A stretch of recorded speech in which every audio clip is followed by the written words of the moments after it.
The following is a presentation of the St. Louis Chess Club. The nation's best are amped up and ready to fight at the U.S. Juniors and Senior Championships in St. Louis. Top players are finding their rhythm after 2 days of combative chess. In the battle of first and second, it paid to be king as the victorious Vladimir Akopian increased his lead in the senior section. Nobody's having more fun than Justin Wang, the first clear leader of the juniors after winning 3 straight. There's a new queen in the junior girls with Jasmine Su claiming sole lead following her win. Frontrunners look sharp. Can they keep up the stellar performances, or will they soon fall flat? Day 4 of thrilling chess, coming up next.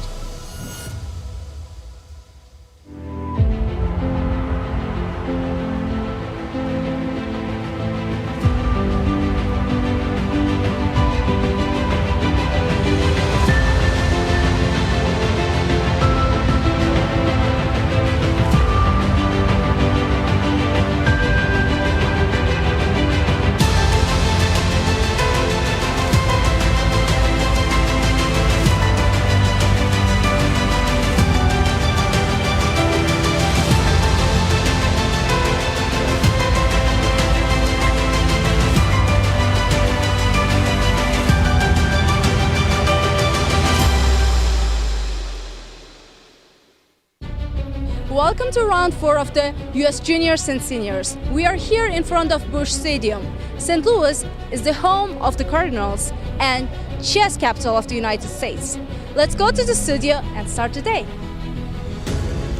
Only a half point separates the leaders for the juniors and girls, as the seniors are chasing a runaway train. A lot yet to be decided as round 4 starts right now. Hello and welcome everyone. I'm International Master Nazi Paikidze, and I'm here with Grandmasters Yasser, Seirawan and Cristian, Chirila. Good to see you, Nazi. Good to see you, Yasser. Well, How are you guys? It's wonderful. It's wonderful to be in studio with you both. We're having a lot of fun. Hello, everyone, and welcome to these national championships. Why are we having so much fun? Because the fights have been intense and lots of decisive games as well. Nasi, do the honors. Tell us the standings. Let's start with the juniors. Let's take a look. In the junior section, we have a sole leader, Justin Wang, with a perfect score. Closely following, just a half point behind, is Christopher Yu. And sharing third, 2 players, Andy Woodward and Balaji Daggupati. And tell us about the girls' standings. We also have a sole leader here, Jasmine Su, with 2.5 points. Sharing second, Yasmin Isani and Iris Mo. And finally, the seniors. In the seniors, Vladimir Akobian dominating the field with a perfect score. And look at that gap. There's 6 players sharing second place, but they're 1.5 point behind Akobian. After 3 rounds of play, that is considerable. Tell us about the format for these 3 national championships. It's a 10-player round-robin tournament. The time control is 2 hours with a 30-second increment. No draw offers allowed.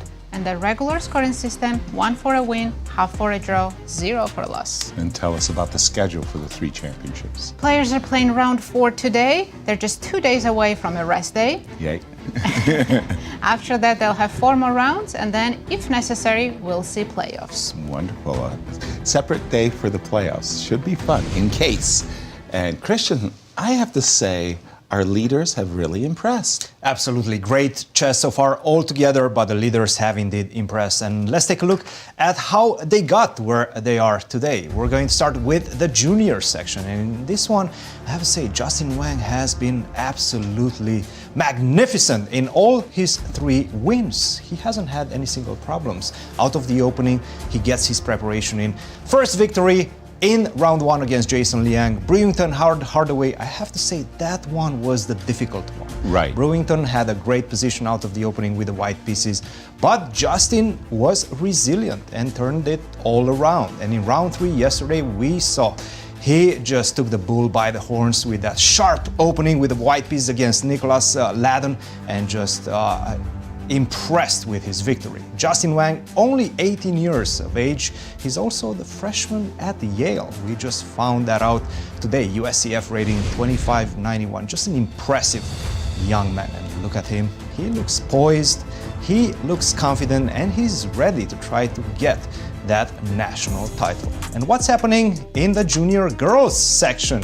As we can see, we have one clear winner so far. Jasmine Su, the leader after 3 rounds, 2.5 points. She won against Rachel Lee. She drew against Megan Paragua in round 2, and an important victory in round 3 yesterday, just dominant against Chloe Goh.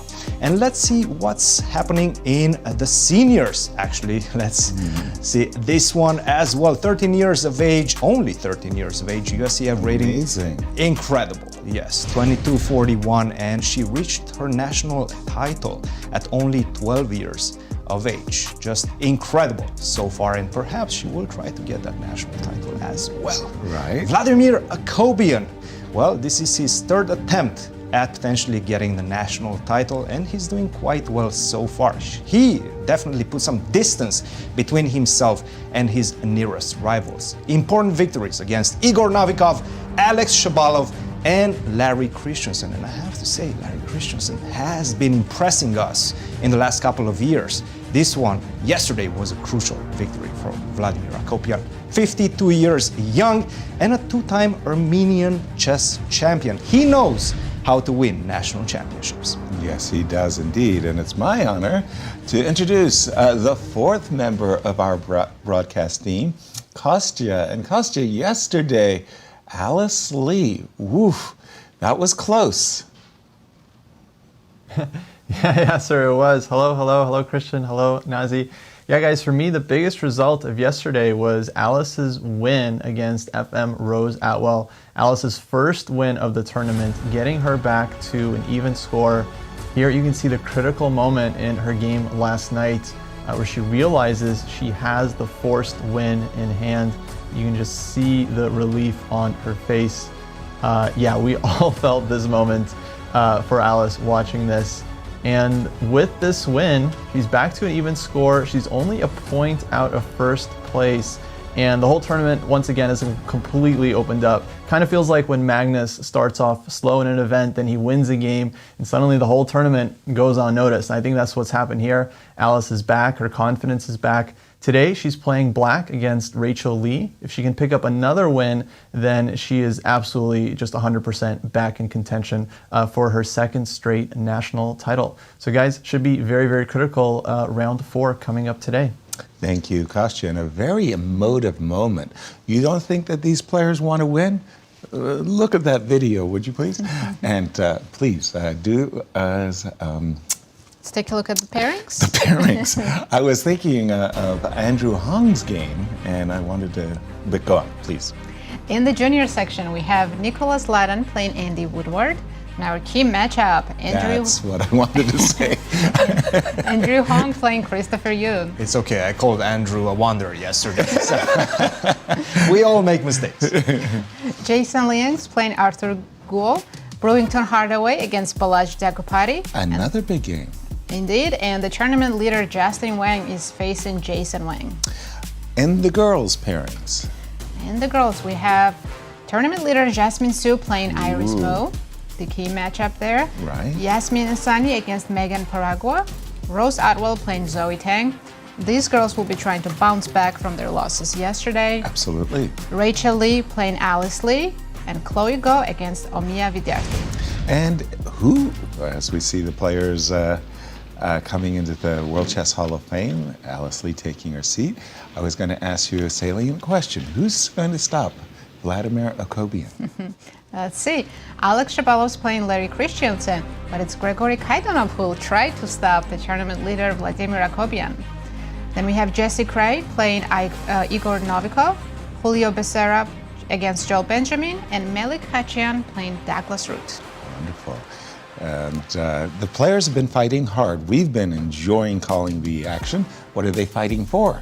Well, they're fighting for national titles, but also for a lot of money. In the junior section, total prize fund is $40,000. First place, $12,000. Second place, $8,000. Third place, $5,000. And in the girls? In the girls, total prize fund $20,600. First place, $6,000. Second place, $4,000. Third place, $3,000. And finally, for our legends. Huge prize fund for the seniors, $75,000 total. First place $20,000, second place $13,000, third place $10,000, and nice prizes all the way to the 10th place. Hot chocolate moment. Everyone's a winner. As we see Vladimir Akobian with the black pieces facing off against Gregory Kaidanov, and these two have history between themselves. They've played a lot of chess, and today they're doing a lot of coaching too. Gregory is actually drifted a little bit on the schedule. He tells me he's actually taken it a little bit easier as we get a view of the playing hall. I remember there were stories that he's coaching occasionally even like 12 to 14 hours of chess per day. 7 days a week. Remarkable. You know what that means. He's an iron man, iron coach, as we see Chief Arbiter Chris Bird on our right, giving some last minute. And the handshakes, the games are off. And if you don't mind, I'll start off with the game between Andrew Hung and Christopher Yu. For me, it doesn't get any bigger than this for Andrew. I mean, the reality is he's at 50%. He's one behind. and a half Yes, out of definitely 3. behind. He's playing the tournament favorite, rating favorite, I mean, with the white pieces, and he needs a result today. Yes. He's got to stop Christopher, and he's got to reassert himself. I don't have moves. Do you have moves? Yes. I But have not in moves this in the game. other games, yes. I think they haven't started yet. That one has not No started move. yet, I have a feeling. Maybe Andrew arrived a bit late. As you can see, he's There he still is, writing his yeah. score sheet, taking his a time. clear indication he got hung up in the security line. That's also a possibility. There we go. And here You know, we he go. has plenty of time. What are we expecting, D4 or E4? E4. As he reaches for his rook on H1, it's like, no, you can't do that. He's almost always an E4 player, but Yeah. We love to have every piece set up perfectly before we start our games. That's my routine, but I usually do exactly what you just saw before the clock is pressed. I usually am there a little bit early. E2, E4, See E4? and away we go. now the bigger question arises. What is Christopher going to do? Will he take a defensive or more of an offensive stance? By the way, Wait, was he that a was thinking. C6? Was it going to C5? Yeah, I was going to say, he was looking, should I push C5? C5, it kind of got stuck on He the keeps C6 playing there. this type of mind games. Yesterday he Right. did the same thing. Right? In that endgame, he was playing some funny looking moves. No joking about that one. D7, D5 came with authority. That one he was ready for. And by the way, Nasi, you've been asking me, what is this, a little bit of a test? And I guess it is. Is it touch move? Is it Yeah, of touch course move? it's Of course, yes. Well, that's interesting because I think they changed the rule. It's not touch move. In this tournament? In the FIDE, it's intention. So the situation was there was a rook on B1 and a bishop on A1, and white played the move rook on B. Hold on, I did it wrong. There was a bishop on B1 and a rook on A1, and white played rook on A1 to E4. Rook So on touch the A1 wrong piece? and press the clock. And the opponent said, you can't do that. That's an illegal move. Oh, he put the rook back and he picked up the bishop and put it on E4. And I said, well, you touched your rook. You have to move your rook. He said, but I intended, and the arbiter allowed bishop E4. Wow, Because it was don't the think that's the intention. case. Is this like a new thing? Or? That's the thinking. It's a couple of years old. No way. Yeah. Dude, I'm telling you, they Wouldn't change be- the rules all the time. I will ask my We'll international ask arbiter our dad. audience and My father is an look it international up. arbiter. I'm pretty sure that's not the case. Intention. And that's right, your dad. Yes. Dad. So we'll have the info tomorrow. Okay. I'll text him for All sure. right, very good. And we do have the advanced Caro-Kann, knight Main E7. line of the Main- advanced Caro, the most popular line at the moment as well. Exactly, knight E7. And you said it's the most popular, knight D7? And for me, at one time, C6, C5 was by far, that's what I played in my match with Spassky, C6, C5. We see it, actually. Christopher played on the next move. Exactly, and C6, C5. The idea behind this play is that, funnily enough, with the pawn on e5, black's kingside a little cramped. So what he's going to do is he's going to put this knight, the knight on e7 to c6, and put the knight on b8 to d7. So it's like a French defense, only the knight on g8 isn't in the way. Like you saw, for example, yesterday. Knight's going to g6. Or even f5, and Larry Christiansen's bishop was on h7, and it was a little bit awkward. So I like this line of play, and for me, the main move is c4. The most challenging line, for sure. Right. Immediately fighting for the center, and it can get very sharp very quickly after c4. It can indeed, and Spassky has played against me c2, c3. I went knight c6, bishop to e3, knight to d7. I got a very comfortable game and won later in a late middle game, but I got a Did very you eventually play f6? No, I f6 break? It was all the play on the queen side, and he was trying to break me on the king side. Didn't get there. But it's for those reasons that you want to play c2, c4, and in case you capture, then the knight pops out to a3, knight captures on c4, and you eyeball the d5. And there is d6 also always square. this in between queen a4 checks here after c4 Also, takes. Yeah. yes. And white quickly develops rook on d1 and puts a lot of pressure on black. You So have to know these lines by heart, or you can get in a lot of trouble with the black pieces. Exactly. Just to put some of the moves on the board, for example, what you just said, you get positions like this with knight coming to d7 mostly, and sometimes your queen goes to b6 as well. Yeah, I've had a game like this against Alexandra Kostyanyuk, the chess queen. Really? This was a lifetime ago. Yeah. I think I was 16, and I couldn't get out of the opening. She completely dominated the position. My pieces had no moves, but somehow magically I survived in time trouble. Ooh. But I gave up playing on c5. And you went to the other stuff. We do have moves, but we have a different approach. So after the move c2, c4, not the captures and knight to c6 approach I just essayed, but rather the immediate knight to c6. And that makes sense. If you were to take, you do black a great service, because now suddenly the knight and the bishop look Andrew terrific. is very well prepared. He immediately took on c5. So is Christopher, because he also responded with immediate d4. Okay. And I think these are the positions I'm more used to seeing, where you play the queen a4 and rook d1 lines. Obviously, big threat in the position. d4, d3, the bishop on e2 is trapped, and that's embarrassing. I mean, think about the Noah's Ark trap where your bishop gets trapped on b3. Getting trapped on e2, that shows talent.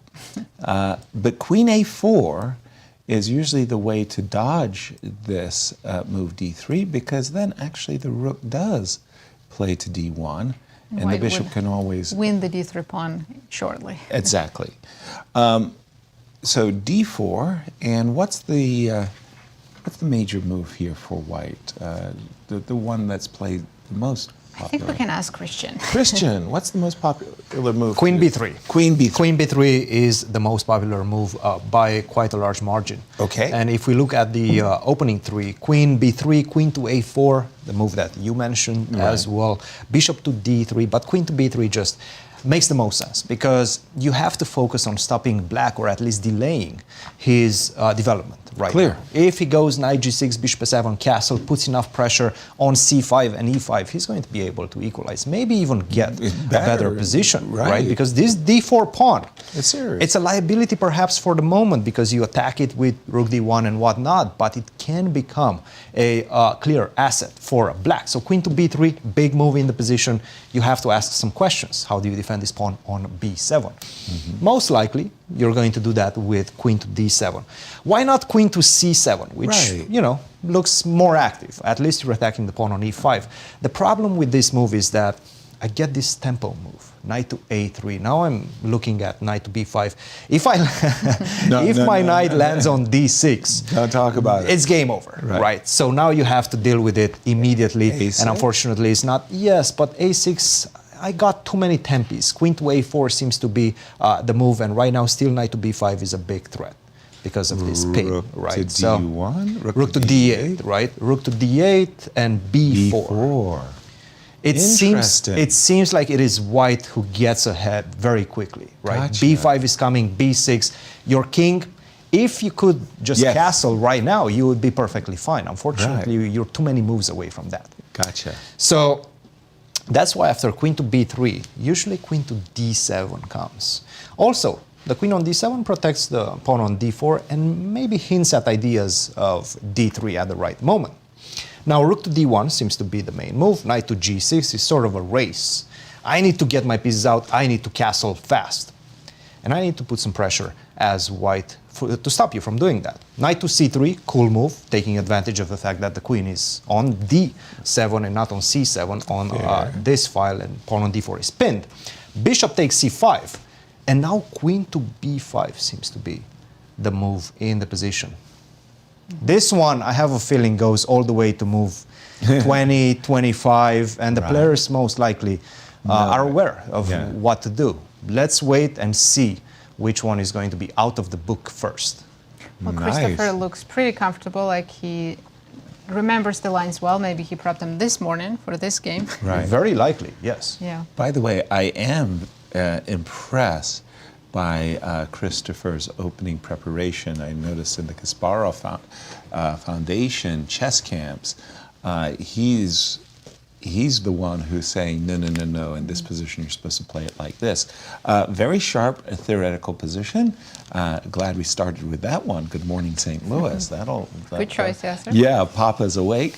Where would you like to guide us? Let's check Alice's game. She's playing Rachel Lee with the black pieces, and it looks like they're in some long theoretical line. Okay. You can keep scrolling.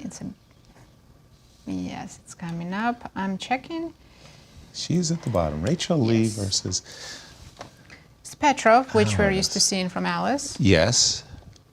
I remember Alice winning a very big, very complicated theoretical duel in the American Cup against Tatev. I thought you were going to talk about the Karen's Cup game. She was playing against Kostya, and I believe she was completely lost, and then she outplayed Alexandra. Wow. Bishop to d6. I believe I've seen other moves in this position, including the move b7, b6, but bishop to d6. I think we're in new territory. After bishop d6, I don't see any games in the database. So, yeah, prior to bishop d6, I think I've seen a number, this position. b6? Pardon me? b6, numerous times, right?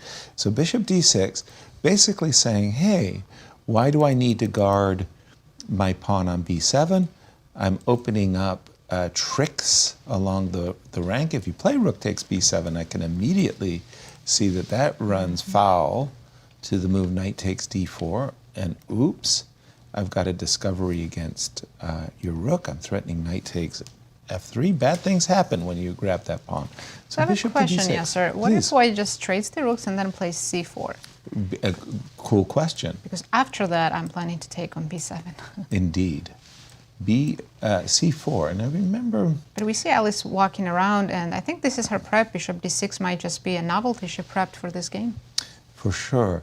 And I remember a game, it was from Sofia, Bulgaria. There used to be a tournament in Sofia, Bulgaria called the MTEL tournament, and it was between Vladimir Kramnik and Viswanathan Anand, and they got this really tricky position, just like c4. I'm beginning to wonder. No, it wasn't queen e4. Queen e4, you could trade, and because of the back rank for black as well, you don't have to stop for bishop to e3 to defend the pawn. I've got knight e1 defending. I think I can just grab. Well, black can also take knight d4. Check. Check, covers with the bishop. And this Bishop is our e3. eternal pin. This is what we don't want. Well, I can go knight e6 back. Yeah. Somehow we don't want this. Or maybe we do. That would be really crazy. And if I don't want that, Then bishop e3. I would assume this is slightly better for white. Central pawns definitely looking much better than black's pawn structure. But Exactly, and the king could potentially come. Jump into on this one, Coach. actually, before we go to Christian, sure. let's take a look at where they're in the standings. So Alice Lee is sharing 4th place. At the moment, after yesterday's win, she jumped up, but Rachel Lee is at the bottom of the field with 1 point. She's also looking for a win. But to remind everybody, Rachel lost her first 2 games, which really zaps your confidence. Winning the game, usually you don't want to play the player after they just won a game because they're kind of back in good shape. Important game for both competitors. And Alice, look, she's within striking distance right now from the leader, Jasmine Su. So definitely much better position than she was yesterday. And you could see the relief on her face yesterday. Just incredible. This one is still very close to equality. Yeah, we're still in the throes of theory. Right? Bishop to d6? Novelty? Because we nothing in our database on that one. Yes, yes. Bishop to d6 seems to be a novelty, but I wouldn't call it necessarily a very significant novelty. Sure, b6 is the main move, but bishop d6 also makes a lot of sense. You cannot touch that pawn on b7, so that's not something to worry about. How does the engine assess the line that Nasi was talking We're about? looking at rook takes e8. Yes, takes okay. E8 and c4. That's a bit aggressive. Very aggressive. Okay, queen to e4 seems to be the main move, maybe queen to e6 as well. You have some ideas with queen So e1. let's say bishop e3, because you're walking right into d5 on the next one. Right? Yes, d5 is a problem, but d5 actually knight e5 is always the response. So I can just simply defend with b6, d5, knight e5.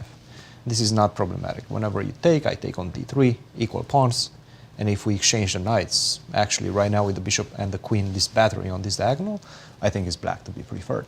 So it does seem like black equalizes with this move, bishop to d6.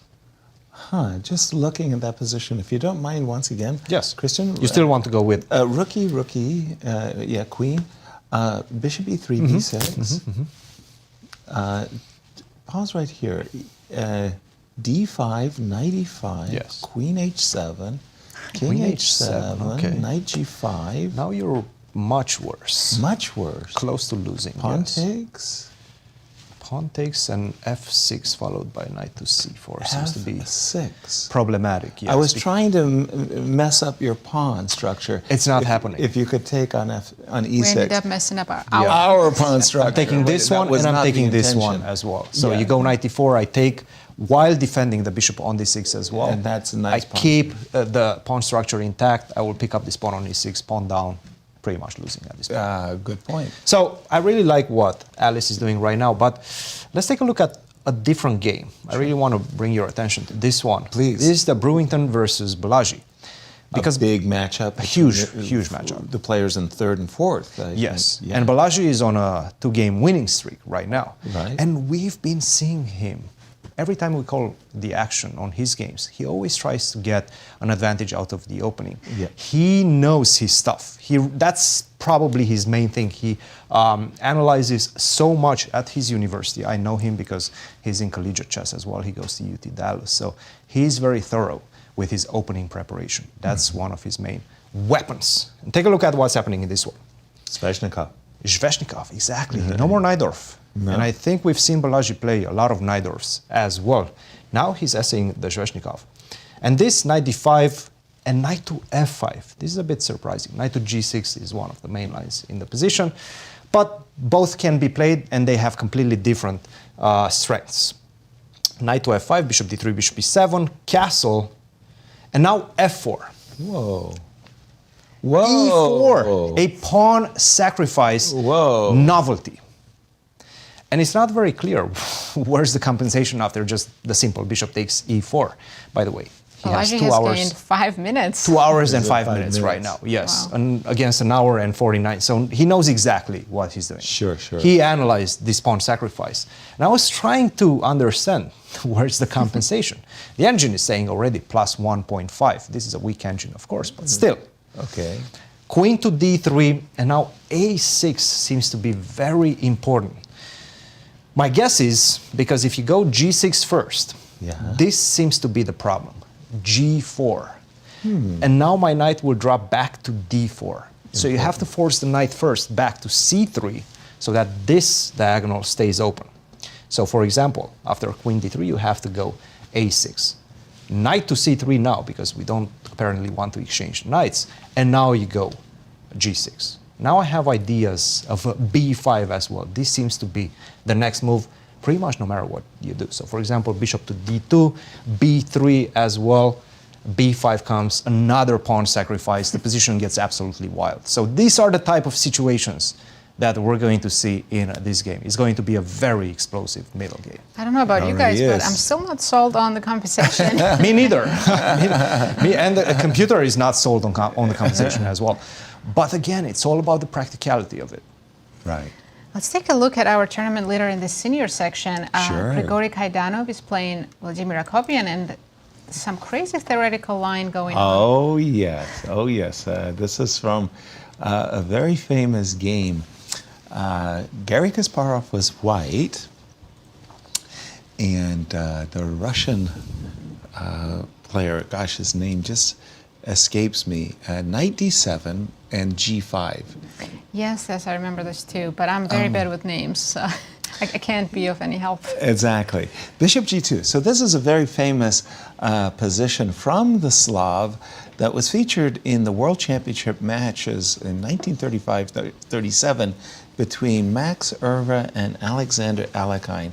And in those matches, f7, f6 was the main weapon, main line for black, f7, f6. g7, g5 was explosive when it appeared in this game of Garry Kasparov. And Garry went into like a 1 hour think and refuted the line at the board. That's so impressive. Yeah. Morozevich. Alex Morozevich. Alex Morozevich had prepared this huge novelty for months. And Garry Kasparov. I think you played it against the wrong opponent. I mean, it's just amazing. Knight e3. Garry came up with this move, and he continued along the main line that Alexander Morozevich had set for himself. And G takes F is quite rare for white to take instead. In this position. After queen c2, here, I've seen I think castles either side. And I think, and I think Garry didn't capture the pawn either. So, but with modern theory developments, which is just pure engine lines, I'm sure G takes F is the top line. And Vladimir Akobian, we can count on him to do his prep as well. So knight d3. So it's a pawn sacrifice here. 1, 2, 4, 5, 1, 2, 3. By the way, both players, Gregory on the clock 2 hours and 1 minute, and Akopian 1 hour 57. So, and it's interesting. Still in their preps. For sure, because rook d2 and knight d3 are the threats. So I'm assuming castles will see the move rook to d2, and Gregory didn't want to see that happen. He played the move rook d1, which was quite understandable, recaptured with the knight, keeping the pawns over here. And by the way, there is a little bit of a threat. Pay attention. Queen a5 check, knight c3, queen b6. I do like 3 knights on c3, c4, and c5. Not usual. Okay, so here I can see there's a trick with bishop takes c6 in some line. Can I just take a look at this one? If we castle, do you take on b2? Queen takes b2. Well, I can't develop my bishop anywhere, so might as well. Queen takes b2. Knight takes b2. Rook b1. I see. Knight takes c4. Knight takes a4, pardon me. Knight takes a4. Knight takes a4. And this is the bishop takes c6 variation. I can cover with knight b6. Exactly. And then it's 4 versus 2, 2 versus nil. Who would you rather be here? I don't know. It's not going to be that easy for black to get his pawns motoring, whereas I do see bishop h5, and maybe on a good day, finish development, bishop c5 probably. Bishop to c5. Bishop f6. f6, and I guess I don't know. This is one of those things. I'm not sure if my move bishop h5 was very good. But we are not going to see any of this because Gregory played knight e4. Okay, and let's take a look at the standings and why this game is crucial to the standings. Well, the entire field is hoping that Kaidanov stops Akopian so they can try to catch up with him. Somebody needs to stop. Yeah. So it's like one of those, we need a volunteer. Somebody's got to take down the runaway Akobian train. Will Gregory step up and do that? But you were saying none of this happened because... Yes, he didn't castle. He played knight e4. Knight e4. Oh my, I didn't see that one coming. Why did he play knight e4? What if I give you another check, queen b4? That's precisely the question I would ask as well. Queen b4, I think I'm playing king e2. Queen c3 doesn't make any sense to me. Queen c3, well, one thing you can take this knight. d3 check. You can There's take too many a options. pawn, and the queen trade. I'm going to win 3 connected pass pawns. So I'm assuming it's king e2. Well, here I can take queen b2 because c4 is not hanging anymore. Okay, but this is the Same position we're looking at, but with the king on e2. right. And have I gained? No. Oh, No, I there's just a go knight a5. c3 check. Yeah, so this is kind of the big main difference. line of this variation, a5. A5. The question is, how do you get your knight back? This one? Yes. No, that's not Knight- because of knight takes c5 and rook this is where That's the trick, yes. That's the trick. There's a traffic jam on the c file. And after all, the pawns are still equal.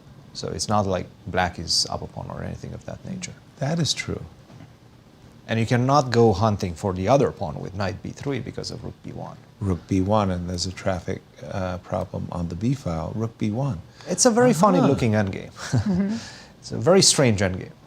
Yeah, it's weird how black bishop cannot develop. So I think Right. black has to maybe take on e4 just to open up space for the bishop. Okay.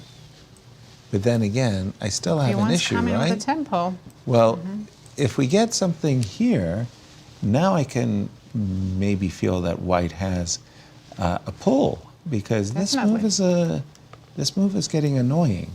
Yes, Rook I mean, opposite color bishops, but white has almost every piece is better, Exactly. including the king, Exactly. knight, bishop, rook, everything. The question is Knight e4. how much better is white? White definitely has a pull, and this seems to be the line.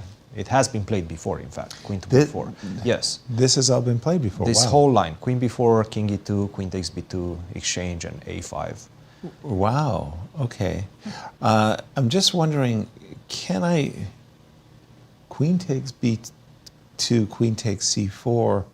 I have no trickies, huh? Queen Queen- takes b2 first. You have queen b1, well, h1 rook is protected, so... That's yeah, the problem. There's no yeah, trickies okay, here. I don't say anything. And finally, knight takes e4 immediately. Which knight should we take? That's a good The question. eternal question. It looks a bit strange to do this, though. If you take this knight, let's just say, Let's try it out. my intention was to play knight to d6. Somehow this knight on f5 is dominating my bishop, and I'm hoping I can convince you. Then those bishops of opposite color positions, I don't feel so... Are you not afraid of, instead of queen c4, queen e4? Because there's some queen e8 checks coming. Yeah, queen e4, I was worried about queen b4 And check. then king e2. Queen b4, bishop b4. On queen b4, I was planning to run with my king on f3. But how? Good morning, St. Louis. Two. What? Queen If takes queen b2. b4, king e2. Queen takes b2? Oh, then I d2 move. Yes. Okay, but king d3 then here? Queen b3. It feels a No. bit dangerous. Just a second. I don't know. It might work, It but might work. Hold on. King d3. You have queen b3 at least. in the worst case, yes. Yeah. Queen b3 at first. But the king f3 is very aggressive. Well, I was hoping you were going to give me queen d2 check, and that's when I was running king f3. That was in my head. I was like, here, I'm good. Wow, that's impressive, because in fact your king is really safe on f3, isn't it? It's remarkable. Good stuff.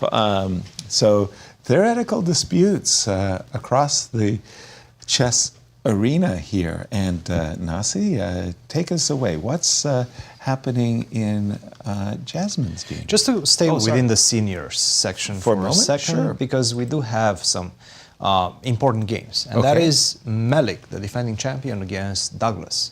And things are getting a little bit dangerous for Douglas. Let's see how we got to this position. So this was a French. Douglas played it against Jesse Kraai, got a very bad position out of the opening against Jesse Kraai. You remember, he got a losing position. So let's see if he improved in this one in H4. The Alekhine. Such an old line. I mean, I've played this 25 years ago. Maybe. I know, I'm pretty old too. H4, take, queen d3. You have to defend the pawn on h7. Somehow, he decides to do it with knight on f8, knight h3. Knight f4, this knight is surrounding the square h5, and maybe if you give me the f6 square after g6, knight f6 as well. So, very dangerous situation for black despite the extra pawn. And this move c6, not a good move. Why? Why am I saying that? Because you need the pawn to attack my center with c5. Right. Why you cannot do that for the moment is that whenever he goes c5, let's assume in this situation, I will have knight to b5. Exactly. This is a deadly jump. Exactly. Because knight d6 is coming, you don't have the dark square bishop to stop me, you're in big trouble. Right. So what you have to do first is somehow take away the b5 square, either with a6, either with bishop d7, and then keep this move c5 in your back pocket. Right. c6, not good. I lost Queen tempo. g3, yes. Also, the knight is not going on c6 anymore. And if he's going to d7, where is the bishop going in that case? So it's just not harmonious, your position. Castle, b6 is the move that he played, but you're losing too many tempos and you're weakening your position on the queen side as well, a bit too much. And you're still not getting c5. Knight b5 is still on tap, so I don't like the arrangement of the pieces for black right now. I feel like white has not only enough compensation for equality, but perhaps enough compensation to claim an advantage in this one. Sorry And to interrupt. In this position, Christian, I'm looking behind you, and engine's suggestion is bishop b5. that reeks of desperation to get that knight on d6, right? I mean, I've been saying how deadly that knight will be, but yeah, maybe, why That's not? incredible, I mean, wow. Perhaps it actually works. Take, and then knight to d6 seems to be really decisive. But Like it's not... Well, wait a minute. It's a piece. Queen It is a c3 is coming piece. too? It is a piece, but this Wait a c minute. file has opened up. Bishop a6. Give Sure. Black is so behind in Yes. development that King- we can afford to give up our knight. a Look, bishop. I don't think we're going to see anything around Like this? around this nature. c4 apparently. Wow. Okay, that looks dangerous suddenly. I'm Yeah. opening things up. Yeah. Yes. Yeah. My king is very safe. I can go to b1. Your king is really in danger right now. Hold on a moment. I have seen a lot of open Sicilians where black's king. Okay, bishop takes c4. Go You still ahead. don't believe in it? Yeah, Well, first of all, I can take and queen f3. I can get material I'm not sure back. how you defend that rook. So take, I thought take, you were take. giving- Probably d5 I thought is, you were going to is play deadly. d5, and I was going to put a knight on d7. but That might be queen deadly, but a8, queen f3, just not sure how you defend that. that's an issue. That's an issue. Okay, black has issues, but Huge issues. right. Yes. But from the current position, I wanted to play the devil's advocate for just a moment, because I don't think we're going to see bishop b5. Of course not. I No. don't think so. Unless you know this move, Right. it's very difficult It's to highly find it. unlikely. But for a moment, where is white's target? Okay. Imagine that black does play the desired bishop a6. He wants to trade bishops. If you can You know, I desperately want to have pawn on h5. Where is that pawn? You don't have it. I mean, I agree. You Yeah. can post up on the h6 square. You could, I don't know, go rook h6, rook h1. You probably end up having to play knight to g5. You know, you go through all of that. Just to get the pawn back? Yeah, that doesn't feel Maybe out of desperation, Melik will find bishop b5. okay. But why isn't that enough? Well, I don't know if it is or if it isn't. Let's go rook Bishop h6. B5. No, No, he's talking not about bishop your b5. line. Oh, Forget about bishop b5. Okay, rook h6. Let's say he's not going to find that. Yeah, because rook h6 is more with the flow. Sure. Now I go, let's say, king to b1. Yes? Okay, I'm just king to trying to b1. make some moves. Exactly. Takes, knight to a6, rook to h1, castles. Maybe knight h3. Rook h1 can come later. As you like. I mean, I'm not going to do anything that will in any way hinder you from achieving your desired result, There's which is you want to. f6. Yeah. I'm not sure with rook to d7 or not. I'm saying even if you capture and we trade everything on h7, it's not like I'm so upset, am I? I mean, I just played the move c5. So imagine we just get this, right? I'm going to give you everything you want. You've achieved your ultimate dream. You've put your rook on h7. But You still don't believe in this. well, not in so far as to say white has a great advantage. I don't know or how anything. you hustled that pawn away from me on d4, but Hey, okay. it's what I do. I believe you. Okay, knight e2. Let's go, knight e2. Knight e2, queen I'm still b4, okay. and knight b5 on a good day. Okay, you got your little tactics. in. Come on. Yeah. I did. I don't need to hurry with knight takes h7. I can just Right. like improve my position in different ways. Maybe knight e2 right now. Right, knight e2 right away. Makes a lot of sense. Why aren't you considering f6 for black? I am. I was coming back to that, but I always thought in these structures it's nice to have. Let's take that. Let's take that. Let's take that. Let's take that. Take on h7, yes. Yeah. So I feel that in Could some I not ways. have done queen g7 and pinned?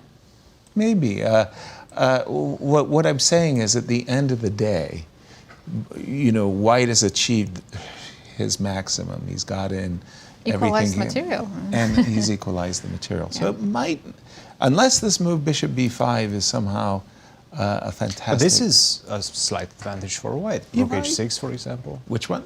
Rook h6. Rook h6. Yeah, there's no way you equalized here. No way I've equalized. It's just the here? quality of the pieces. It's much higher on my side. Do I believe that? You should. Rook f7 maybe? Rook f7 or quality of the I'm pieces. telling it to you confidently. Confidently. I was going to say I said f7. I know. Actually, Oh, what I that's do, not I thought it'd be nice to keep the pawn not on f2, but I was actually going to go f3 myself. So Right. Rook f7 So probably at the was moment, helping I'm me. still threatening a little trick. We'll keep this one on tap, but I do want to go. We need to go back to Andrew Hong's game against Christopher Yu. Because Okay, some let's go interesting there. things have been happening just a couple moves ago. Okay, this was the very, very sharp Caro-Kann position. And by the way, after d4, Andrew did not play the move queen b3, queen d7, rook d1 variation that we had focused upon. He went But the very queen original, e4. the original idea I thought that white does in these positions is play queen a4. And that is what has happened. Queen a4, knight to g6, okay, rook to d1, give me the pawn. Christopher said, no, I'll protect it and I'll capture a pawn. I saw that bishop c5 had a question mark, Really? and then I was trying to figure out why. So b4 was the correct move. Which, what should black, if bishop c5 is a question, d3 first. d3 was, and then, And you will see why in the other line. okay. So here I could play bishop c5, right? But I can prevent bishop c5 with bishop e3. You can't take this bishop, can you? No, not yet. No. Maybe queen d7, threatening to take on e5. Gotcha. So in this line, you do threaten the bishop, and then I gotcha. All right. So the idea was that black's supposed to play d4.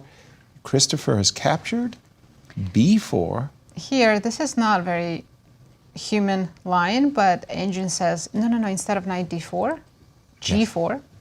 Say what? Because if bishop takes, rook takes d4 is winning a piece. That Look is at that. amazing. G4, rook takes d4. Don't reach for the rook. That's a pin. And the bishop. So does that mean I have to play after your move Maybe g4? bishop b1? Yes. Rook But b1. this is a completely different kettle of fish as well, right? Queen a5. Maybe take and take on b7. I Or remember. Bishop a3 is also interesting. I remember a Soviet championship where Viktor Korchnoi went up to the arbiter after his opponent had played rook takes b7, and Viktor Korchnoi asked the arbiter, "Is it permitted to castle queenside?"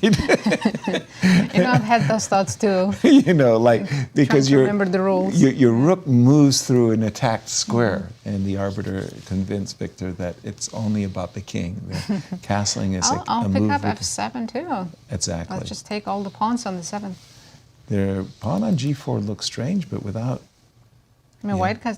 white has 2 bishops, positions open. I'm smelling a rat, guys. You smelling a rat? Yes, especially because Christopher is spending No time? absolutely no time. So what I think he planned after the move g4 Yes. was actually just castle. Castle short. Castle short. Just give up the bishop like this. This is what I think he wanted to do. And I presume to recapture Yes. this. So we're a piece down for 2 pawns or 1 pawn? 1 pawn. 1, 2, 3, 4, 5. 1, 2, 3. Quick That's math. what I do. That's I 2 count. pawns. 7. That's 2 pawns. That's 2 yes. pawns.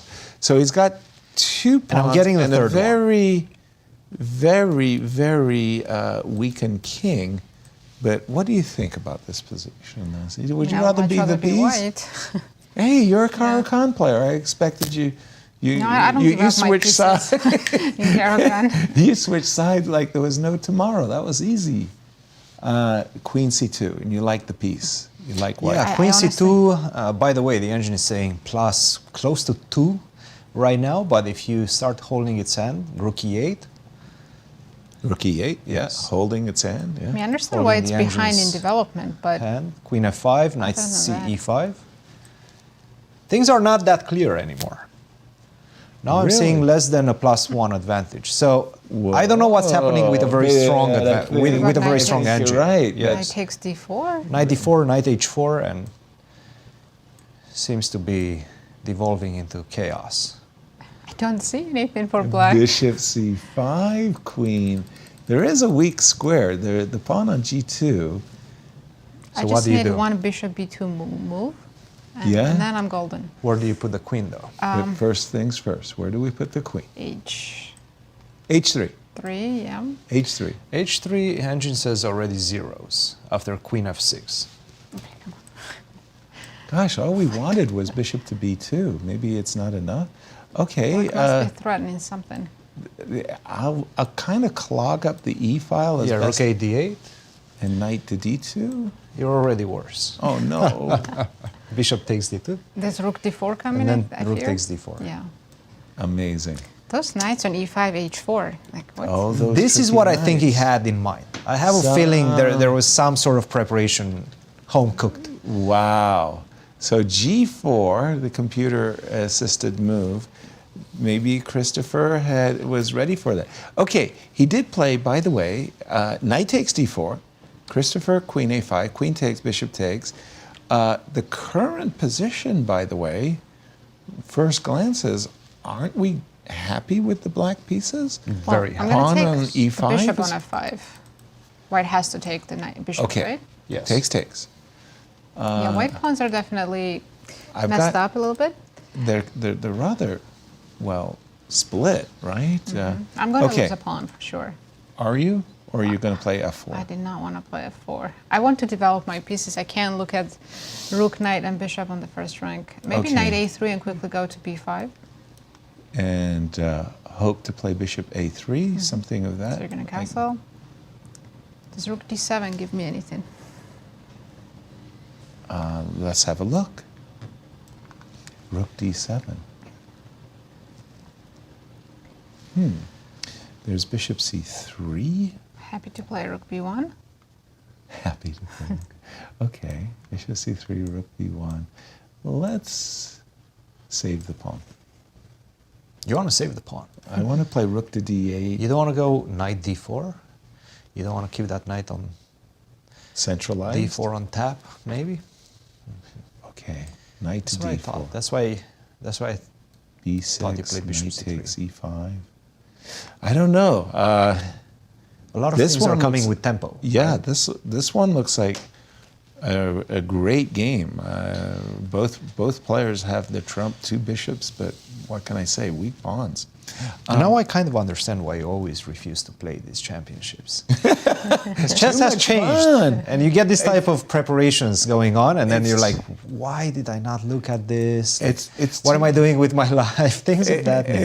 It's too much fun. Those type of questions. Looking at the top players and fighting for national championships. I wanted The preparation, though, is so different nowadays. We should so go to with- Jasmine Su's game. She's currently you have the wrong game pulled up, I think. I do? Yeah, Jasmine Su is playing Iris Mo. Okay. And yeah, she's currently in the sole lead with 2.5 points. Right. And guess what? It was another Caro-Kann. Hey, Caro-Kann has become incredibly I should be popular. playing in this tournament. Right? Just need to get 20 years younger. Wow. Knight takes f6, and David Bronstein, he basically, he and Bent Larson I was going both. to say, I used to play G takes F6. G right? takes f6. They both convinced me that Black has a lot of dynamic play for a messed up pawn structure. And I won some nice games as Black, but I sure hated the messed up pawn structure. Whereas E takes f6 is a variation that's championed by Irina Krush. And she likes actually capturing and playing bishop to d6 in castles short. Irina plays Caro-Kann? Yes. She did it against Tatev in a U.S. Women's Oh, that was Championship. one time, okay.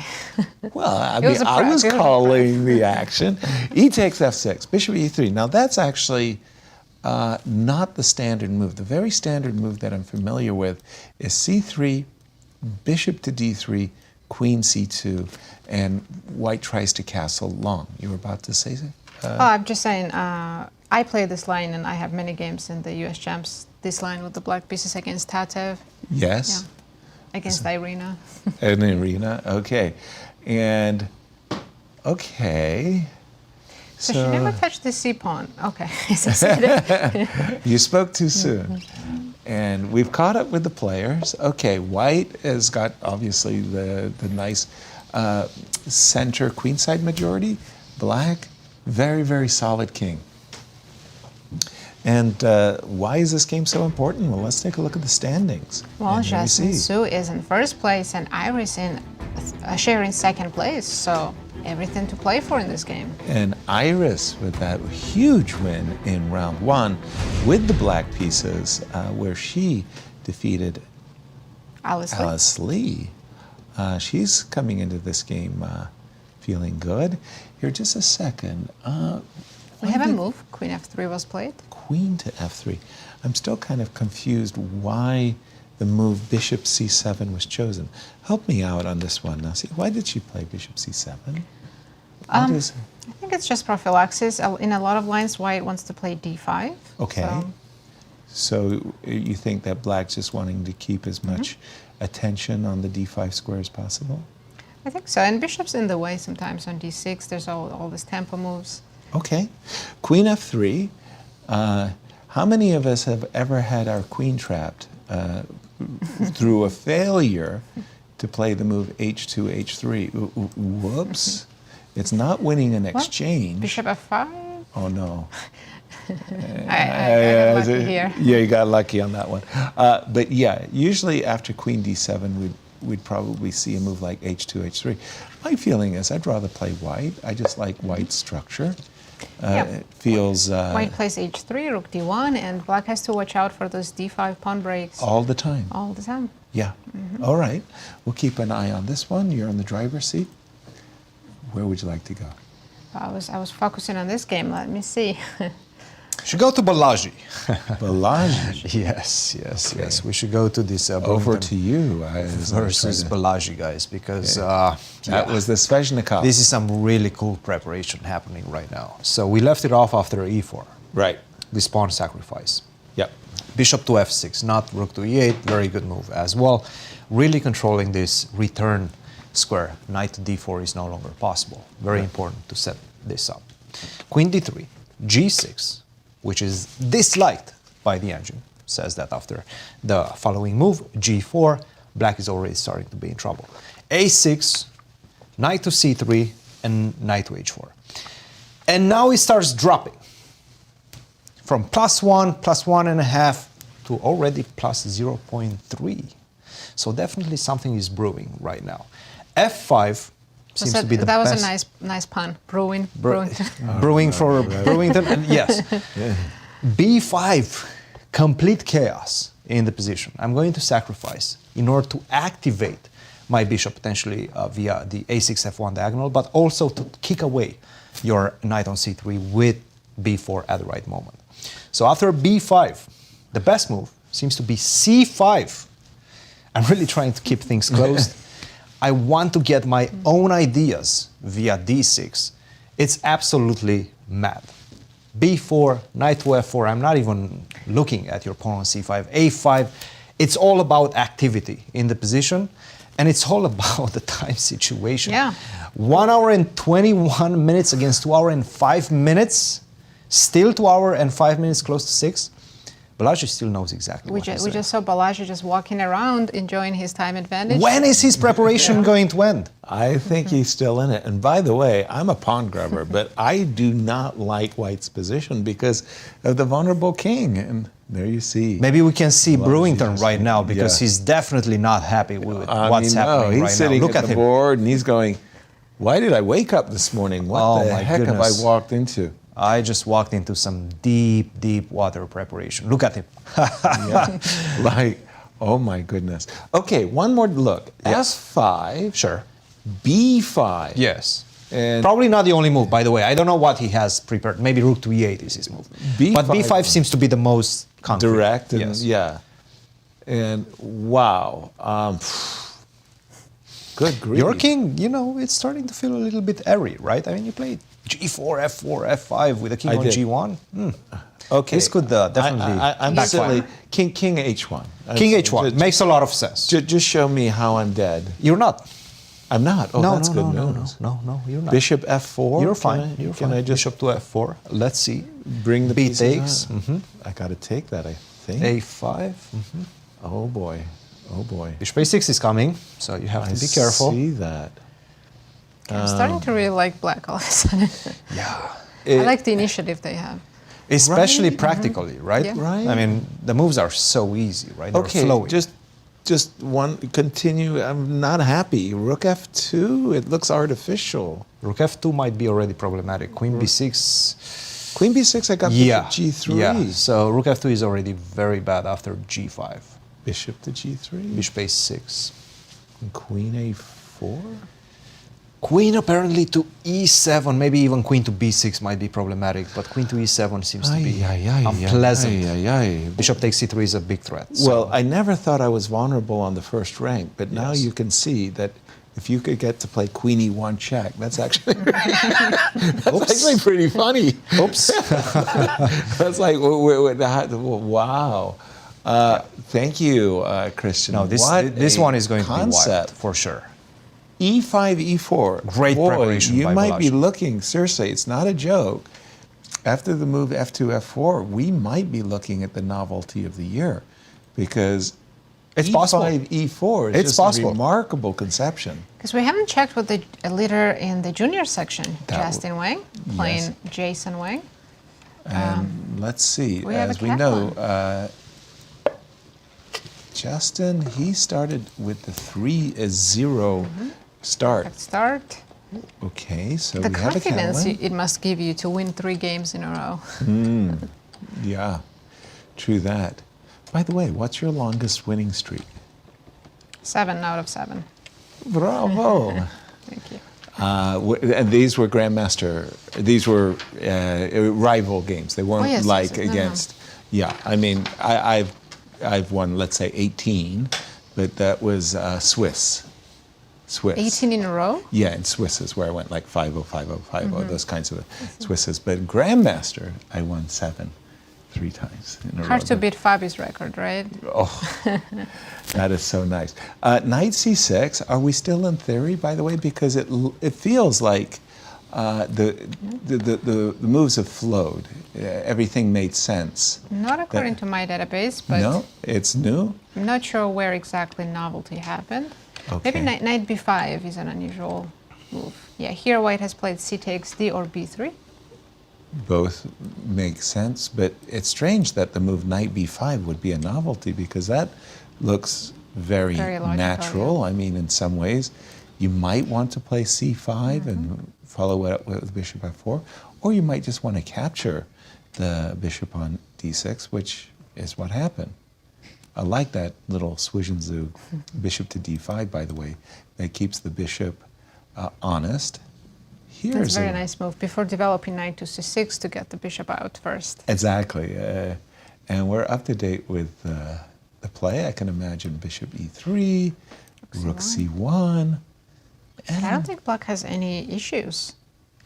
Jason has equalized. Would you agree? 2 bishops still.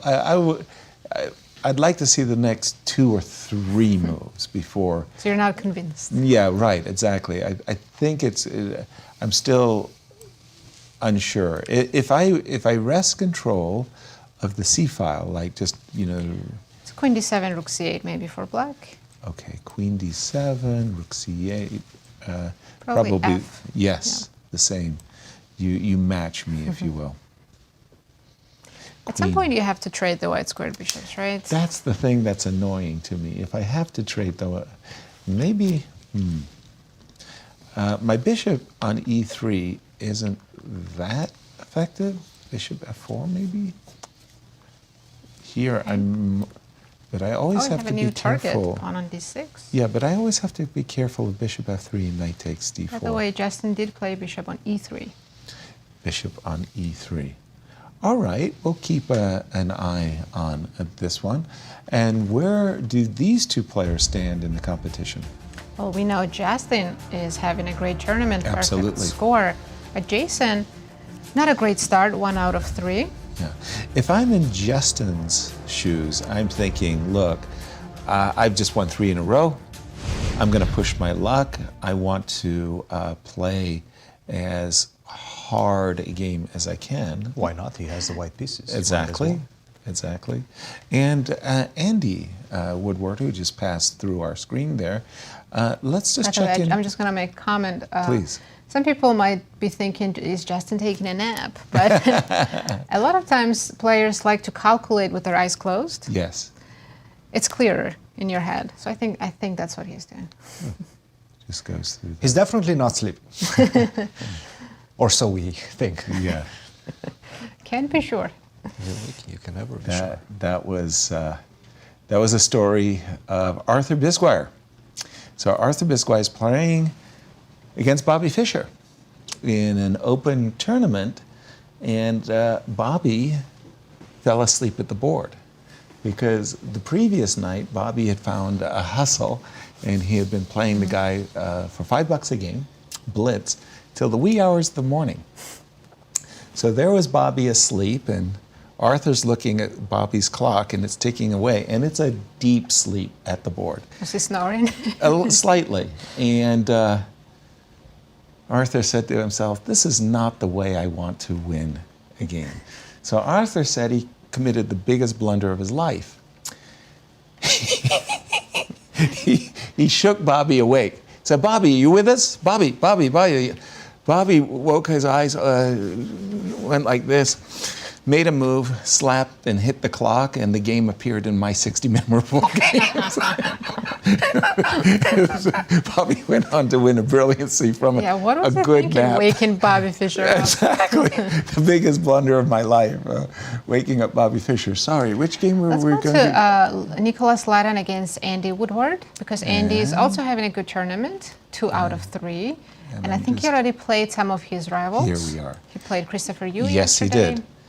And he was also with the black pieces, so that's 2 black in a row for Andy. You don't. This is Japava, London. Well, The next move. Bishop f4, and it's a very strange one. I'm like a Perk defense player. I actually really all my life I've been playing the Perks defense, and normally speaking, Bishop F4 has not been a move I've ever feared in a Perk defense. In this particular case, Andy had some little nuanced trick up his sleeve, and he played the move Queen A5, which, okay, if... So you're saying he could have transposed into Pirk with Perk, G6? yes. Interesting. Where the move Bishop to punish F4. Bishop F4. Yeah. Okay, in this particular case, two things are happening here. The first thing that is happening is with this pawn on D5, you can imagine a Benoni situation where you love to play the move B5. Definitely. Right? You'd love to play B5, followed by B4, kick the knight away, put the bishop on B7, and Bob's your dream uncle. Benoni. There you go. You win the pawn on D5. So the move Queen A5 has not the singular purpose of defending the pawn by playing B5, but a secondary. And it's stopping E4. And White. it's stopping E4. So Queen A5, A2, A4. So White considered the move B7, B5 too great a positional threat, and played the move A5, and knight to E4 popped up on the board. And Nicholas suddenly is wondering. He's in deep think. Yes, he has hour 15. Right. And Andy has only spent 9 minutes. 9. We are on only move 7. I know. Are we in novel territory? I mean, Yeah, it's there's not a only 2 position I'm games. familiar with. Only 2 games in the database. And how did those games go? One was Bishop D2, Not a move I favor. but you may have to do it. Could I play Queen D3? That was the other move. Knight takes C3, I'm assuming, and now Bishop D2? Let's see how the Queen D3 game went. Knight takes C3. Actually, White took B takes C3. And no, I'm not happy with that move. But Bishop to D2, I assume you would play C4? If I could play Bishop takes Bishop C3, looks then good, I'm yes. then I'm So maybe on Queen D3 I don't have to take. Can I play Queen B4? Whoa. You are playing with fire. Your queen's not going to get It's not trapped. my game. Good point. Your queen's not getting trapped on A1?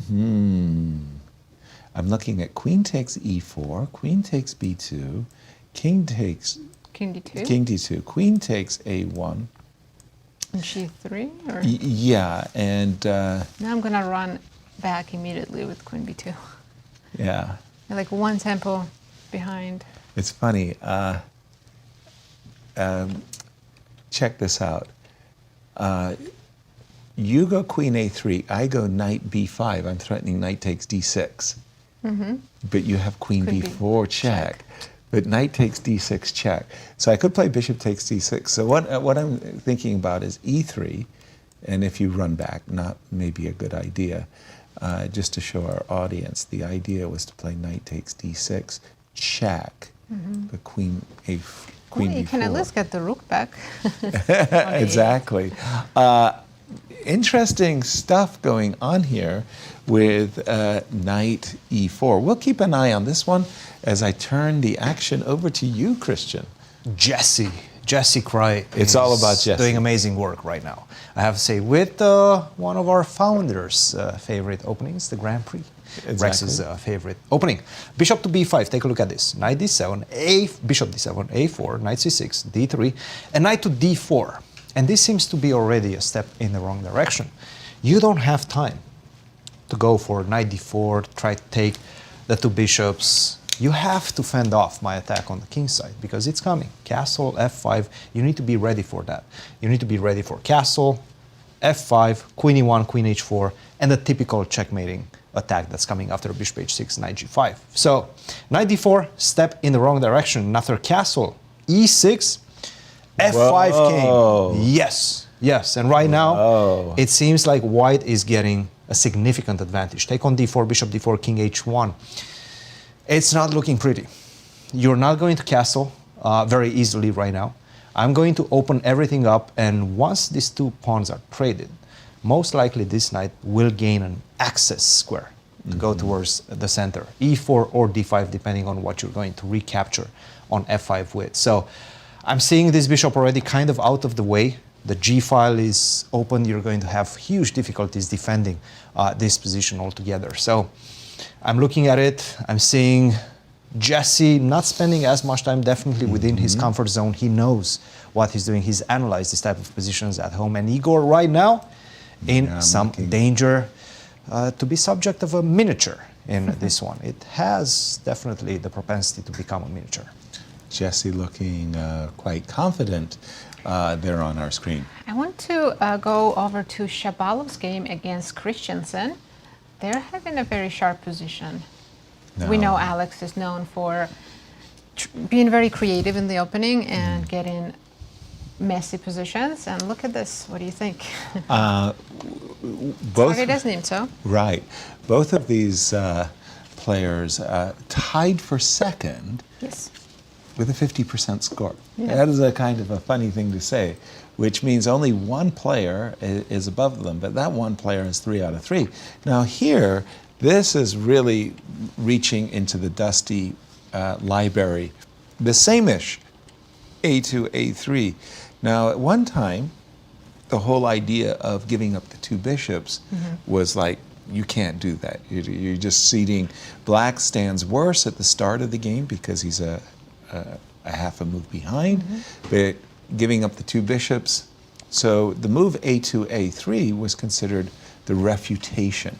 Then later it turned out that, well, it wasn't so bad to give up the 2 bishops, and the double pawns on the C3 and C4 squares gave black And counterplay. usually it's not that bad to give up 2 bishops in the Nimzo because white always has a problem of one of the bishops always bad. Right. And Whether that's why it's not so bad too. The light square bishop is bad, or if I put the bishop on b2, the dark square bishop is bad. But look what white has achieved. He's achieved this huge, huge center.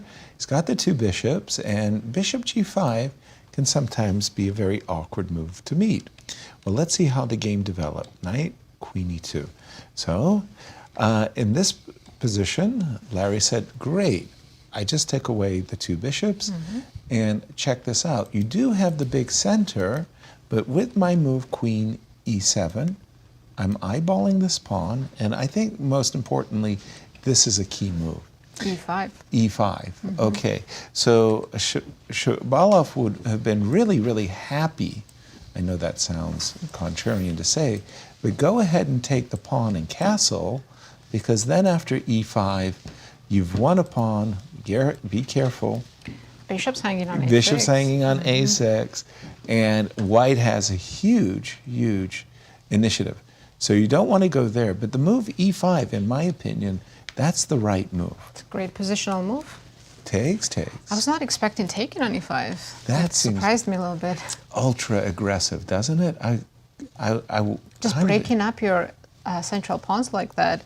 Right. You separate them and keep the double pawns on C file. I was expecting castles and f4 as well. Takes. Shabalov has his own way of play. He's looking at this situation and saying, please put your knight on a terrible square. I don't think just castle, right? Yeah, I don't think you should play a move like knight g8. Knight f2, castles, knight to e4, or knight to e4 and castles, and white is very strong. Castles. Yes. Okay. Black could even castle long just to avoid any kind of threats on the king side. That's a good question. Would you like to castle long? I think so. I feel safe on the queen side. I've got my bishop on a6. I can always move it back to b7. All right, let's look at it concretely, though. I'll play knight. I want to take the knight, but when I put my bishop on e4, or if I block the e file, I kind of want to block it with either the knight or the bishop on e4. In the meantime, I've got a double threat. I want to play. I guess rook e8, and I would have to move the d rook so I don't trap my own rook on d8. Okay, rook to d8. Now, in this case, taking, I just lose. Position. Yeah, wow. And once again, these two players are tied for second, and I think this is a kind of a funny looking standings. Yeah, there's 6 players tied for second, and Larry and Alex are both sharing second place, hoping to catch Akopian. Well, as we say, the fight for second is intense. As 6 players are doing the duels. And we've reached that time in the show where we're going to take our first break, and it's time to check in with our friends at Q Boutique. Let's have a look at what their special is for today. Tote your roll-up board and chess pieces in style with the official St. Louis Chess Club logo travel bag. The zipper pouch holds an entire set of pieces comfortably, while your board fits underneath. Gold screen printed ink on a durable vinyl. Don't forget, the chess pieces and vinyl roll-up board are also available at qboutiquestl.com for all your chess shopping needs. I love the colors. They're nice. They're nice. And as we go to break, begin talks with Julio Becerra. So take a listen, and we'll be back shortly.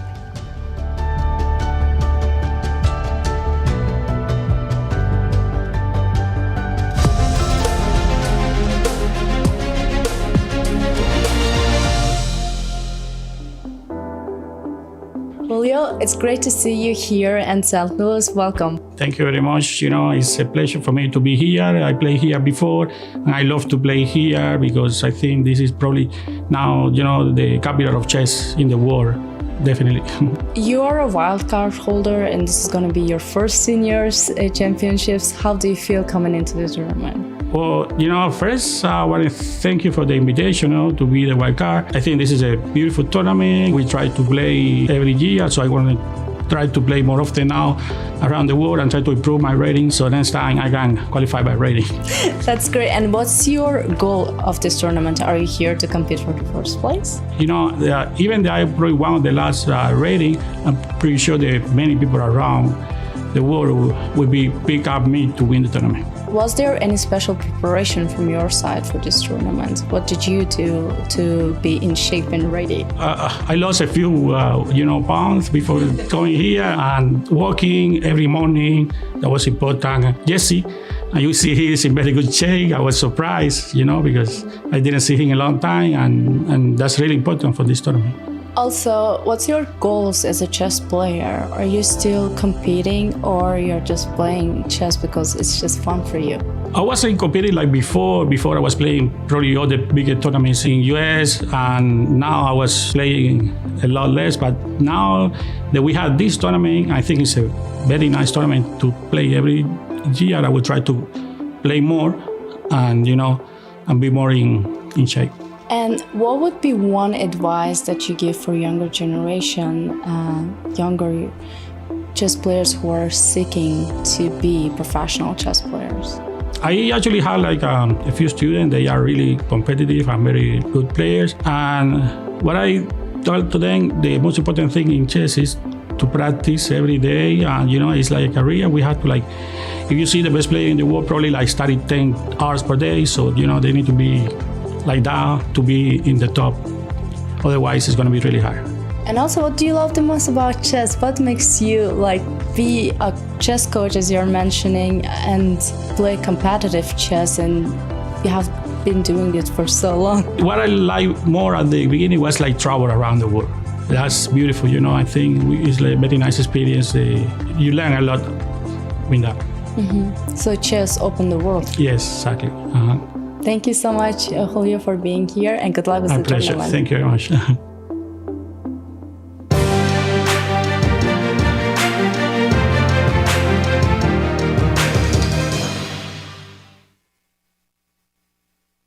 The stages are set. The players are primed. The best of the best are ready to face off in the 2024 Grand Chess Tour. The top players in the world prepare to battle across 4 countries for a $1.5 million prize fund. Everything starts in Warsaw with the Superbet Rapid and Blitz Poland. Then off to Bucharest for the Superbet Chess Classic Romania. The players then travel to Zagreb for the Super United Rapid and Blitz Croatia. The tour concludes with back-to-back events in St. Louis, Missouri, the chess capital of America, for the St. Louis Rapid and Blitz and the Sinkfield Cup. 9 players will go in, but only one can be crowned champion. Who is prepared to make history? Get ready for the return of the Grand Chess Tour.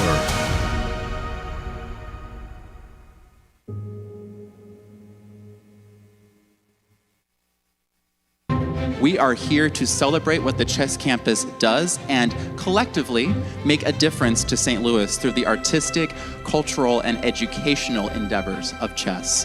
The St. Louis Chess Club and World Chess Hall of Fame makes such a significant imprint throughout our community, and with your help, we will continue to grow opportunities of outreach and engagement.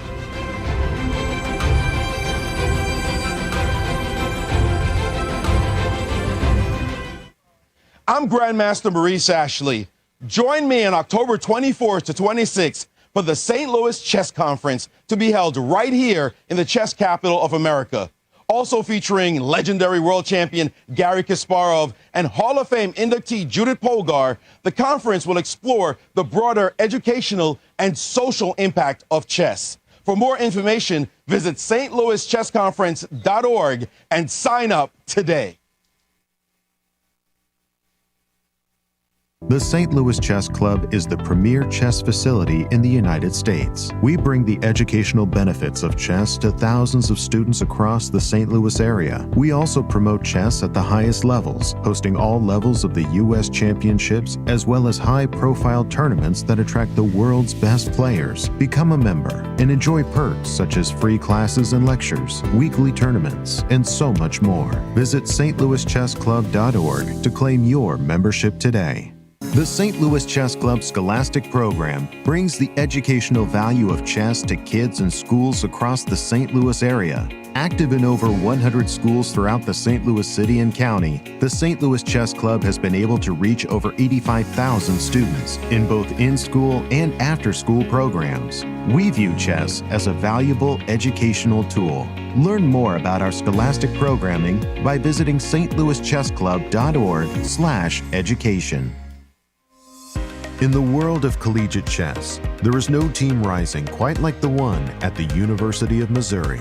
The team has brought home title after title, including the 2024 Pan American Intercollegiate Championship, and were the 2024 Final Four champions. Guided by their head coach, Christian Chirila, there is no stopping the Tigers. Respect, responsibility, discovery, excellence. University of Missouri. Here is the place where we enjoy the game of chess, of its beauty, to advance the cause of chess and to help St. Louis Chess Club to serve as a capital of the world of chess and to keep bringing new and new millions of new fans into the game every year. I'm Grandmaster Maurice Ashley. Join me on October 24th to 26th for the St. Louis Chess Conference to be held right here in the chess capital of the United States. Also featuring legendary world champion Garry Kasparov and Hall of Fame inductee Judith Polgar, the conference will explore the broader educational and social impact of chess. For more information, go to stlouischessconference.org and sign up today. The World Chess Hall of Fame, located in the heart of St. Louis's historic Central West End. Want to know why chess has intrigued people around the world for nearly 1,500 years? Stop by and learn about the impact of chess from our 3 floors showcasing the art, culture, and history of the game. The World Chess Hall of Fame has something for everyone to enjoy. For more information on current exhibits, please visit worldchesshof.org. St. Louis, the chess capital of the United States. It also plays host to an award-winning shop dedicated to chess merchandise, all-occasion gifts, and plenty more. At Q Boutique, you can shop both in-store and online. From quirky greeting cards to luxury chess sets, there is something for everyone at Q Boutique. Enjoy a shopping experience like no other. Make sure to check out QBoutiqueSTL.com for a wide variety of gifts for everyone to enjoy. At St. Louis University, chess and success go hand in hand. Founded in 2016, the St. Louis University chess team has risen to become recognized as one of the best in the nation, bringing home multiple titles, including the national championship in 2022. With members from 9 countries and led by Grandmasters Varuzhin Akobian and Dariush Virks, the future is bright for the SLU chess team. Higher purpose, greater good. St. Louis University.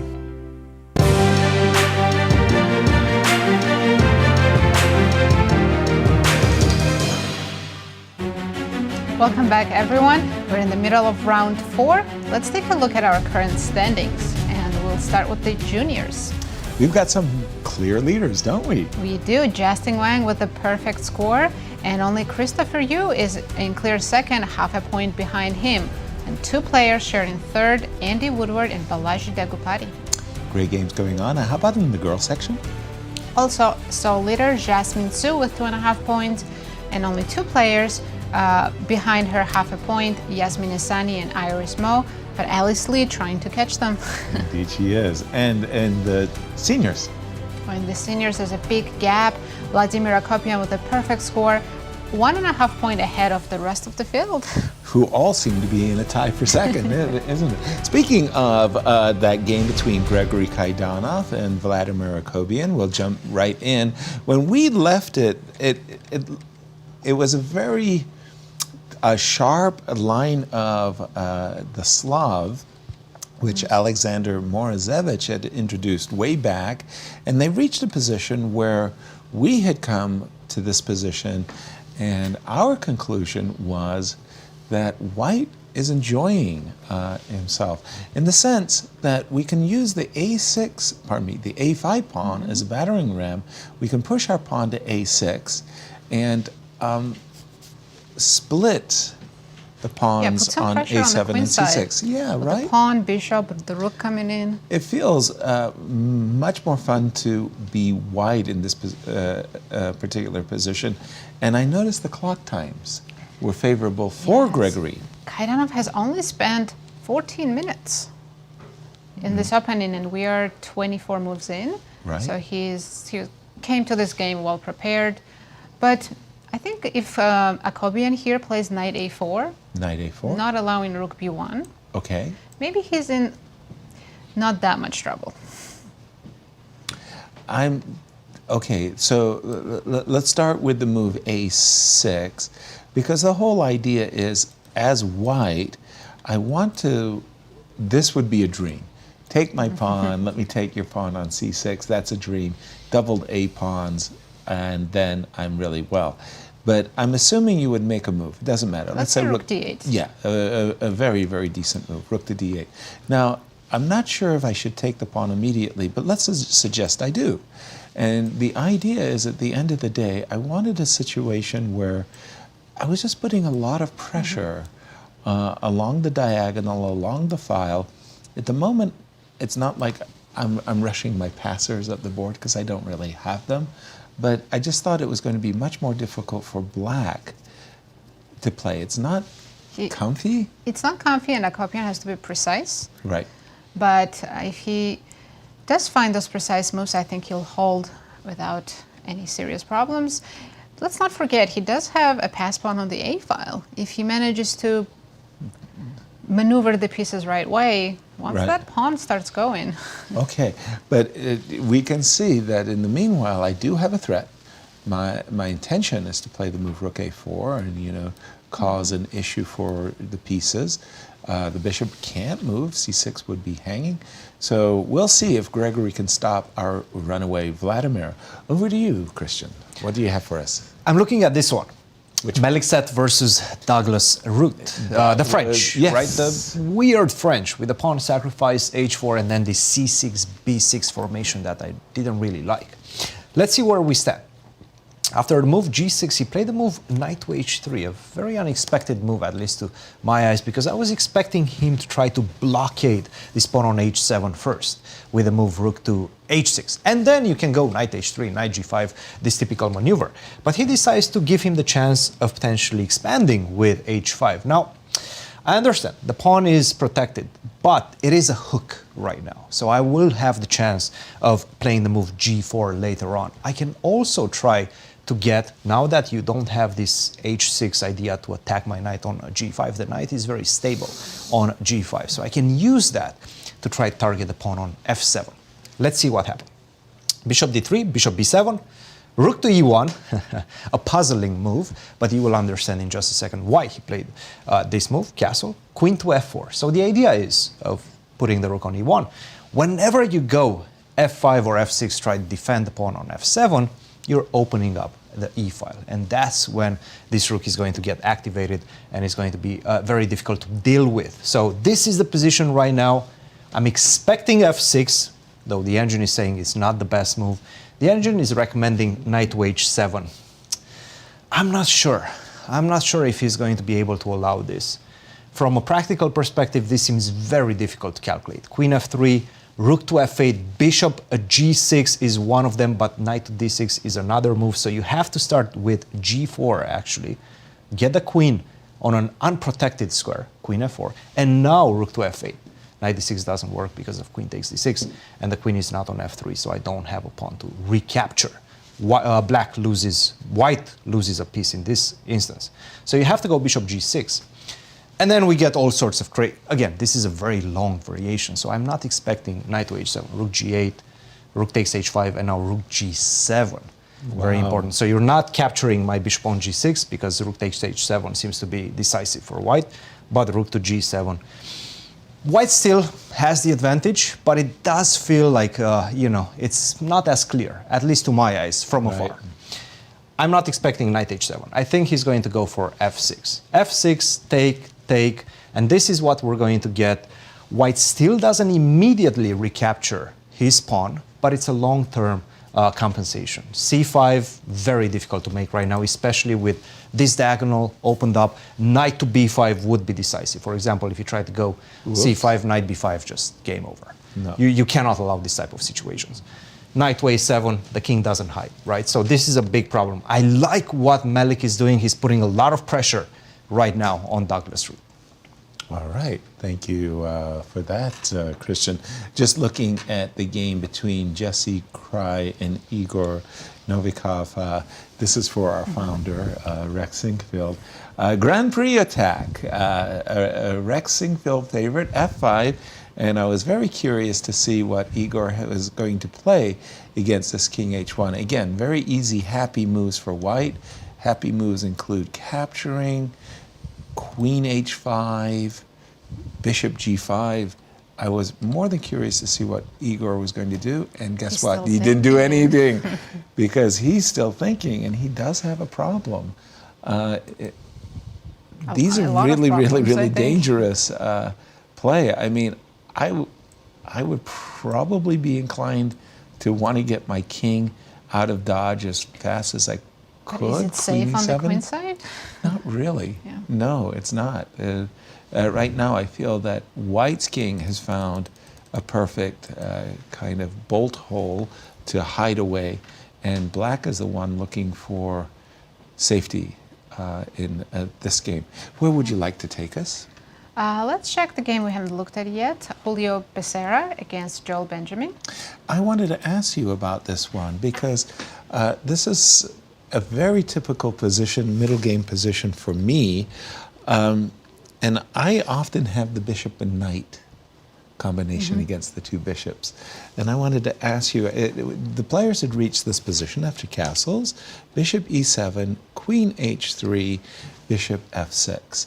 And I wanted to ask you, do you like the bishop and knight, or would you like the two bishops in this position? You know, as a Karakan player, I'm going with bishop and knight. Okay, me too, which is a kind of a funny thing to say, because contrarily, you know, a lot of white players would be very excited by the fact that their bishops are looking kingside. And objectively, white is better in this position. But my practical experience has kind of taught me that the pawn center can actually be a huge asset in the endgame. So at the moment, Joel is looking at bishop takes c3. He's looking at possibilities of g6 and e5, trying to trade queens. Let's see how the game develops. Rook c1, defending the weakness. Knight to e5, bishop to d4. Offering trades. Now, all minor pieces could come off. Let's have a look-see. So if I take, should we take with the queen? Because there is, this rook is hanging, I right? think we have to take on d3. Right. And if black had already castled, e5 would be very tempting to That play. would be great. That would be, but here I'm a little bit worried that if I do play the move e5, I might suffer the consequences of the pin in f4. So Maybe I have to take on d4. there's the question. That fixes your pawns. Right? Are the double pawns on the king side, like, okay, I've got double pawns, that's clear, but you've got double pawns too. Right, but ours is on the king side, so if white can quickly do the rover. All right, so something like this, yes? Yes. And let's say, Yeah, white's queen needs to be on h6, otherwise. Yeah, I think black's ready to defend. intriguing. We'll keep an eye on this one as it's much more strategical. There was a game of the juniors, the youths, that was Maybe that this was one? the brew. That was the brew game. Oh, we'll get to that in just a second. Where's the action, Christian? Let's take a look at what's happening in the marquee matchup. This has to be the marquee matchup Absolutely. of the juniors, Andrew just versus because Christopher Yu. two grandmasters meeting very well-established grandmasters as well. Christopher Yu, 2600, by the way. Andrew, knocking on the door of 2600 as well. And you were mentioning he played a brilliant tournament in the Summer Classic. In the Summer Classics. Hey, he was beating 2600s left and right. So definitely on the uprise. Bishop takes e5, this is the position that we have. Rook to b1, and at this point it has to be a mindset change for Andrew Hong. Yeah. Look, you were expecting to get something out of the opening with the white pieces. Not the case anymore. You're a pawn down. You do have some compensation, sure. You have some pressure on the b file. You have this bishop coming to f3, put some pressure on the knight on c6, but it's not enough. It has to be enough for equality. So that is your task, and this is how you should approach this position. My task is to make a draw. Pull the brakes, make a draw. It's not easy, psychological, right? But this is the situation he's in right now. Rook a b1, he found the move, best move in the position. Bishop takes c5 already was giving black the advantage. Rook a b1, we're expecting something along the line of b6, bishop f3, rook to c8, and again, you have to keep momentum going. You need to get C5? to your opponent's weaknesses. Knight to b5, yes. Bishop takes c6, knight takes a7 is an idea in the position as well. And after castle, bishop to a3 seems to be the best move. So, still, some situations that he needs to deal with in a very careful manner. White, that is, Andrew Hong. And I have to say, with the time difference right now and his clock ticking down, 59 minutes against an hour and 46 minutes. And we've seen Christopher. He's very motivated. He's very confident. He plays fast. And he's a very practical player. He puts a lot of pressure on his opponent's clock. We've seen it yesterday as well. So definitely I'm expecting a difficult defense for Andrew. He still has better chances to find the equality, but it's not going to be easy. And what an important game it is for both of these players, because a victory for either player really makes a key difference. Andrew needs that win to bring Christopher back to earth and hopes that somebody takes care of Justin as well. Do a favor. I want to turn our attention to the game of Brewington, Hardaway versus Balaji for just a moment, because in that Sveshnikov that we were seeing, guess what? I mean, for those of you who are joining us late, shame on you. In my opinion, we may be witnessing the novelty of the year with the move e5, e4. Usually that's dependent upon how the game ends up, by the way. You know, you don't win the novelty of the year by losing the game. A7, a6, knight h4, everything looks great. White's a pawn up, what's there not to like? F5, aren't I the one with the attack? Well, consider with the white king's position for just a moment. Seems to be a little bit more risky than black's king in the move b5, trying to blow the situation open on the queen side, do me a solid favor and help. Sacrificing a second pawn, but Yeah, and help me get my bishop in the game? No, you're not going to do that. And what Christian said the engine recommended was to shut down the queen side, and Brew went into a deep think. Remember, we saw the web cam there, the cameras of the playing hall. Brewington was really hard at work. he found it. He found the best move. move, C5, and now suddenly. This is the first time that Balaji is thinking. Exactly, that's what I wanted to say as well. Good This news. is Good news for Brewing. for brewing. Well, usually you feel it, right? Like when you come to the game and your opponent just blitzing out all the moves. And at that point, you're almost acceptful of playing a bad move just to get out of your opponent's preparation. Exactly. Okay, I'm accepting a worse position, but at least you don't know exactly what to do. You don't have the help of the engine with you. So, and with the help of the engine, C5. Good move, by the way. Yeah. Yes, again, we were discussing probably one of the better moves in the position, especially since once you take on b5, this bishop gets active. I mean, there's too many craziness, too much complication in the position. But c5. Let's say I'm a pawn grubber. You want to take? Pawn. Yeah, let's take it. take Oh it. my goodness. Let's you take want it. to take it. Let's d6, ask. it's already bad. Rook a7? It's really bad. Yes, rook to a7, knight to d5. Bishop check? Bishop check, king h1. Actually, no, not king h1. King h1 is bad. Bishop to e3 now. Ah, bishop to e3, Yes, of sir, you course. know what the valuation is? What? +4. After Plus bishop e3 is +4. Yes. Wow. Your dark squares and coupled with the absence of the knight on Makes h4 sense, on the though. rim, not good. Not good, really not good. The strangest part is I didn't see bishop e3. I was looking king h1 and ideas of bishop to b7 for black. And Because we've been playing king h1 in so many variations. Yes. I don't even know why we've been playing king h1 because bishop e3 is always there. It was the safe move to play. So after the move c5, what you have to do is kick this knight on b4 c3 first. away. Yes, that's one move, but you can also play rook e8. That rook on e8 always helps. E8. It's always a very good resource to have as black because Really? it just adds a lot of dynamic play to your configuration. Wow, rook to e8. Yes. Well, with everything hanging on the tension is everywhere on So the much board. tension. This feels like the action is in the king side, the queen side, and in the Entire center board, across. honestly. Yeah. Board on fire, as Alexei Shirov would say in this one. He would love this position, by the way. Game for Alexei 3 Shirov. results, right? Yeah, this is a position I wouldn't want to play against Alexei at all. I heard that Akopian just made a mistake. Let's jump into that game. It's Kaidanov against Akopian. Let's take a look, because when we left it, we saw We're looking at this knight position. a4 for black. Yeah, we were.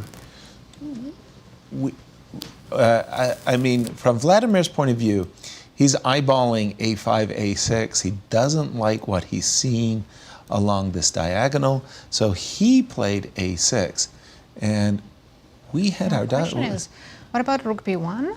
rook b1. You have Okay, to play knight a4, right? with the threat. With the threat, but your knight's kind of stuck. What if I play king d3 and king's coming closer? You're trying to trap this knight Yes. on the edge of the board. Well, first of all, bishop takes c4, or C6. bishop takes c6 Is also a threat. is a very big threat. So let me, I don't know, king c7, and are you still approaching my knight? Would rook a1 work? Rook Or a1. you have b5 now? Well, let's check it. Let's take a look. I think rook a1. Because if knight b2 check, king c3, and knight is just trapped. I can maybe, I don't know why I Okay. do myself any good by throwing in a check. King c4. King c4? Oh. Because here you have at least b5 after king c4. Sorry. Unless you're checkmating me somehow. I know, exactly. I was thinking about b5 check, takes, knight takes, king takes c5. Rook d5 would be mate, but there was a bishop. I think I can run. No, as well. it's not mate. None of this is working. So, by the way, the more I'm looking at this, I love your move king d3, by the way, Nazi. I really do. That king move, again, you're threatening bishop takes c6. You're sidestepping the only cheapo Right. in the position. And the king is actually this looks... Maybe black has to give up the pawn right away with b5 or something like that, and just to not get the knight trapped. b5 here. So I can go en passant, and you mean just say, hey, look, things are bad, but this is really bad. This would be Vladimir in great trouble Also, I here. didn't even have to do this. After b5, we could play bishop c6 and still leave the knight in the corner. Rook b1, knight a4, king d3, sorry, b5. And I could just take on c6. And just say, look, this knight is offsides. It needs to be calculated because black does have tempo move here, king c7, rook d8 check. I don't know. I like my bishop here. And rook d8. Yeah, e4. I'll give up the f2 pawn, but I got some dominating pieces. And again, you pointed out to me boldly that the knight on a4 is I think it needs to be saved by b4. Yes. Good stuff. Good stuff here for Gregory as he tries to stop Vladimir Akobian. And over to you, Christian. I'm seeing a big red bubble on You're e4. seeing a double question mark right now. This game, Igor Novikov just played a double question mark move, a losing move in this position. After a very long think, in fact. Long think. Exactly. He took on it. Look, we were discussing this It's not position. easy. We were saying how difficult it is. Because I am taking on f5, maybe you have to take with the e-pawn. It doesn't feel natural, right? No. So the natural move is sure to take here. But take a look at this. If I just simply play the very natural knight takes c4, I'm attacking the d6 pawn. You're in trouble. You have to take on b5. And now I just have to stop and think. Don't just immediately take on b5. You will still be in a quite good situation. But if you play the move queen h5, this game is over, guys. There's no way to defend f7. If you try to do something like queen e7, boom! Rook takes f7, queen takes f7, knight takes d6. Resign. Ouch. Question, what about knight f6 instead of queen e7? Knight f6, very good question. Yes, knight takes f6. And bishop g5. Nice. Take on g5, Checkmate. checkmate. Right? So absolutely everything is working right now in unison to get to the black Jesse, king right now for Jesse. If he finds this, knight takes e4 is the easy move. Queen h5, not so easy.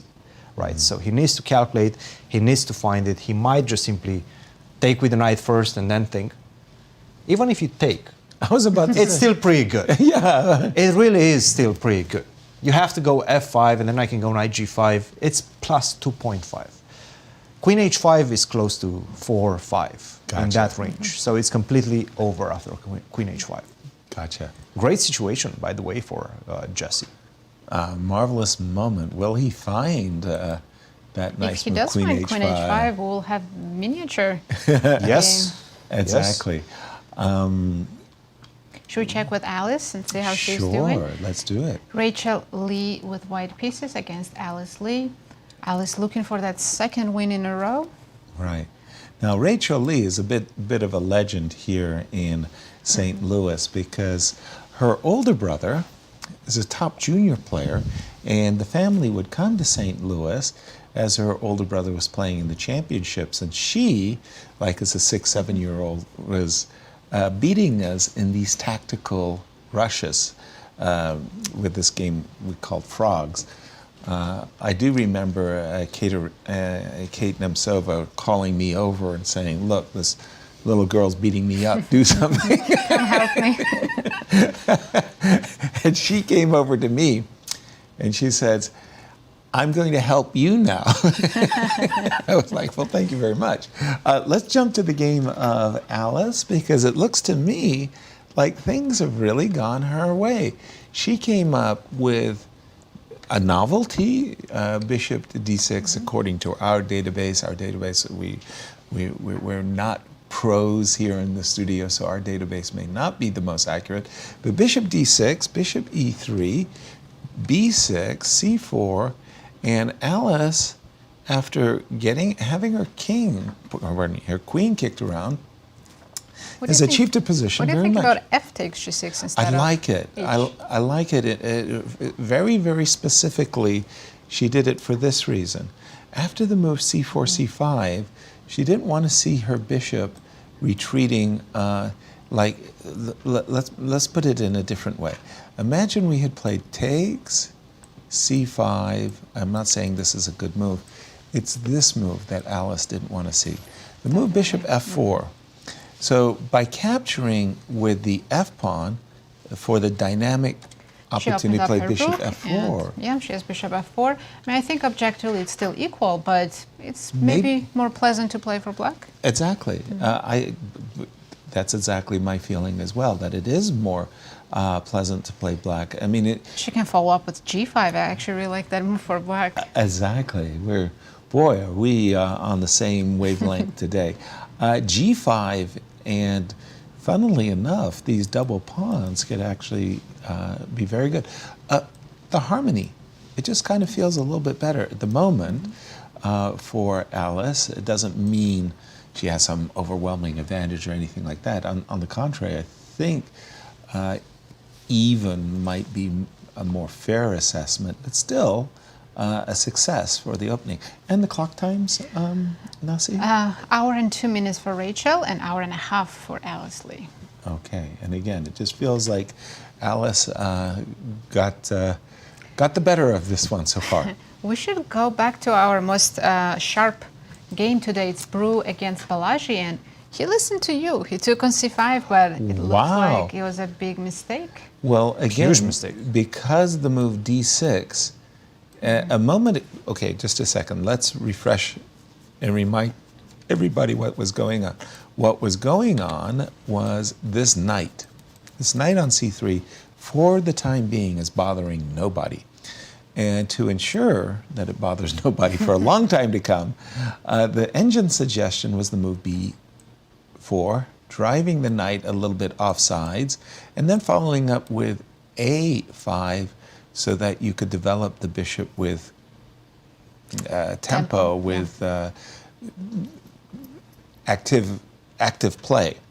The problem with the choice, d takes c5, as shown to me, by the way, is this move d6. Okay, this comes with the tempo. I played rook a7, and I was about to get destroyed after knight d5, bishop d4. Not king h1. Not king h1. Bishop e3, and then just compare the pieces. Or more specifically, compare this knight on h4 with his counterpart on it's d5. It's the black squares around black king that suddenly are very, very weak. Do you believe in dying with a full tummy? Not really. Not in this situation. Nobody wants to die with a full tummy. Yeah, no How way. about bishop takes b2? I'll take on c5.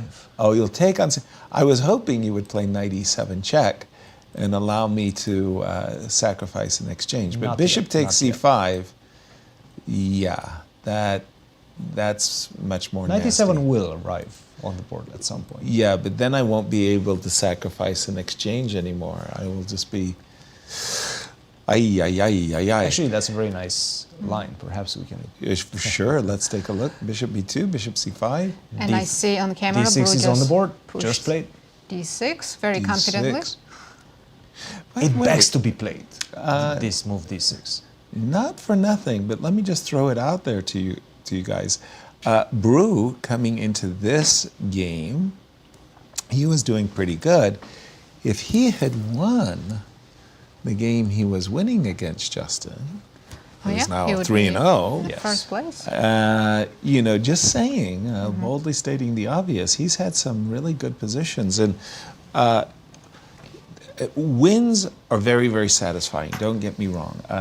Wins. And let's not forget, he's the youngest player in the tournament. It's his first time playing. Is he really playing the juniors? He's younger than Andy? Oh, sorry, second youngest. He's 14 and he's 13. Yeah. Nice catch, Yasser. I was just testing. Oh, very good, very good. Glad I passed. But winning is great. But winning against a player who has prepared the game and then you outplay. Yeah. Let's take a snapshot of Brewington Hardaway. Brewington Hardaway from New And York. I believe he has definitely 1 GM norm, maybe 2 GM norms already secured. Again, Andy, Alice, and I were busy playing a lot of Bug House together, and he's a hustler. Brewington is a Bug House hustler. He's only 14 years young. His USCF is 2548, and he earned international master title in 2023. But like I said, he has at least 1, maybe 2 GM norms. Actually, I'm pretty sure it's 2 GM norms. And his That rating is is just- not far away from that GM threshold. He's Yep. 2450 right now, so definitely getting closer and closer. I wasn't an IM until I was 18, 19. That's amazing. Welcome to the U.S. Championships. Welcome to these junior championships, where it just seems to me the junior championships are getting stronger and stronger. Every Talking year. about Christopher Yu and Andrew Hong there at 2600s. Brew is going to be tested in his first debut.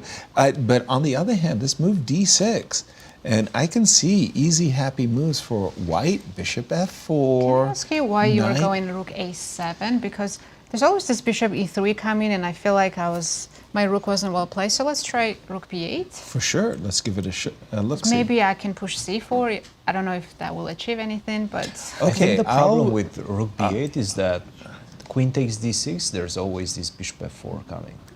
For sure. so what right? if I play c4 here? Okay, Queen G3. and just a moment. I want to go over here to harass the knight.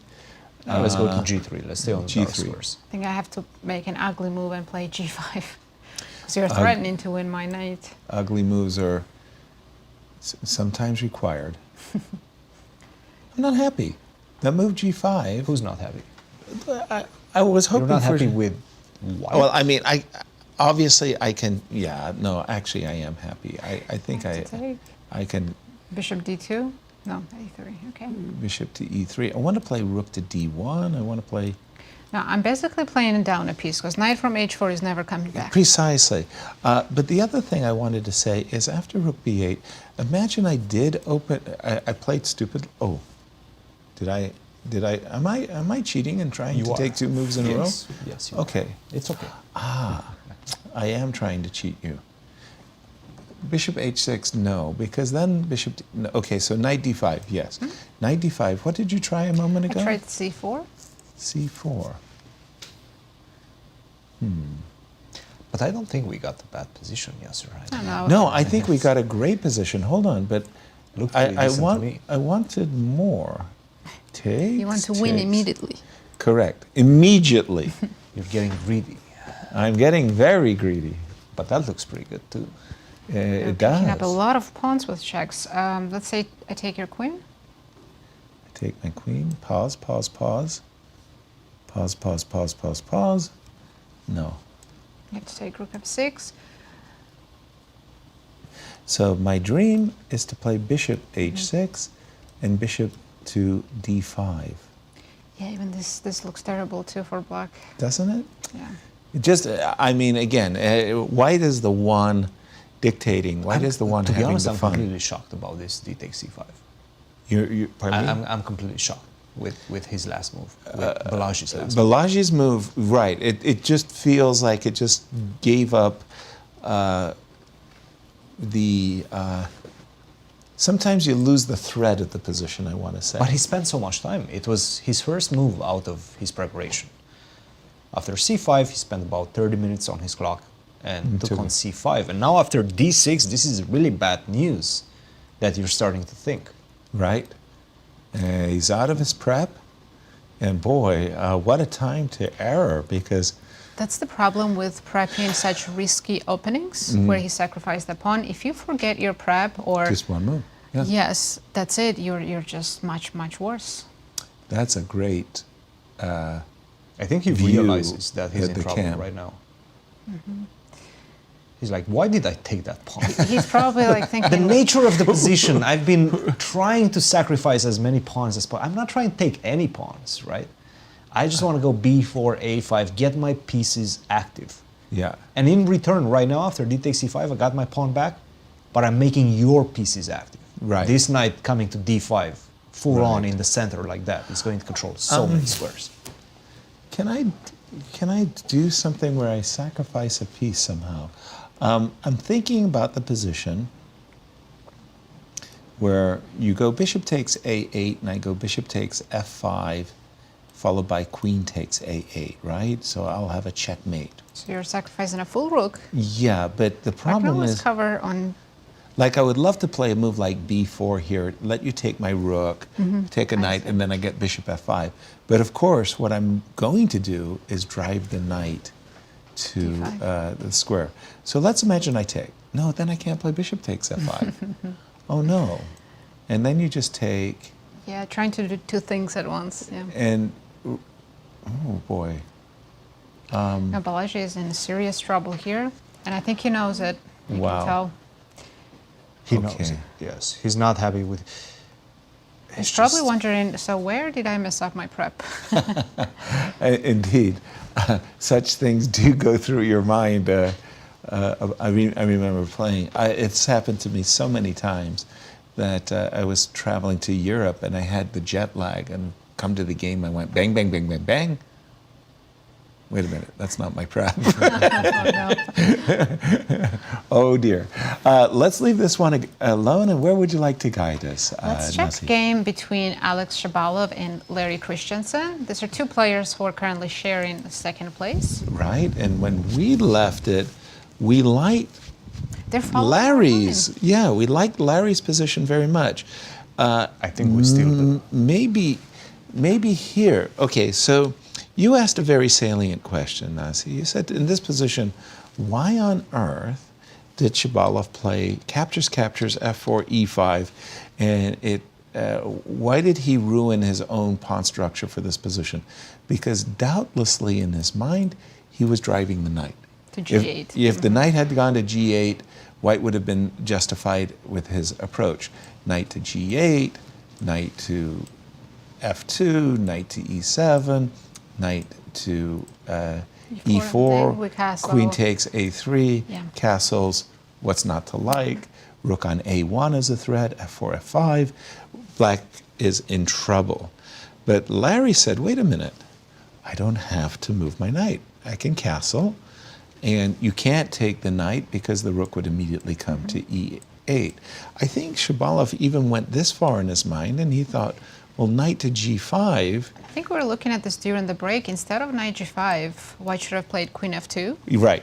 Just to be able to castle or get the king out from e1 quickly. Exactly.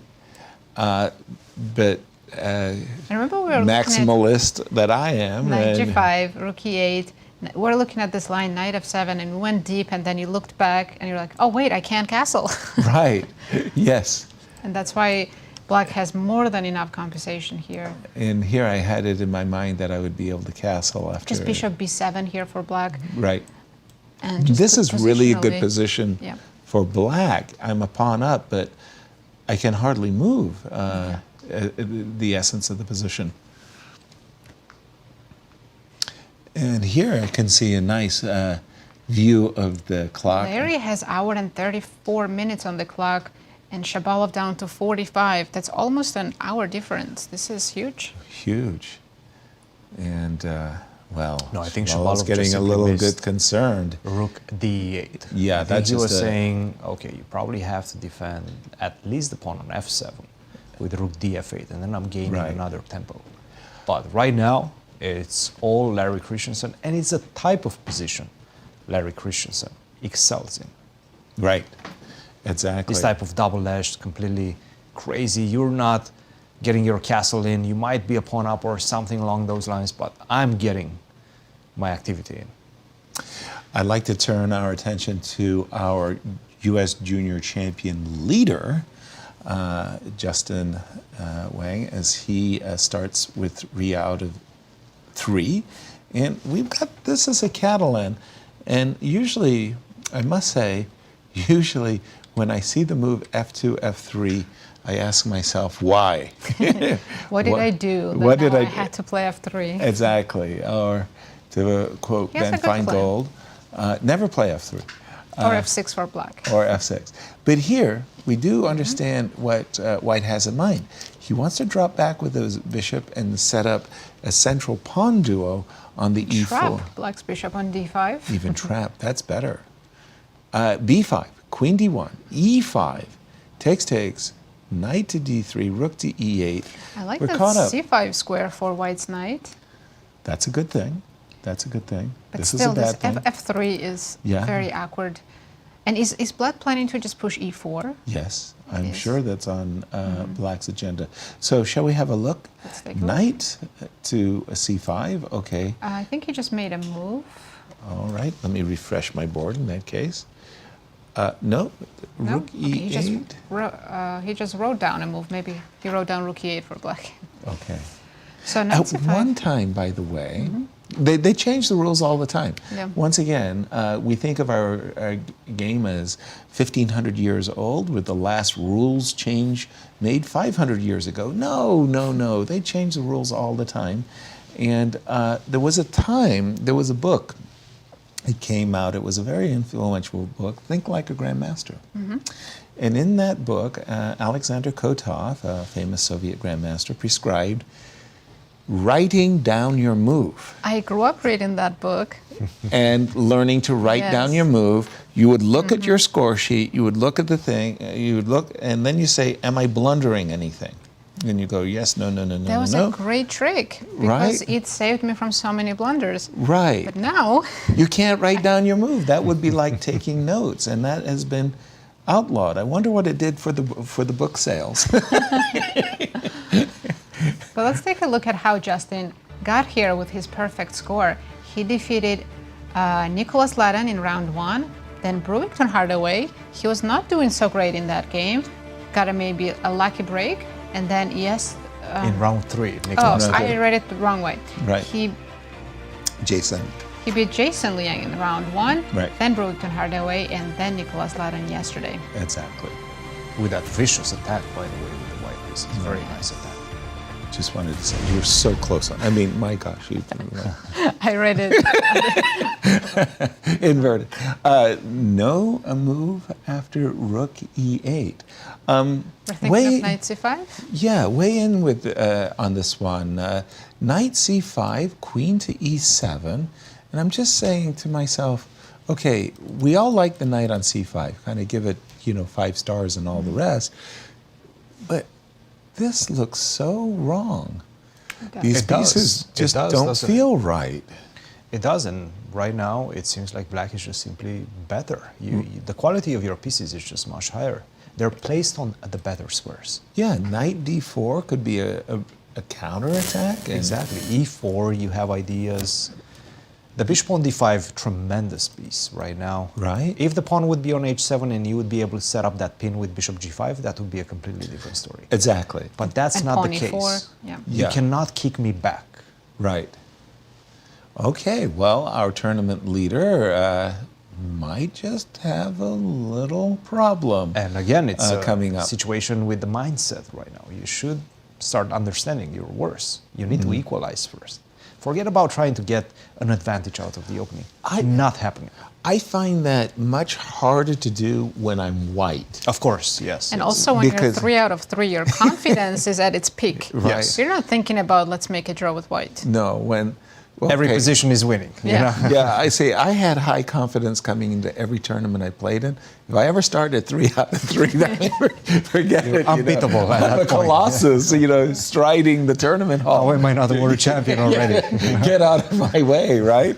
Oh, absolutely. Okay, you're in the driver's seat. Now, see, where are we going? Well, let's check with the leader in the girls section, Jasmine Su against Iris Mo.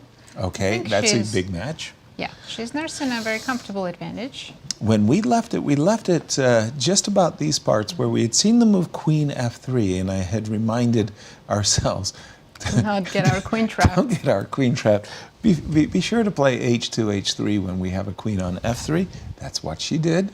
Queen to d6, rook to d1, rook to d8, knight f1. Okay, the knight wasn't really doing that great a job on g3. We cover the square And maybe on a good day, we start to look towards the center and the queen side. D5, perhaps, on white's agenda. This is interesting. In the last 4 moves for black, The queen she back moved and queen d6, queen d7, queen d6, and back 3 times. Yeah, but I don't think those are bad moves. I play this line with black, so I know that sometimes you just have to stand and wait, and that's the best thing you can do. Because if you push any of the pawns, you just create weaknesses in your own position. I like what Jasmine has done. Normally speaking, I've got a majority in the center and towards the queen side. What do I do with the majority? Push them. Here, I'm very excited by the opportunity of playing b4, a4, b5. You know, just trying to gain some space and to play actively. If I could play b4, a4, and bishop a2, so that I might follow it up. D5 is unstoppable. So from black's perspective, if we do see this move, for example, b4 on the board, from black's perspective, her majority is a little bit less. Because it's doubled, but maybe we can try some counterplay for black with f5, knight g6, and f4 ideas. f5, knight g6, and f4. Just a quick point, though. f5, oh, your rook is... I've got another pawn. I can play f6. Okay. Just wanted to make sure that you were ready to do that, because it does... Ooh, okay, bishop. Completely different approach by Jasmine. Not bad. Not bad at all. I think she's clearing that square for the knight. That's actually a very smart idea. Because then she'll be able to follow it up. Once the knight does land on e3, she'll be able to follow it up. Positional play from this 14-year-old. Very mature, right? They learn. Wow. Let's take a look at how she got here. She's currently in sole lead. She defeated Rachel Lee in the first round, then drew the youngest player in the tournament, Megan Paragua, and yesterday defeated Chloe Go. I think she was with the black pieces. It was a nice game, if I remember right. Yeah, Jasmine is cruising 2.5 out of 3. So far, so good. In Zagreb, one Levon Aronian came into studio, talked to you, and said, I am doing a very special training program. I'm just wondering if Jasmine is also in the training program with Levon. I have a feeling. You know, how do I sign up for that training program? A bunch of nonsense. Yeah? That Levon was throwing at us. Maybe to With Levon, worry you his never know opponents. if it's sarcasm or if he's telling the truth. Right. I believed him, though. Yeah. Look, he was very confident when he was telling me. Oh, look at her lucky hat. Lucky hat. This is the merge from this tournament, 2024 U.S. Girls Junior Championship. Well, they had the drawing of lots, and underneath the hats was the numbers. Hats. Is that how you call them, fisherman hats? Are those I think fisherman so. Hats? Or the bucket hat? Bucket hats. The bucket hat. I see that you've got the game of Igor Novikov, Jesse Kraai and Igor Novikov. F7, F5, come and get me. Yes, we didn't see Queen H5. We did not see Queen H5. No. Jesse was too... A bit unfortunate. Jesse was too enthusiastic about recapturing his bishop. And I think he did it very quickly. Right. I don't know exactly, I don't know for sure, but that's my guess. Queen H5 was winning, right. Of course. Queen H5. The best thing you can do is try to play at this position. Good luck. Yikes. Good luck. After this one, C3 is going to come. Your 2 bishops are not really that great, and your king is still very much in peril. So this was a big opportunity. Still, the position is completely winning. The knight on G8 out of play. F5, you're giving me this weakness to work with. You're giving me this diagonal to work with. But you have options, and we know that when you have options, it's so easy to get lost in that maze of options, right? And that's exactly the situation. Knight G5 is a move. C3 is a move. Queen H5 first is a move. You make one inaccuracy, for example, very tempting. Queen H5, not that powerful. King to D7, and it feels like the king is already starting to get out. Look. And also, maybe now we have to move the knight, and the queen walks into tempo, knight f6. Exactly, and psychologically, look, you're still a pawn down as white. Right, If I you want to manage win to it back. consolidate, If I manage to consolidate, I'm going to be very happy with black. So Jesse right now needs to be careful to keep his momentum going, but definitely still has all the trumps in the position. Well, the first move that comes to my mind after I see the move f5, and you pointed it out immediately, was the weakness on e6. Of course. Why isn't he playing knight to g5? Knight g5, yes. A la tempo, if Knight you will. g5, let's say queen e7 or queen f6. Let's say queen e7 just because I want to get my knight to f6. As soon as possible. Yes. Queen e7, rook to e1. Bishop e5. Bishop e5. Bishop f4? That might be a bit too much. I'm giving we give away. a check? Yeah. Well, I'm taking. he's taking on f4. I'm taking on taking f4. on e6. He's taking on Rook and two g5. pieces, It's right? too much. Yeah. I do have queen. King d7. I don't know. Just a second. Hold on. My rook is actually on a. I think, Christian, I think you were the one who shared with me a position today on your phone where Fabi won in 9 moves with rook takes a7. Yes. Don't get too excited about rook takes a7 in this position because it's not happening. Here's where I was going with the rook takes a7 variation. I was hoping you were going to castle, and now rook takes a7. and then I was going to play rook takes a7. Look, I have a feeling white is still better. Yeah, right, but maybe it's not. Maybe knight f6 and then king f7. Yeah, maybe this is not the cleanest. And you're way. starting to The doubt ping pong. yourself as well in this type of assessment situations. Agreed. Very critical Agreed. assessment situations. Because if Yeah. you assess it just slightly wrong, you're in trouble, right? So once again, we were just looking at knight to g5, queen to e7. I played rook e1 because I wanted to Very target. logical. Excuse me, that was supposed to go. I wanted to target the e6 pawn, and after bishop f4, I wanted to develop the bishop. Quick moment, could I? Just take Is it it slow and go too c3. slow? Is this really? Maybe I'm asking too much out of the position, I don't know. It's not obvious how can black defend e6. right? It's not obvious. Maybe I have to do h6 and go after your knight. Ah, you do have a trick. Knight to g4. I'm just wondering about this trick. And what's the... Okay, but if I... Defend the queen? trick. h2 is h6. Oof. Okay, now my head is beginning to spin. I'm not sure I can calculate these variations very well. But apparently, knight g5 and rook e1 isn't the way to go. Now, see, what would be your approach? Would you be looking at the queen h5, checks? Definitely, and I think I would be taking half an hour here to make a decision. Very good. Too many good options, and you know, it begins here. If you slip a little bit, your advantage starts to decrease just tiny bit on each move, and I've had many times where You've watched your phone. yeah, You've my watched it advantage just disappear. Yeah. So I've learned to take my time in critical positions like this. Drift right away. Okay, we'll keep an eye on this one. Where would you like to guide us? We have an interesting position in the game between Jason Liang and Arthur Go. It looks Okay. like French gone wrong for bad. For black, sorry. A friend. Oh boy, these are the winner days. For some strange reason, I enjoyed studying these winner games where the bishop came to d2 from earlier, then you gave up like your entire center to put your bishop on a3.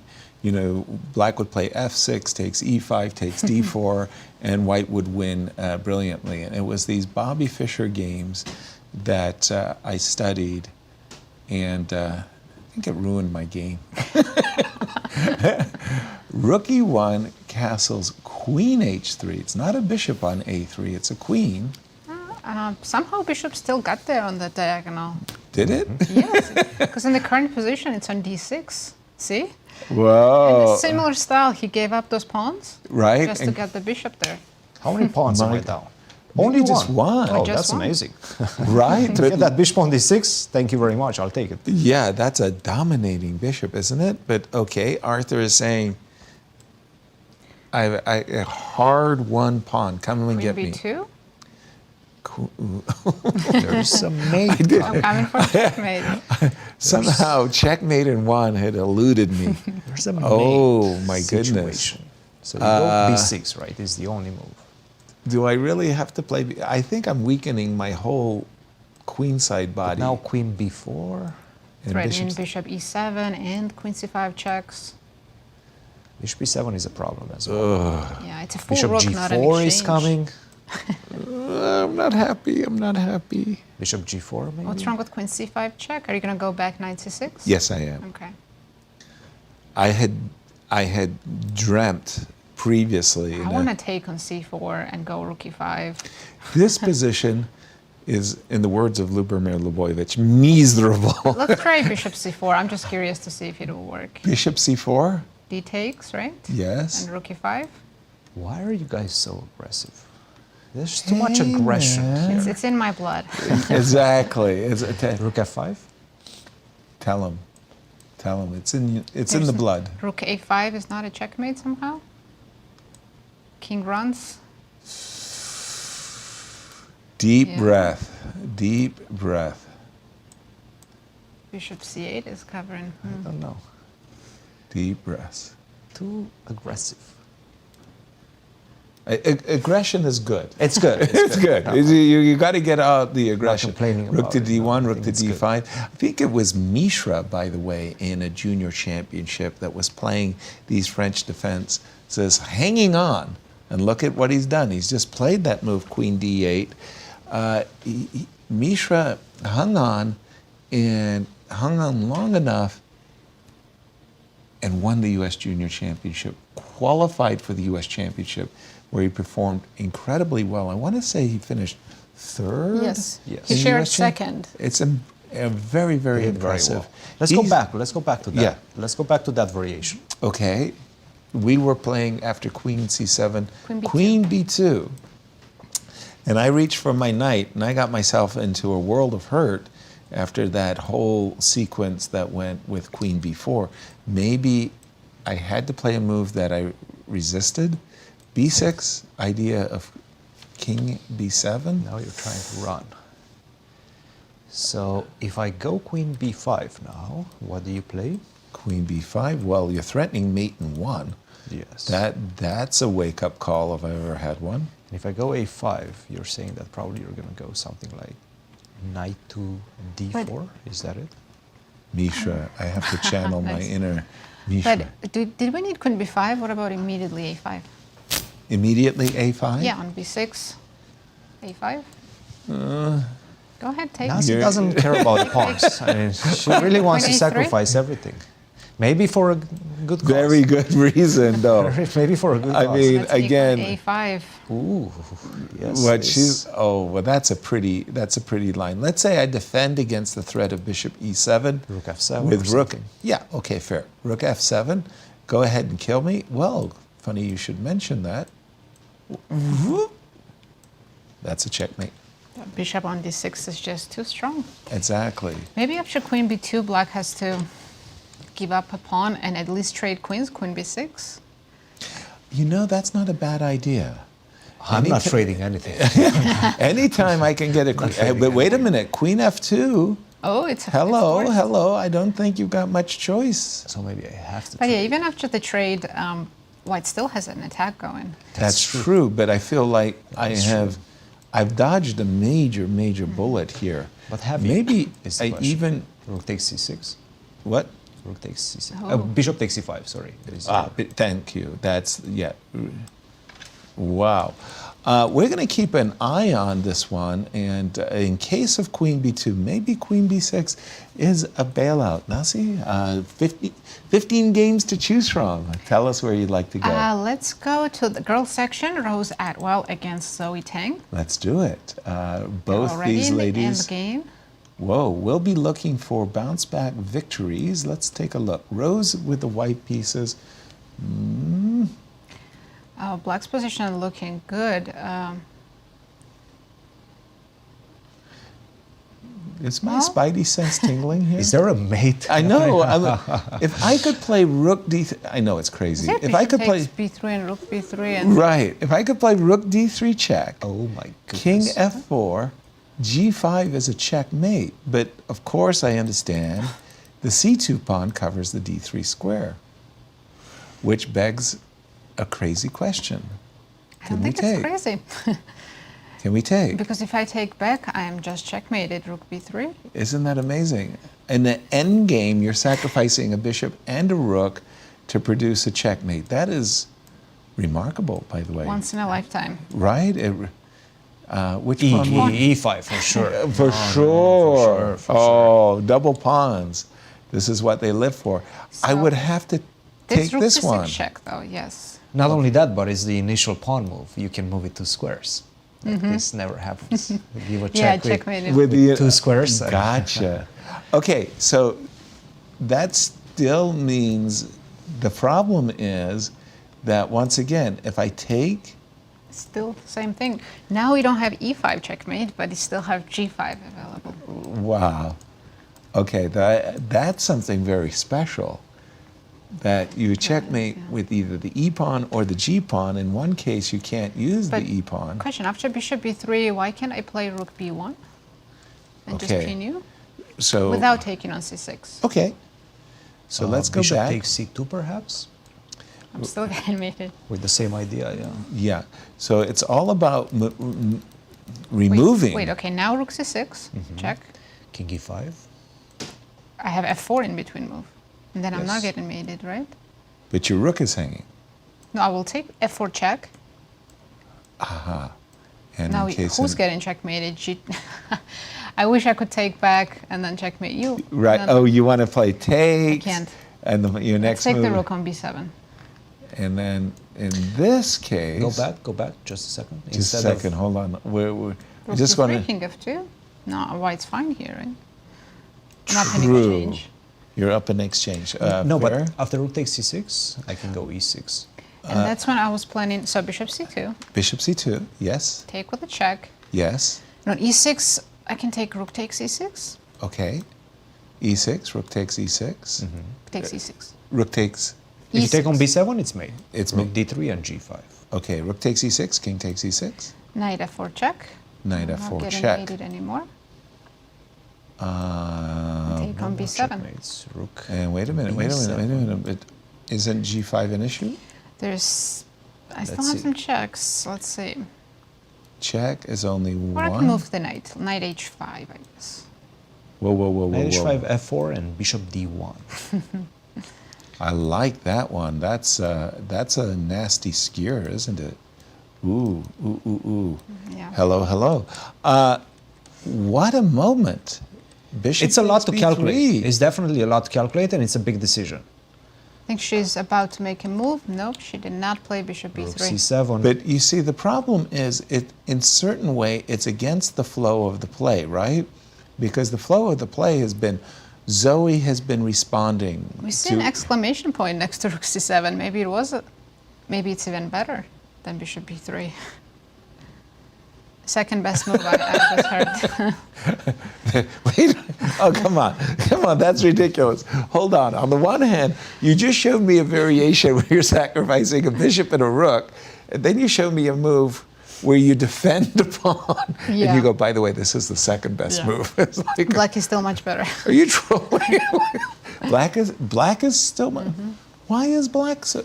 I think it's the white rook is kind of awkwardly placed on e6, and the black pawns are still going to come in the center. No they way. seem unstoppable. How could this be better for black? Just a second. So maybe black wants to play bishop c8 and e5, and I'm still going for a checkmate. Okay, so bishop c8, by the way, e5, that's yeah. kind of a funny move. So I understand that Rose wanted to play on the dark square. So in her mind, she's got the following picture. She wants h4, g3, knight to d4. Now, she got to this position, knight to d4, and she's thinking, Bishop f4 check? f4, king e4. King takes e4, right? Yeah. But that's not the end of the story. That's actually just the start of the story, because there's bishop to d5 check. King has to go to d3. If I take, there's e5. Right. We still have e5, right? Exactly. Or should you take on g2 first? E5. I think Knight. this is just over. Yeah, I just lose I lose something. What are you losing? Let's take on g2. That's Wait. a discover check. This is a crazy position. We jumped into a position that is actually tactically crazed. So I'm saying what Rose is thinking about is she's thinking, I want to play, knight to d4, h4, g3, but you are telling me, wait a minute, black wants to play bishop c8, which comes with a tempo, followed by e5. Whoa, whoa, whoa. Then I won't get a beautiful outpost for my knight. That's not fair. I mean, I think white's in trouble, and she has to find precise moves to survive. In the line we were looking at... Okay, let's try it again. h4. No, you were playing knight d4. Oh, pardon me. Sorry. Yeah. Okay, knight d4, the line we F4? were looking at. f4. I just assumed the takes. Takes. That discovery check would be winning, but that was a wrong assumption. But you were probably doing very well nonetheless, right? Sure. Bishop to d5. Okay, let's think. Now you were thinking maybe bishop takes g2 Just immediately. to pin your knight, yes. Yes. I mean, e5 should be winning this. This isn't bad. What your alternative, if you want. I mean, this is better for black, because this majority is stronger. So, okay, I don't think I can play like this for Rose, so let me take my moves back and go ahead and tell me what's going on here for just a moment, because I'm... So let's try bishop c8. And now you're kicking me backwards, Okay, and I guess E5. e5, right? You do have g3. You're right on time, right? Not necessarily. e5, g3, rook d7, and you remind me... The mate threat is never gone. It was like, how strange is that? What a peculiar position. We're going to keep an eye on that. I wanted to turn our attention to the senior championship, because Gregory Kaidanov is trying to stop Vladimir Akobian, who's on a perfect result. Let's pick up the action. When we left it, we saw the move a6, rook b1, and here our main line was king to d3. Gregory took a different approach. He played rook to b3. Same idea. Trapping the knight. Keeping the knight trap, but of course, what he really wants to do with both hands is capture this pawn on c6. King c7 was forced, bishop here, and he's weaving, white is weaving something, this Okay, knight. play rook d8. But the thing is, whenever you attack that knight, I always have b5. As a way of protecting the knight. Sure, that's going to destroy my pawn structure. But at least I'm not losing that knight. So in the meantime, perhaps, if you try to attack me with bishop c2, I can try to do something with my rook as well. Maybe rook g8, rook g2, try to get to your pawns, perhaps. Your bottom line is you have a bail with b5. Right, right. Like that knight is never going to be lost for nothing. Okay. You might win a pawn, but not much more than that. Okay, well, let me channel my inner Gregory Kaidanov and say, basically what I'm trying to do is dominate your pieces, and I want to go knight to h6, gift me this pawn, and also maybe on a good day. If I play f6, are you going to go knight g4? No, Okay. after knight h6, I was going to play f6. Okay, I'll go here. Okay. Let's And make some move. it's not... Oh, you're going to take a stroll with the king. Yes. Very nice. It's not a random walk in the park. Maybe at I some don't point have- you yeah, need to exactly. bring your knight to c5. Maybe bishop d6 and knight c5. Or bishop f8 with a tempo. A Let's tempo. try it I out. was trying to get in. That's the problem. You're not okay. Now I'm beginning to understand the I'm position thinking better. maybe even here black should just go bishop f8 because knight Bishop c5 is f8. a threat. Yes. I mean, we just got that bishop out of f8 finally. To take it back is, It's a very pretty strange harsh. move to make. yeah. And how did Vladimir get to this exalted position of 1.5 points ahead of his nearest competition? Well, He won every game and he defeated his top competitors. So in the first game, Igor Novikov, then Shabalov, then Christiansen. In such a strong start, and if he saves this game today, he will still have a very big lead. Huge lead. We'll keep an eye on this one, and we'll just check in on Alexander Shabalov and Larry Christiansen. As we said, the fight for second was intense, and when we left it, we really liked Larry's position. The move rook e8, and the problem that Shabalov is facing is his king simply can't castle. Look at what Shaba did. Wow. Now, in my day, I used to play such moves, and people wanted to take away my grandmaster title after I played king to d2. Let's see what Larry... If the king can make it safely to b2 or a2, then good job, Shaba. Isn't that a big if, though? That is a very big if. King, a3 is just hanging. King to c2, the knight. Whoa, whoa, whoa, whoa, whoa. It looks like... Oh, you're right. First of all, a3 is hanging. But I think what Larry really wants to do is reroute his knight. You see, if he could go queen a4, put his knight on c5. Oh, whoa, whoa, whoa, whoa, whoa, whoa. This is bad news territory for Shabalov. He played queen 4. Okay, I think he's just... No. He's playing with fire here. How does that help? I don't see how. He wants queen d4 and just to offer a queen trade. But I think I'm going to dodge the queen trade, and I'm just... Here maybe I can go queen c6. Queen c6. But your knight c5 stops all my... Knight c5 taking on d6. Oh, e takes though. d6 is hanging here. Not sure. True that. Also, Alex is down a whole hour on the clock. Wow. It's 29 minutes against hour and 22. Wait, let's try to be a bit more precise. Yes, of course. Queen to e4 on the board. You could just play bishop b7 and then take a pawn on a3. Yeah. Bishop b7. I knew you'd be happy with that. That's why you're getting the big bucks. I like it. Bishop to b7. He's just about to make a move. Queen to f5. Queen... No, I think queen d4, right? I was going to play queen d4, yeah. He took on e5. Okay. Wait. Queen e4. He just took on Forgot e5. about the pawn on e5. It's been pinned for so long. Right. By the way, He's looks definitely good. seeing something that He we does. don't. So It you looks take on good. e5, take on e5, right? With the pawn, most likely. So Or we do you take take on with the e5, we take on e5 with the pawn.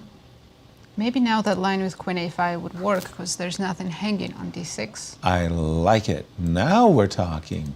Queen to a5, knight to c5, and bishop to b7, and then we're really cooking with gas. I like it. White's pawn structure is just so ugly. Truly. Terrible. See, that's the drawback of the same-ish. The pawn structure. So what if I try to go knight d4? Try to go Knight broke. to d4, bishop to b7 to stop, knight to c6. Larry got up. Could also include the check, but you Knight don't need to. c6. Including the check Include is the check also... so there wouldn't be knight c6, yeah. Yeah. You know, it's funny, I kind of was... But I you want wanted the to pawn, right? embrace the move knight to c6. But you're right, check, king to b2, bishop to b7. That just rules out Queen any f5. option. And after queen f5, we can go knight to c5. And Ideally, white wants bishop c2, but then I just hang my pawn on c4. right? It's such a bad pawn structure. It's like the ugliest pawn structure I've seen in a long time. Clearly, you haven't studied my games. But you're right. This is bad news. It's getting that time in our show that it's time to take our second break as we start to get into that third and fourth hour of play when the players get into time trouble. We need to be at our best. What do we have for our viewers during this break? I think I'm waiting for a prompter. So, I thought you had it.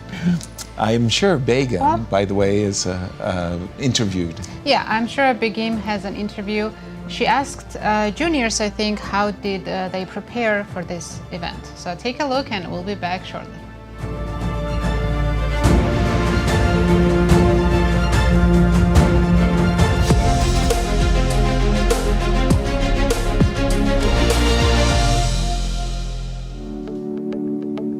How do you prepare for important chess tournaments? I like to look at a lot of openings and I try to prepare my calculation. But I like start doing exercises. I work on a lot of old guard books. I also work with Sam Shankland and I've do some calculation camps sometimes. I've done some extensive camps with Sam. It's good to be well prepared to give yourself the best chances at the tournament, definitely. Everybody has times where they procrastinate, but if you're the best prepared player, you have the best chance of winning.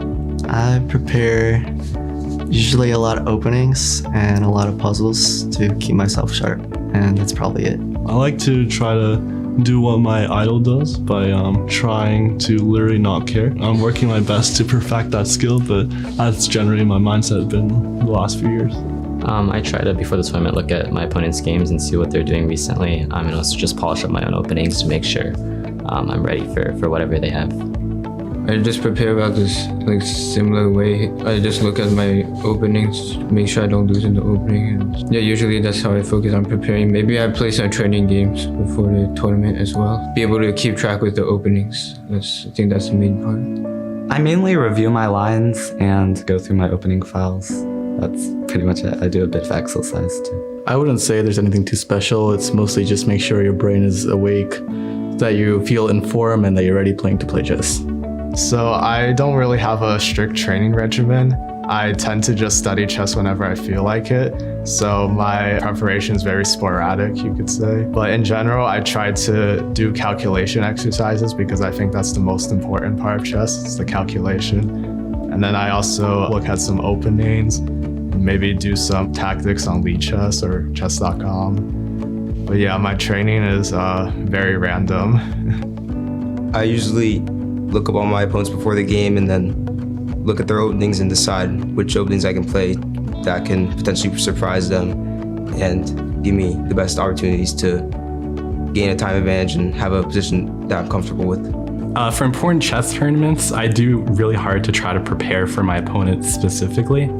So look at colors like black and white, try to figure out what my opponent's weaknesses are, and then also try to play to my own strengths. So for me, the opening is a really important part of the game. But also, even if you get an advantage out of the opening, you need to play well after that to convert an advantage. So to prepare for that, tactics, my coach will give me exercise to work on. So trying to work on all parts of the game is the best way to go.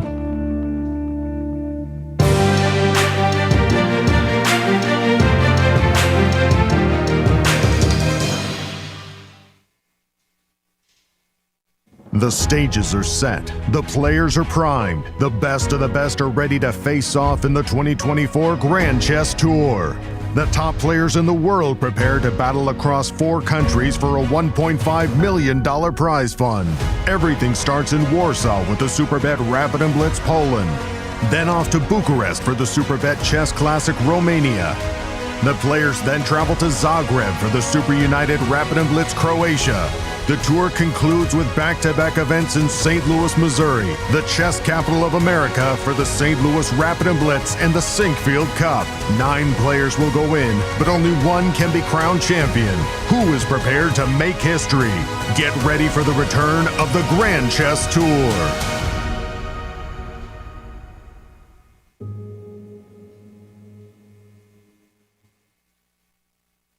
We are here to celebrate what the chess campus does and collectively make a difference to St. Louis through the artistic, cultural, and educational endeavors of chess.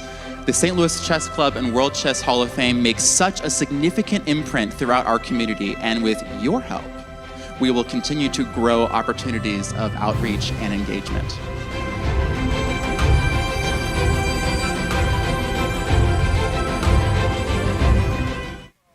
I'm Grandmaster Maurice Ashley. Join me on October 24th to 26th for the St. Louis Chess Conference to be held right here in the chess capital of America. Also featuring legendary world champion Garry Kasparov and Hall of Fame inductee Judith Polgar, the conference will explore the broader educational and social impact of chess. For more information, visit stlouischessconference.org and sign up today.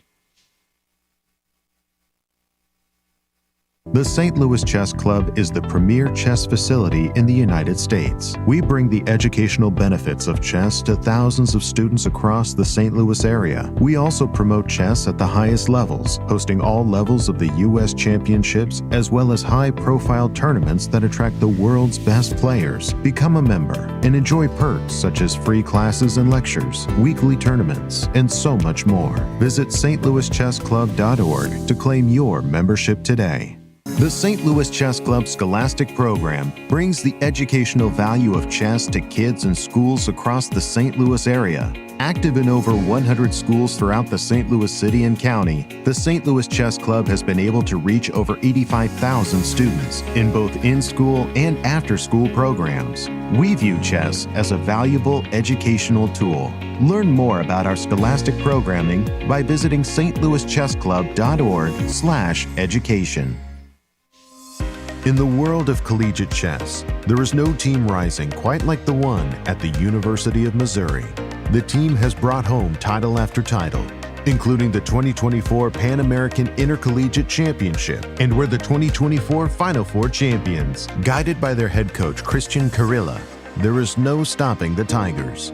Respect, responsibility, discovery, excellence. University of Missouri.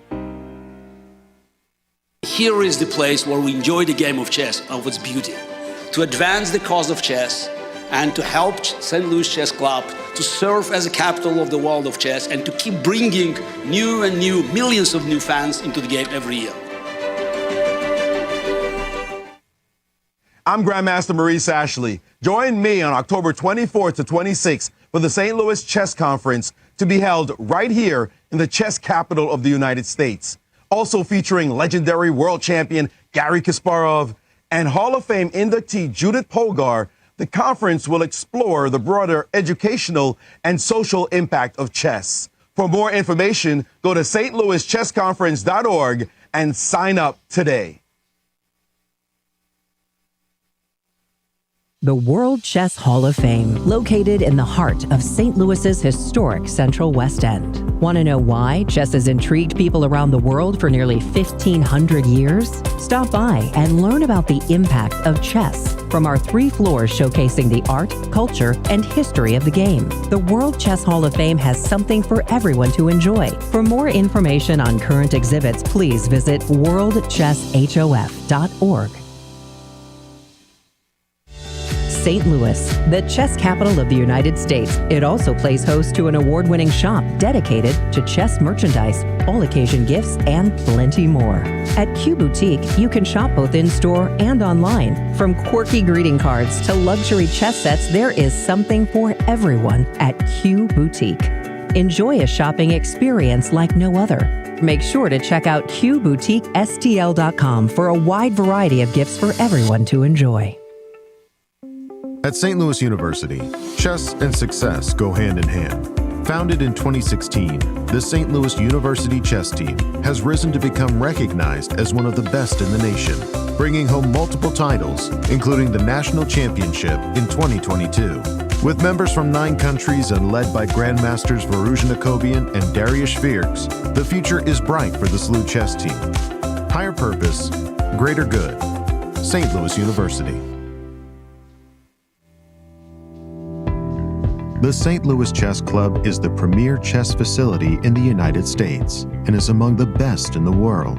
Thanks to co-founders Dr. Jeannie Cairns Sinkfield and Rex Sinkfield, the St. Louis Chess Club is a non-profit organization committed to promoting the game of chess locally and internationally. We bring the educational benefits of chess to thousands of students across the St. Louis area, promoting cognitive development, critical thinking, concentration, and analytical skills. The St. Louis Chess Club welcomes chess lovers of any age and skill level to come and enjoy the game of chess. We also promote chess at the highest levels, hosting all levels of the U.S. Championships and the American Cup, as well as high-profile tournaments that attract the world's best players, including the prestigious Sinkfield Cup, Cairns Cup, and many more. All tournaments can be streamed via our YouTube and Twitch channels that also include over 2,000 chess lectures for anyone to enjoy. Become a member and enjoy perks such as free classes and lectures, weekly tournaments, merchandise discounts, and so much more. Visit stlouischessclub.org to claim your membership today.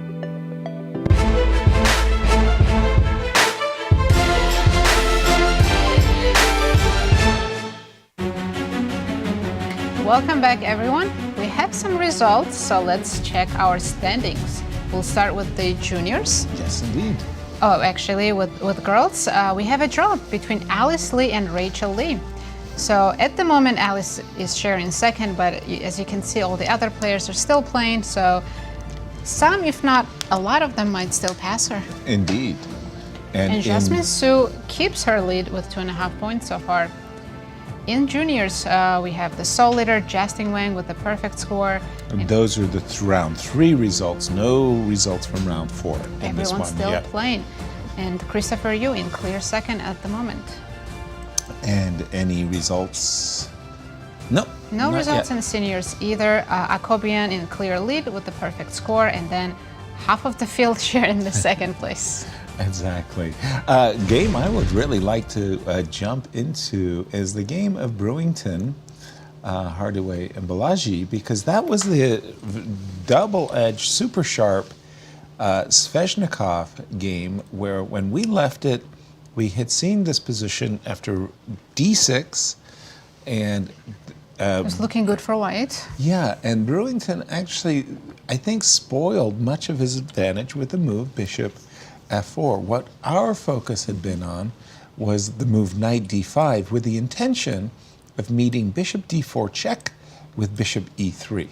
So that's already a clue right away that we don't need bishop f4. The other thing is you did something nasty to me. That was when rook was on b8, though. Yeah. Well, when you closed the king side with the move g5, and I felt, ooh, I had let the advantage slip away.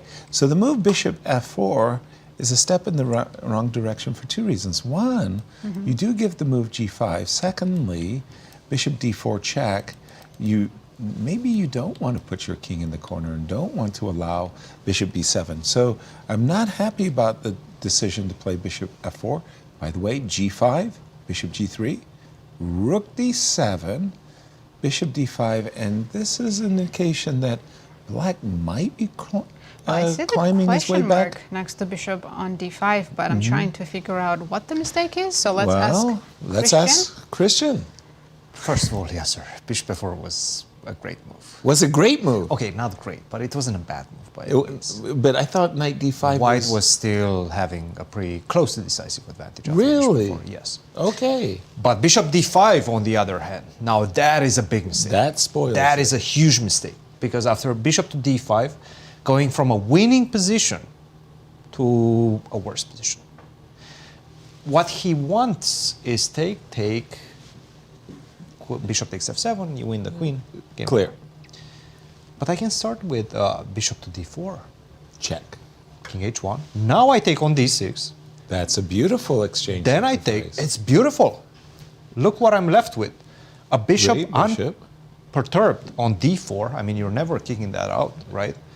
You go knight e2, I take on b2 in most instances. And d5 is hanging? This long diagonal opened up. If I get the bishop on b7, I might even sacrifice the second exchange. For example, you go bishop e4, I go rook e8, I might sacrifice on e4, get my bishop on the long diagonal. This comes with some checkmating threats, right? Exactly. You're in trouble right now. This is the most pretty exchange sacrifice that I've ever seen. I mean, it's a great situation and great opportunity right now to Balaji to once again not only get back into the game after that critical mistake d takes c5, but in fact maybe get a better position. And again, it starts with bishop d4 check. Yes. Drive the king into the corner, sacrifice the exchange so there's no bishop takes f7. Pardon me, there's no bishop takes f7 check. First, yes. Intermezzos, takes, and the result, we gave up an exchange for a strong bishop. Even the knight on h4 looks strong. Now it's good. Now it's a good piece. Yes. Yeah, and it's keeping its eye on the f3, and here we're, in a Kiba Rubinstein style. Queen takes d5, bishop b7. b8, yeah. Those are interesting. Exactly. You can anything to get a bishop on the long diagonal, and suddenly it's black who's cooking with gas. We've seen the advantage kind of go back and forth like a hot potato Let's try between to these two understand plays. why. Look at Balaji. Balaji doesn't seem very happy, which surprises me a little bit because this is the best opportunity he's had in a long time. Why is he not happy? He's shaking What is his he missing? head, but it could be like he can't believe his opponent's allowing this sacrifice. True. We know Hikaru does that often. Oh, you're right.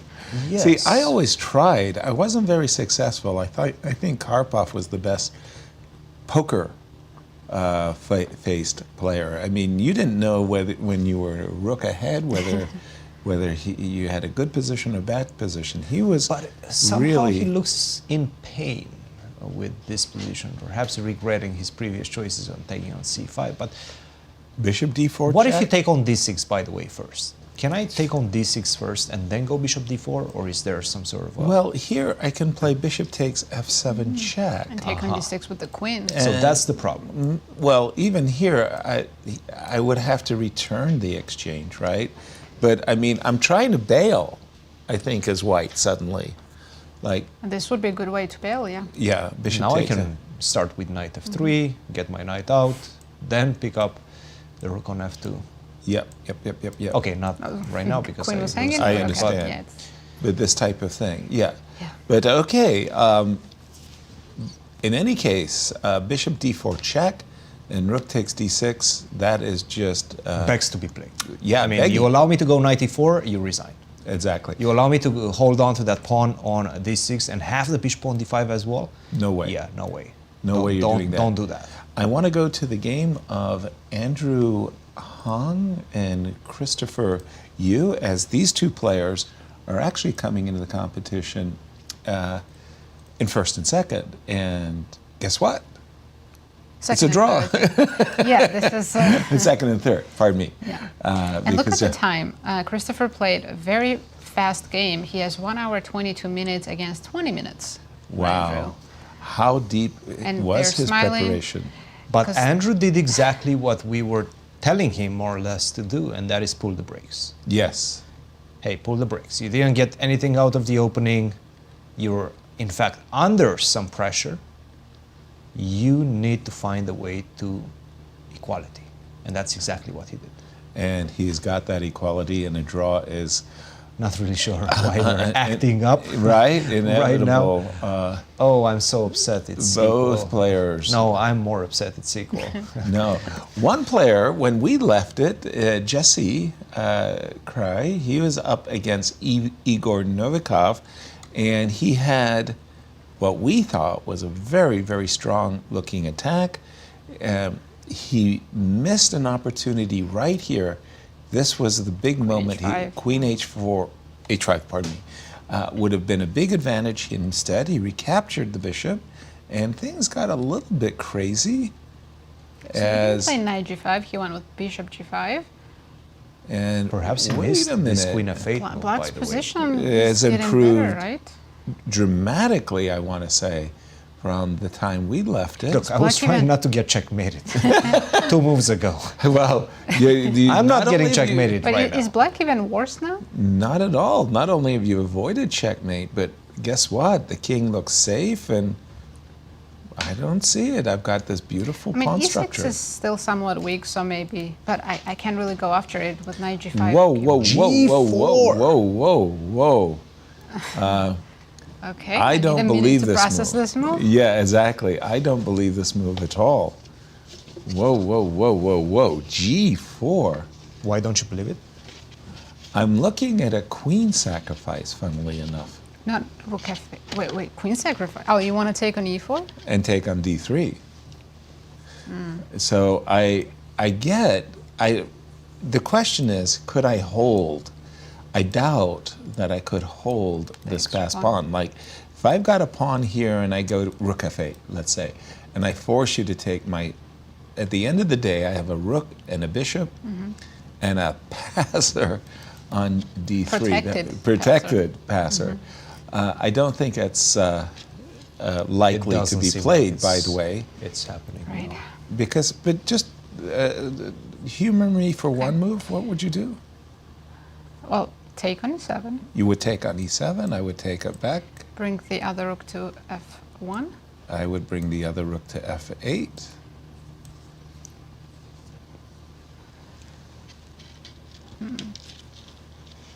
Isn't that a little bit concerning? I'm trying to calculate take queen h7 because I think I'm winning your pawn with a tempo. That's what I wanted. Ah, okay. So Nasi Nasi had a very direct plan, and that plan was a double attack. Whoop. And it was f. Queen g7 and on rook f7 I have queen g5. That is clear. That's sneaky. But queen g6 and queen d3. Ah, stops my rook f1. Yeah. Very clever. Nice. Can nice. You start with? Well done. Can you start with rook f1? Queen takes h7, and the wise guy asked the salient question: can I start with rook f1? Take on g7. Well, if nothing else, I can always take on f1. But if I want to play for a win, I think that's probably what you need to do, actually. I might suggest that you take that. Yeah, I think I have to. I mean, but I'm not down a pawn, so no, yeah. No. You're still probably playing for a win. Yeah, because I've got connected 2 pawns on g and h. A good point. I mean, I didn't even count the queen ending, but yeah, all right. Quite the move. G4, visually, you know, lifting the kimono and opening up the king is not well, there's no what white squared bishop, so king is all right on h1. The king is all right on it. I don't know that. I find that How move. does black defend the pawn on f5? I mean, there's no way, right? Are we losing that pawn? You lose that pawn. Yes. You lose that pawn, but... So then just let's play rook f8 or king c7. Exactly. Or bishop e5. You kind of lose the pawn, and you just kind of accept that pawn loss, and the king. I'm looking at a different approach for just a moment. D5, just asking the knight where it would like to go. Can I D5, I take on f5. F5 and Can E6? you take? Oh yeah, you're actually busted right now. Sorry. The more I look at this move G4, the more I like it for white. Really, G4. Yes. Wow, controversy has broken out on the set. As the commentators come to blows. But he had to do something, right? That is a good point. If you don't, then you're a pawn down and I just consolidated. He might as well just try to break through. It's his last attempt. And to be honest, I don't actually see a good way to stop me from doing that. Yeah, Jesse still has some chances to have an advantage, but we have another result. We do? Julio Becerra drew against Joel Benjamin. Not a good start for Joel Benjamin, as he's languishing at -1. And the draw was expected between Andrew and Christopher, as they have had the halving of the point. Smiling at each other. Yeah. Should we check in with Jasmine Su, the tournament leader in the girls section? And let's take a look. Jasmine. She's playing Irismo. And when we left it, she had a small but pleasant advantage. Got it. And it still looks that way. She did end up pushing d5. We have c5 instead on the board. We left it when she had just played the move bishop f4, a move we applauded because we had it in our minds that white was playing for knight e3 and d5. And then after trade, queen d6. Queen came back to d6 again. lots of toing and froing with the black queen. b5. c5. Do we like that move? Which one, b5 or c5? But white's c5. I think I understand black's Considering b5. b3 instead? Yeah. And keeping the tension in the center? Well, for sure, because I would really much rather play knight e3 and d5. Maybe she has concrete reason why she played c5. So let's take a look. c5? Can she go now bishop e4? Let's have a look-see. So the one thing I absolutely don't want to do is end up with a target. So like a move like bishop to d5 and knight e6. Okay, but I can take. Right. Go knight e3 and then maybe also d5. That's all tempo moves. Exactly. You do everything with the tempo, then it's very good what she has done. If you can get everything and follow it up with d5, then white is simply winning. Just a second. So we do This have is the current this position, yeah. You don't want to play rook c8. It's too passive and it allows me to play d5 or even start with knight e3 and d5 on the next move. Right. And I mean, you don't have many choices either. No. By the way, guys, Jason Liang is completely winning right now. You guys remember this game with the bishop on d6? Yes. Yeah, he's breaking through right now. Okay. a5, a6, another very important square, this b6 square. And to be honest, how do you stop my rook to b1? My tripling down, if I want, on the b file. And then at the right moment, even ideas of rook takes a6 open up, queen to b8, checkmate, potentially, right? So how do you stop me from doing that? I remember a friend of mine, Grandmaster Ron Henley, had an amazing approach in such positions. He would play knight a7, okay, bishop c6, and knight b5, and he would hold. Excellent, excellent. The problem with that, what if I do this? Ooh, getting the queen to d6. I'm trying to get the queen to d6, yes. Right. Bishop to c6. I can't let the queen land. You're not worried. d6. Okay. Well, I'm going to lose an exchange, at least. Probably you're going to play see. bishop to g4. Bishop to e8, by the way, was the move played. Yeah, no, this looks great for white because bishop is coming to g4. By the way, for Jasmine, this would be really great if she could get that line that you just prescribed, Nasi. Knight e3, bishop, if she has to do this It seems and all forcing. allow just, I mean, that's... Which game are you guys talking about? Jasmine Sue Irismo, the one we were Okay, talking That was a about. huge game. You went for to the a girls. okay, let's go to that game. Yeah, and she did play queen c7, and white is just... Yeah, bishop e4. It Should be automatic. For sure, because, I mean, if I was in black shoes, I would be playing bishop to d5 and Two knight moves in a row, right? Yeah, I'd get them both in. Bishop d5, knight e6. I play both moves at the same time. She could be looking at knight e3 as a prelude. But I'd rather trade the bishops and keep the knights. Agreed. I like Jasmine's position a lot. And when we left Alexander Shabalov and Larry Christiansen, Shaba's king was taking a walk. It had walked actually from e1 across the queen side. Let me just catch up on that game. Yeah, if I saw this position, I would assume white castled long at some point, right? Yeah. If I saw this position, I'd be having nightmares. I mean, oh my goodness. This looks terrifying. Bishop to a6? Bishop to a6? b5 is not winning, right? Well, I was going to say the only problem black has is that there's too many good options. Right. But Larry has so much time on the clock. He has more than an hour. And Shaba's down to 23 minutes. Yeah. If you don't mind me showing you one checkmating pattern that has my attention, that would be b5. Don't reach and don't capture the pawn, because if you did, I would play queen takes b5 I was check. expecting queen c3. Queen b4. Oh, that is beautiful. Yeah, nice, wow, right? c4 and bishop takes c4.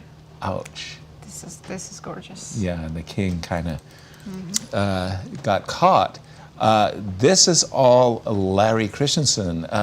What about you, Christian? Oh, I was watching the same game. You're also the same. You were looking at those mating Look, patterns. if you have to go king b3, something went badly wrong in this one for sure. How is the tournament leader in the junior section doing, Justin? Wang against Jason Wang? Let's take a look.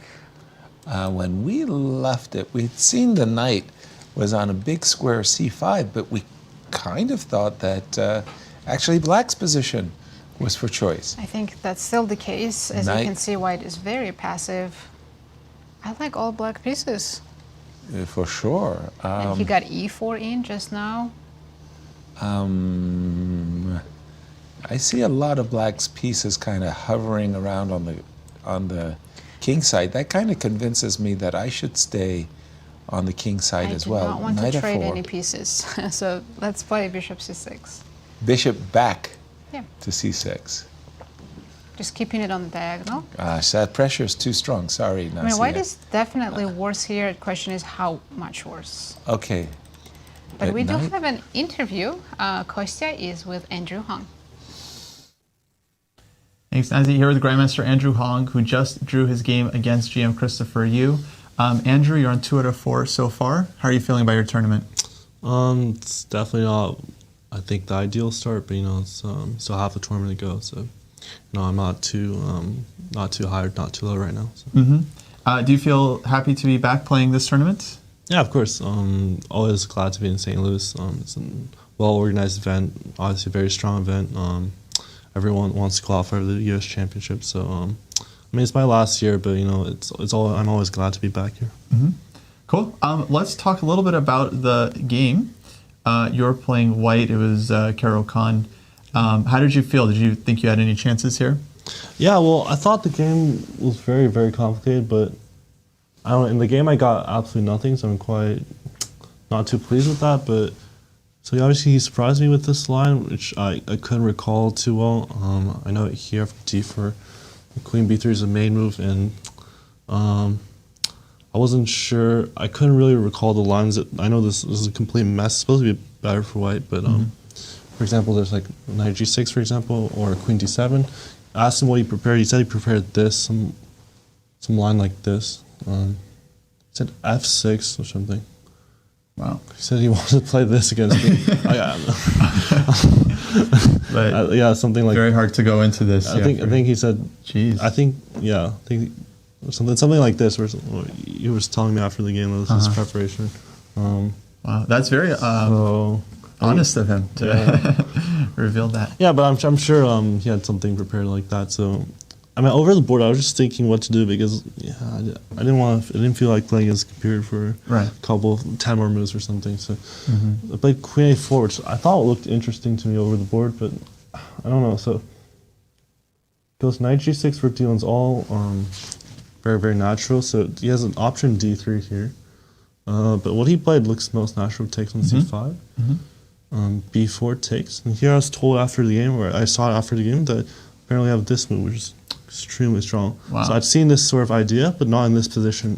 For some reason, I a little bit upset to have missed this. And what's the point? Bishop G4, Rook D4? Right, exactly. Yeah. At this point, I haven't taken on D4, so I have the option for both pieces. So using this exact moment, this bishop doesn't have a great square because if you take, then take, and I pick up the bishop.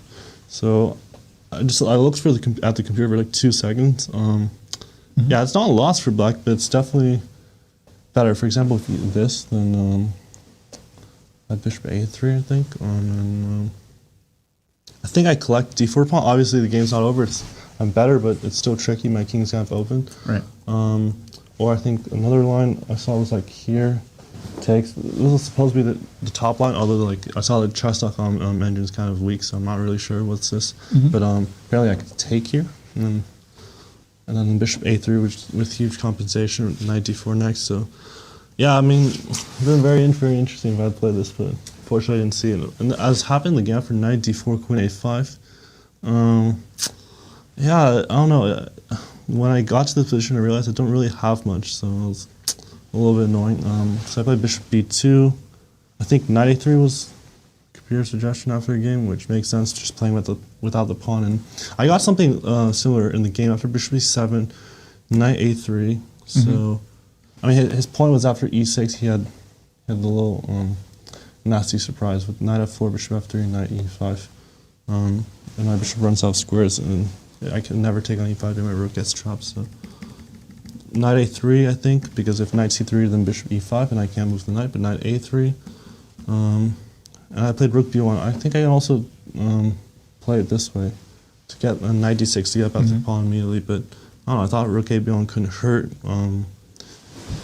I can always include these moves, and now after here the a7 pawn's hanging, so for example here he might be forced to take with this knight instead.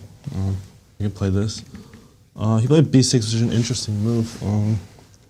It looks very flimsy, the black position, but it holds on. For example, I was thinking bishop f3, he goes rook c8, and yeah, so rook e1 never works, because castles, and here he takes like this. While if I take here, for example, if I do this, it also doesn't work out really too well for me. Yeah. Andrew, let's head to the end of the game. Seems like things kind of simplified. So I chose, I'm sure not the best way. I mean, I've pawned less, but you know. Yeah, basically things. Things just look like peter out. Very interesting game. I know you're on an even score, but still 5 rounds left to play. We'll wish you the best of luck. Hope to see you back here. Yeah. Absolutely. Guys, back to you in the studio. Thank you, Andrew, and thank you, Kostya. A big development in the game of Brewington and Balaji. We like Black's position a great deal. The exchange sacrifice for a pawn and a bishop, and a dominating bishop on d4. And we were looking at these ideas of rook takes e4. Anytime you can do a double exchange sacrifice where you get these bishops, it was the game of Akiva Rubinstein where he did that with the 2 bishops. And once you see that game, it just sticks into your mind as like, wow. Like, I want to be like that guy. And just once in your life. Just to get once. Queen sacrifice. Exactly, and it feels like Balaji's got a great position. Oh yes. How good is it? Objectively winning. Right now, that yes, much? objectively Okay. winning. After rook to d1, queen to e7 seems to be the best move. Maybe even bishop to d7 with the same idea. Everything is about getting that bishop on the long diagonal, right? You have to defend the b7 square, because obviously you cannot play bishop b7, so you have to go queen to e7. Or you can bring the bishop on that diagonal via c6, d7 and c6. So these are the 2 main moves, but everything else allows white to get back into play. I have a feeling knight to e2 is a big threat in the position, right? So you need to be ready to take on e4 and then put the bishop on the diagonal. So for example, bishop d7, knight e2, yeah, that's not going to work. That's not going to cut it. Rook takes c4, bishop to c6, the game is over, right? So this is the key right now in the position. I'm sure Balaji will understand that. He has more time as well, 50 minutes against 25 minutes. The pressure is on Brewington right now. Thank you, Christian. And we have many-time United States champion Joel Benjamin is with Kostya. Thanks, Yasser. Here with Grandmaster Joel Benjamin, who just drew his game against GM Julio Becerra. Joel, first off, how does it feel to be back at this tournament? Well, it's like a home away from home, but you know, I'm hoping that I can make a good showing because I've been in a little bit of a slump in this tournament, so I'm hoping that I could get a good result on the board. Yeah, absolutely. You drew the game today against Julio. Some thoughts on the game? Well, it went largely according to preparation until move 14. He played bishop d3. Get that. Well, this is a main line in this opening, and you know, when we get the point after 12, queen takes f3, the game could go in many different directions. What Black's best move is not very clear. So I decided to play this plan of rook c8 and knight e7. And I analyzed this on the engine, and the engine wanted to play bishop e2. And after bishop e2, bringing the knight to c6 is going to be less effective because there's no knight e5 hitting the bishop, right? Yeah. But the knight can go to f5, and probably it should go to f5, and it seems like it should more or less equalize. So it really shouldn't have been a big surprise that he played bishop d3. But of course I didn't analyze this move. I fell into the typical engine trap that's so easy that you get the tunnel vision on the main line. Right. And you don't look at the plausible moves. So it was really kind of inexcusable for not to analyze bishop d3, such a plausible move. And I could have, felt more certain about the next couple of moves. I was kicking myself a little bit for that.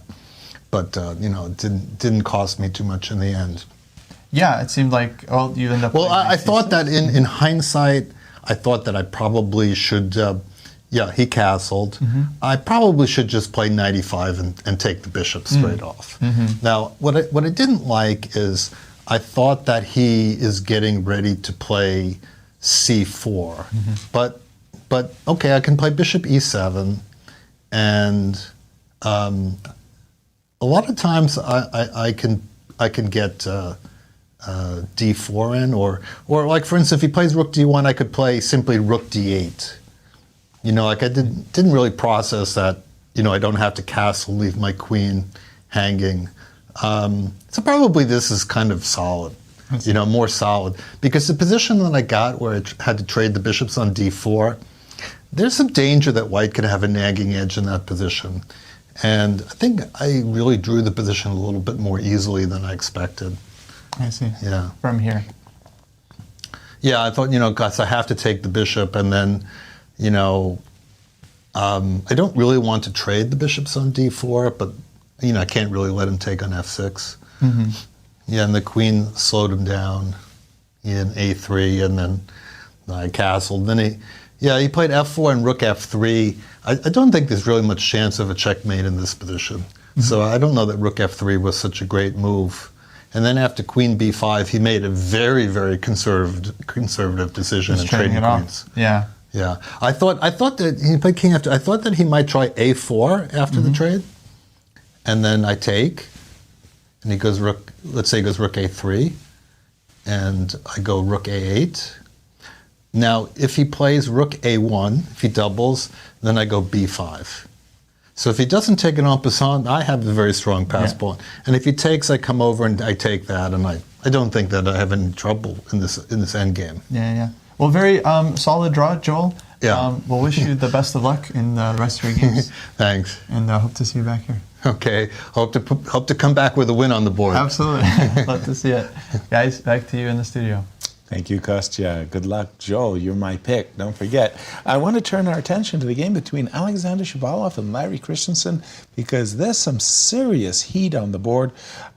His queen was under attack after this move g7, g5. Larry trying to dislodge the queen so he can go queen takes c4 check and mate. Shabalov said, how would you like a piece? You can take my queen, I'll take your queen, you'll take my knight, and I'll get a pawn on f7. And Larry is got a great opportunity here, Nasi. Yeah, he's still thinking, but he has this winning move, queen b6. Ooh. After which, you either give me your queen, or you're going to get checkmated. For example? B takes c4 check. King takes. So on king a2, there was queen b2, and here... On king a2, that looks easiest. Yes, no maybe question rook for me. d5. So... rook d5, threaten a5, and if you play knight d7 knight check... d7 and then... Rook takes d7? Yes, but I'm giving him too many... Am I? I'm still checkmating. d7. Queen... I'm not happy. We need to be more greedy than this. No, okay. We cannot allow him to give us the queen. Dissension. So we can start with bishop c6 check and then bring the rook later. So there's no knight d7. So then bishop c6 check, knight takes, king takes. Now are you going to do it in style? Let's see, we can do it that way. Bishop e4, king a5, rook. Is it mate? Yes. Where exactly? With the other rook. Oh, nice. With the other rook. What we're looking at is bishop e4, maybe we should pinning the queen to the king, Rook to b8 check, no choice. Rook b5 check, can't take the rook. Even though the queen's in an eternal pin, you can't take the rook. Absolute Let's pin. cover the pin, rook d5. And the rook that hasn't moved in this game. For the whole game is the hero after all. No, but that's a funny and intriguing win. But queen, this is the moment, and you're saying queen b6 does it. Queen b6. There's many winning moves. He didn't play. He played knight c5 check. I'm sure it's still He blinked. winning completely. Well, the thing is, right now after knight c5, I have a feeling he's going to take on f4 next. Like Just whatever have an happens, extra piece. Just have an extra piece. Mhm. Yes. Oh. Are you disappointed? A little bit, because Larry, he has a very deserved reputation. They both do, actually, of headhunters. They would play for checkmate from every type of position, and just, you know, as age settles in, you calm down, you learn that you don't always checkmate, and, you know, as Michael Tal famously said, a night's a night. Bobby's Bobby, but a night's a night. Bobby. I think this is good enough. Yeah. Good enough. Yeah, white has one pawn, or not even? Well, one pawn, but the pawn is on the cusp of glory, right? I mean, if we could put the bishop on g6 behind, he took on pawn. b5. What? He took on b5 first to not give up that pawn on c4. But now I can go bishop d5, right? Now you got bishop to. No. Oh, Larry! Oh, Larry wants that pawn. Hold on. Does he want? Does he want to get into the Pawn Grubbers Association? Yes, he does. Bishop takes g2. Why didn't he play created bishop a pass pawn himself. I mean, to be honest, Good for point. good reason. He wants to go f3, f3, f2 is unstoppable. I kind of like it. I'm all Larry. Why you not? know? You're behind Larry. Team on Larry this one. right now. Yes. Okay. 92s and 93s, so much happening. So yeah, f3. This looks completely winning. Take us to one of the marquee matchup games. I know. Sumo. For example. Shall we? Are we? Should we stay with this one? Perhaps we're going to see some resignation soon. F3. I don't think so. I mean, yes, Alex is down a piece, but as long as pawn on f7 is alive, I think That's he'll true. Alex is a big fighter. Yeah, I don't think he's going to resign anytime soon. But in the game, Jasmine Su against Iris Mo, She's up won in an exchange. But she does have a blockade. If she had a pawn for it, like if we could take swipe an a2 pawn off the board. Sorry, I'm actually having trouble finding the game. You have to scroll up. Scroll up. Rose? No? Yeah, there we go. it is. They followed our line that we're looking at, bishop e4, knight e3, and all that. Yeah, when we left it, we saw this position where you could play bishop e4 and you could go knight e3. The rook can't move because of the threat of d4, d5. So I said, okay, I'm going to sacrifice the exchange. And she's got a great blockade. I mean, she'll put a knight on e6. And again, if we were to swipe one pawn off the board, for example, take the h3 pawn off the board, a knight and a pawn. Yeah, it's not going to be very easy to break through with white. Exactly. It's going to be a long game. Maybe, of course, trading any pieces works in white's favor. What do you think about queen g3 in this current position? Okay. Queen, I'll take it. Take back. Take. And here's the question. How are you going, or maybe a5? a5 and rook c4 was my, oh, you beat me to it. Just to make sure that you can't play a5, rook c4. If I could put this blockade. Well, so now I'll bring my king out, king f2, king e3. Exactly. And then I'll try to kick your rook out by rook f1 and with the ideas of rook f5. Well, I'll trade that with g4, right? I'll bring the other rook so I don't give you my d4 pawn. Yeah. This is Not chances to blockade, but for sure it's a two result game. By the way, what about our senior championships? Let's take a look. Kaidanov against Akopian. And it was up to Gregory to. Looks like it's fizzled into a complete draw. That's going to be a draw. Yes. Okay.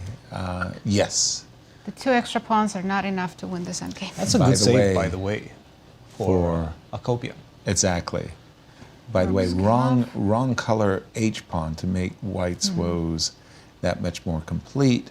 Even if it was the red one. Exactly. You just head immediately to the corner, and then you give up this bishop for the F pawn. You need 3 rows separating the pawns to be able to win. 1, 2, 3. Really? Why did I think it was more? No, 3 rows is enough. 3 rows is enough? Yes. Okay. Okay, if it's not like H-pawn, obviously. Well, and it can't be the H-pawn. Yes. So a draw expected. That will be Vladimir's first nick. I mean, But good save. But a good save. He was slightly in trouble today. Agreed. How is Jessic right? Are we going to stay with this and wait for No. the handshake? No. Let's go to Jessic Krai's game against Igor maybe Novikov. we should. Just because... guess what? We did see after G4. We don't have our board yet on the screen, so... let's stay with this one. Yes, King F1 just basically says, okay, so solid. Let's find the repetition. So solid. Is there a move in this position that's not solid? That we couldn't describe as solid? Let's get the king to G5. Bishop, I would bishop to D8, bishop to G5, bishop E1, solid.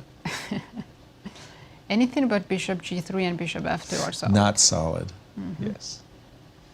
Now we're probably going to see a dance of the bishops. Bishop E3, bishop E7. Yeah. I think, Oh, no, who bishop do you H4 think was better prepped for this round today? Because they had a theoretical... Definitely Christopher Kaidanov. And Balaji. And Balaji. And yes, we're seeing them repeating moves. And my guess is Chris Bird is going to join. He's waiting in the wings, ready to bounce to do his duty. See, if I was in Gregory's shoes, I would put the bishop on G4 as white, put the pawn on H3, and run my king to G6 as fast as I possibly could. And then? I don't know, but I just feel like, look at all the progress I've made. And that's the remove repetition. Good news for Akopian. He keeps a solid, of course, but also a big gap still between him and whoever's going to win today.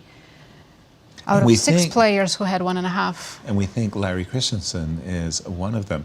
Wanted to turn our attention to the game of Jesse Kraai and Igor Novikov because a lot of action was taking place in that game. And when we left it, we saw the move G4 as the players shake hands. And Igor, against the move G4, came up with Queen E8. Queen Another G5. double question mark move.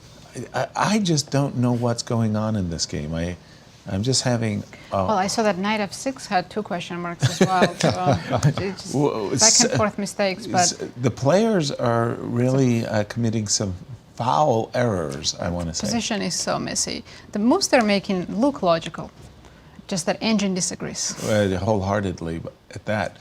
So we have this position with after queen takes f6. We've had some real, I want to say, ups and downs. Now, having said that, I'm thinking that I'm black, right? I would like to somehow get my queen on the long diagonal. Oh, like for if I could play. Yeah, if I could play queen c6 check. I think you can start with king c7. That was what I wanted to ask you. Could I start with king c7? So f takes e. Right. Can you take on b5? That was my question. Can I bring my... If I could put my queen on this long diagonal, I might have something, but guess what? Isn't there a queen e7 check here that's dangerous also? Queen e7, yes. Now you have to give me the pawn, so king e6. Yeah, that's that. If only your pawn was on e6, your king could hide. But Right. Yeah. This is. Can I not, survive in this endgame, or is it just game over? No. That was not. Here I might, in that case, end up just playing e takes f5, Why not e5? Keep it closed for our king. E5 is a very good move. I like that move. And as you say, keep my king under some kind of shelter. Yeah, but f pawn is still dangerous because once you move your queen, let's say queen h4 or something, f6, f7 is still coming, so black has to be a bit careful. Again, I'm going to run for the hills. You're welcome to queen h7. snack. Okay, I did open up h file for you, helping you a little bit, but maybe just I need all the help I c4 can get. maybe just c4, and I'm not giving you that pawn. Oh, that's funny. And my All queen the doesn't squares have all the are squares that, controlled. yes. C4. Nice. By the way, king c7 has been played. Igor did play the move king c7, going maybe for that queen takes b5 opportunity. Let's see that move. So we were looking at takes though, and if I took on b5, you had this nasty check. 27, yeah. And that was why I rejected it actually. Does Igor have a better move? Could he play rook g6? Oh yeah, he could try rook g6. Rook g6. Because in this case, queen f7 check now. And Christian, tell us where the action is. And we've looked at this game so many times, Brewington versus Balaji, but take a look at this development. In this one, bishop to d7, we were discussing bring the bishop on the long diagonal. Right. Get it closer. That you can do it in two ways, queen to e7 to support bishop to b7, or bishop to d7 to go bishop to c6. He chose bishop d7. Very good move. Fair. And now b4 came, but this is a huge mistake. It just gives up a piece after queen to e5. So if Balaji right now finds the move queen to e5, setting up this attack on the knight on c3 as well as the bishop on e4, this is pretty much all she wrote. That's not a difficult move to find. I don't think it is. I don't think it is. So for example, if you take here, I just simply take on c3, you take on d7, you get checkmated. Immediately? Yes. Oh yes. my. But what if I step back with bishop f3, which looks like the only move? Yes, yes. Probably the only move, but to be honest, after rook to c8, I'm setting bishops. up... Exactly. I'm setting up bishop to c6. Your knight is still on pre, so you're still losing that knight. You have to go rook fe1, bishop here. You have to cover with knight to e4, but after rook to e8, it's the resignation time once again. So, terrible. Yeah, queen to e5, but queen to e5 is the only move. If he doesn't find that, then that bishop on d4 gets destabilized, and white gets his chances. That's why he played this move b4. If he finds queen e5, which, to be honest, it makes a lot of sense. You put the queen in the center of the board, you attack two pieces at the same time, it just begs to be played. Right. Should we check? Thank you, Christian. Should we check back with Rose Atwell and Zoe Tang? That interesting endgame, two rooks and the bishop. She was trying to checkmate white's king in the middle of the board. Oh, that was the crazy one. There was a white rook at the time we left it on a6, that it looks like it's all Zoe suddenly. Rose survived the checkmate threats, but yeah, but look at this. I can see the black king is, pardon me, the black rook is ready to play rook takes and rook takes, munching all of her pawns. Does white have any chances to create a pass pawn on the queen side? Of course, a4, b5. That's what she's banking on, right? So shall we have a look? Sure. Let's take a look at rook h2. Rook h2. b5. I think here, there's just a still moment. checkmate threats. F4. Yes, f4 You have check. to go king d3, only move. Bishop f5 check. But now I have to return with a check. And probably Check. taking is winning, yes. Takes. I'll take on AB. AB, AB. C takes. I'm pausing here because you could I could do trade rook rooks. h3, yes, and then f3, right? Depends where your king goes. Right. Yeah, rook That was- h3 is winning. I think so. You take the rook because your pass pawn is so fast. Yeah, this should be winning for black. But a4 on the board, rook. We're looking at rook takes, and by the way, once more, rook takes b5, ab. let's just take some things here and pause for just a moment, because it's almost like if we had our bishop on c4, we would be playing f4 almost with checkmate. Evil intentions. I don't think you have time to do that and let me queen. Well, it's sort of like, this is the point. You can't take with rook, because I'll go check, right? Yeah, this is also very good for black. Yeah, I was thinking something like rook takes and bishop. Yeah, Zoe's doing great, but actually, guys, the big news is that our tournament leader in the junior section, Justin Wang, looks like he's in huge trouble. Ooh. 3 for 3 for Justin. He's playing against Jason Wang. Right. Let's just go to that game. Here we go. Yep. And we sort of anticipated this. It felt like it was slightly worse, but it got worse and worse. Incrementally worse. Yeah. No, but black just had the easier position. Made the best out of it. Where it really started to go wrong is this bishop ended up being very passively placed. And that's what you were saying. That f2, f3 move, I mean, it just wasn't connecting very well with the position. It didn't feel very good at all. And, well, Jason, he snipped a pawn. He's saying, look, I've got a pawn to the good. I want to dislodge this bishop, so the bishop is invading the a5 pawn. If the bishop moves back, well, I can move my bishop back as well. I'm a pawn up, and what's the problem? No problem. And that majority on the queen side, that comes fast. It really is. It looks really, really good. b4, knight comes to the 8. I think I have to take on a2, because that bishop, white square bishop, is very good for black. But if you do that, queen takes b6. I'm just going straight into the endgame. I think so. I think I'm fine with the endgame. You know, it's funny, if the king were actually defending the bishop, there might be some trickies with bishop to h3. With the queen undefended, there's no bishop h3. Yeah, you have to probably trade queens, and do I have any chances of surviving here? Let's say that pieces rook are is so awkwardly passive placed. also. Yeah. The My rook, bishop, the bishop can finally get better, but it's too late. Yeah. Well, let's just update our standings in this eventful round 4. So we had one result in the juniors. Christopher Yu drew his game against Andrew Hong. A big theoretical battle, we might add to that. And at the moment, in the girls, Christopher Yu and Justin Wang are sharing first place. Right. Let's take a look at the girls' standings. We also had some results.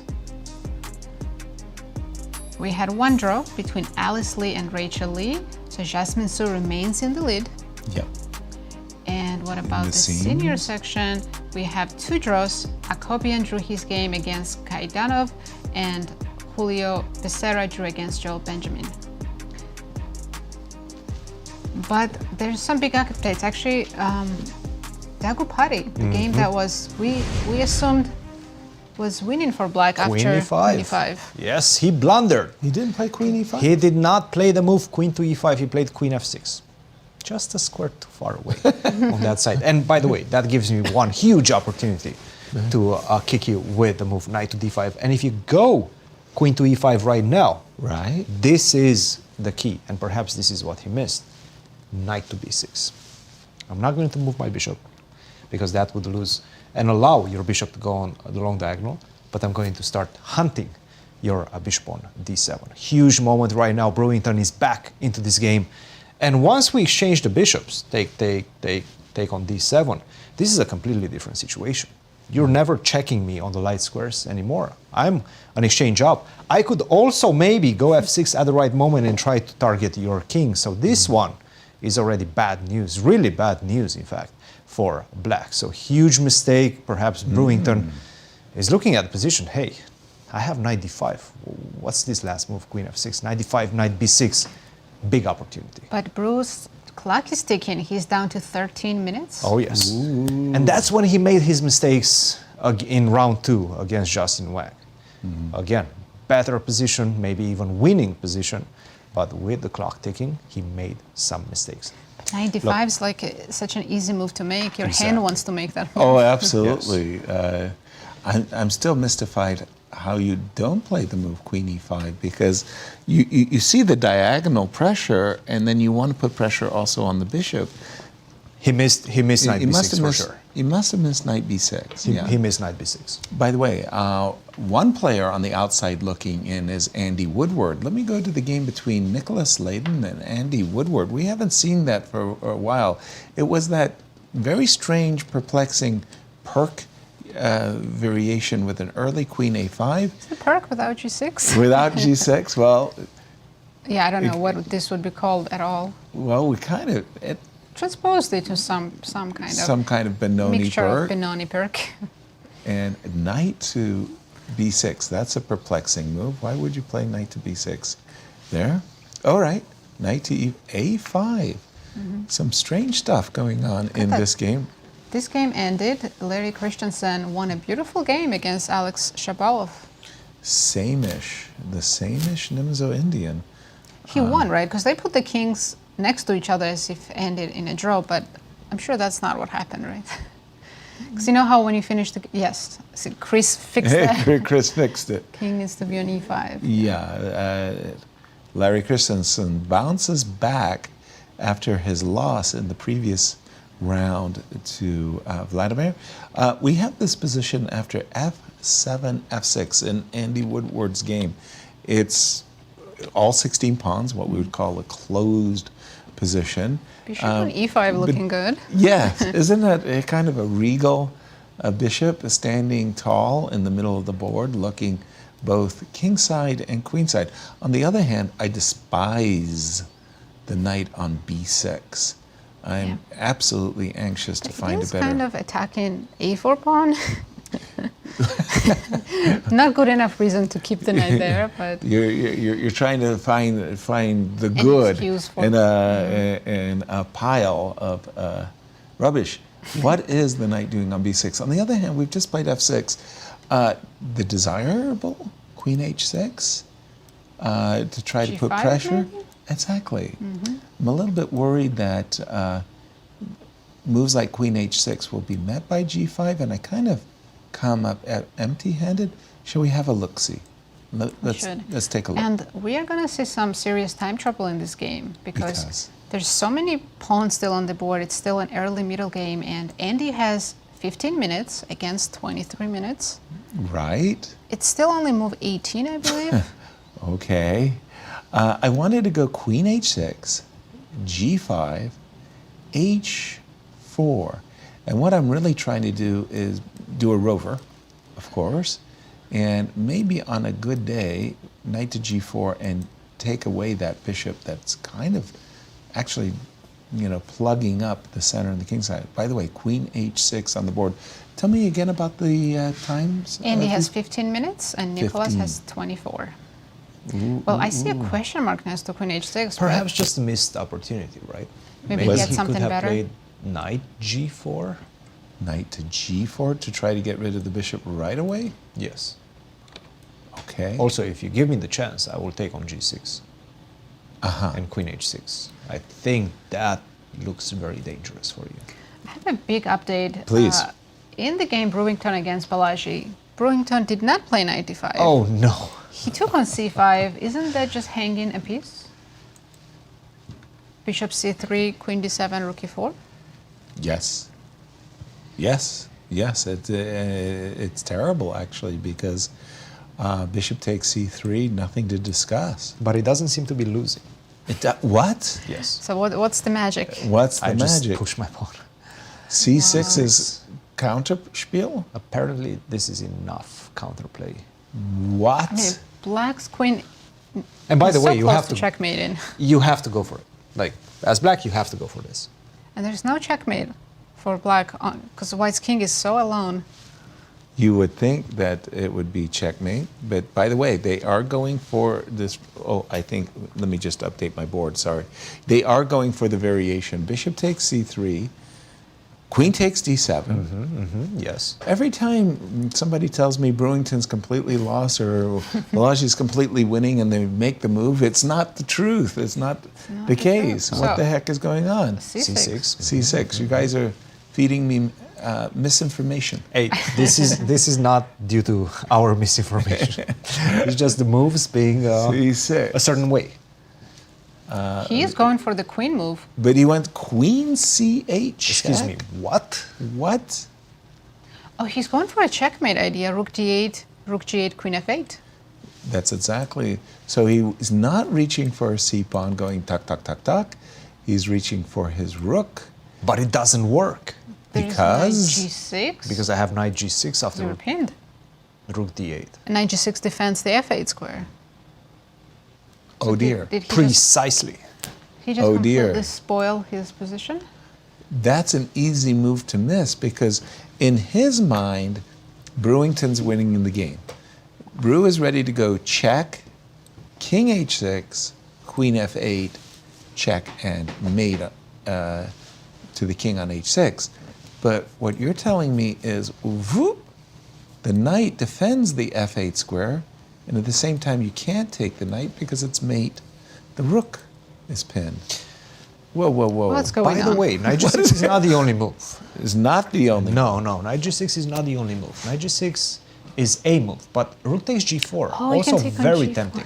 King has h5 escape. Correct. I think that's the more tempting that's move. even better in that case. But it's not, because now I have rook d6. And now f6 comes, and the rook on g4 is hanging. What? Oh, Stop it. it's like queen e5 is the only move, right? Otherwise I lose my queen. But As while we this figure is this out. happening- Yes, Kostya is with Larry Christiansen. Thanks, guys. Here with Grandmaster Larry Christiansen, who just won his game against GM Alex Shabalov. Larry, congrats. Welcome back. Thank you. Your thoughts on today's game? Well, it's another example, king in the center. Poor Shaba got his king stuck. I think he underestimated e5 overestimated his chances after I played e5. He probably should have held the status quo in the center. After queen c5, I'm pretty happy. Mm-hmm. Yeah, right here. Yep, and then castling. I also had a potential knight g4. I was kicking that around, but it looked like castles long was the right way to go. Yeah, if he can't take the knight, then Right. The main point is that when he plays knight g5, I have rook d e8, and that's he takes on f7. Then I just have everybody lined up. It's a death row. Yeah. The rooks just knight. I have cheap shots everywhere. Knight g4, knight h5, h6. They're probably all good. So, yeah, all kinds of moves. Yep. Yeah, very, very nice. Plus some rook e5 shots. Okay, so then he went king d2. He might have considered put the queen f2. go back. Yeah. Queen f2. I'm sure rook e5 is better for black. Maybe even queen a3. Yasser might play a move like queen a3. But I was looking at rook e5, fe, queen e5, bishop e2, queen takes g5, castle's short. And then I think bishop b7 and bishop f3, knight e4. I was trying to assess that. Bishop takes, and then it has to be better for black. You get With, f5, f5 yeah. cement, pouring the cement, and I can't lose it. Maybe I could, but No, he looks competent. great. So anyway, Yeah. he played king d2. Now I figured if I have to keep my head straight, I should win this game. So I just played d5 was tempting also. Right. But seems to give him some squares. I might win a pawn with that. But d6 looks pretty incisive, I think. Yeah. Okay, bishop, and then getting my king, preparing for the final situation. And then I didn't want to, I know queen a3 is also good. The point being rook a1, queen e7, I'm consolidating.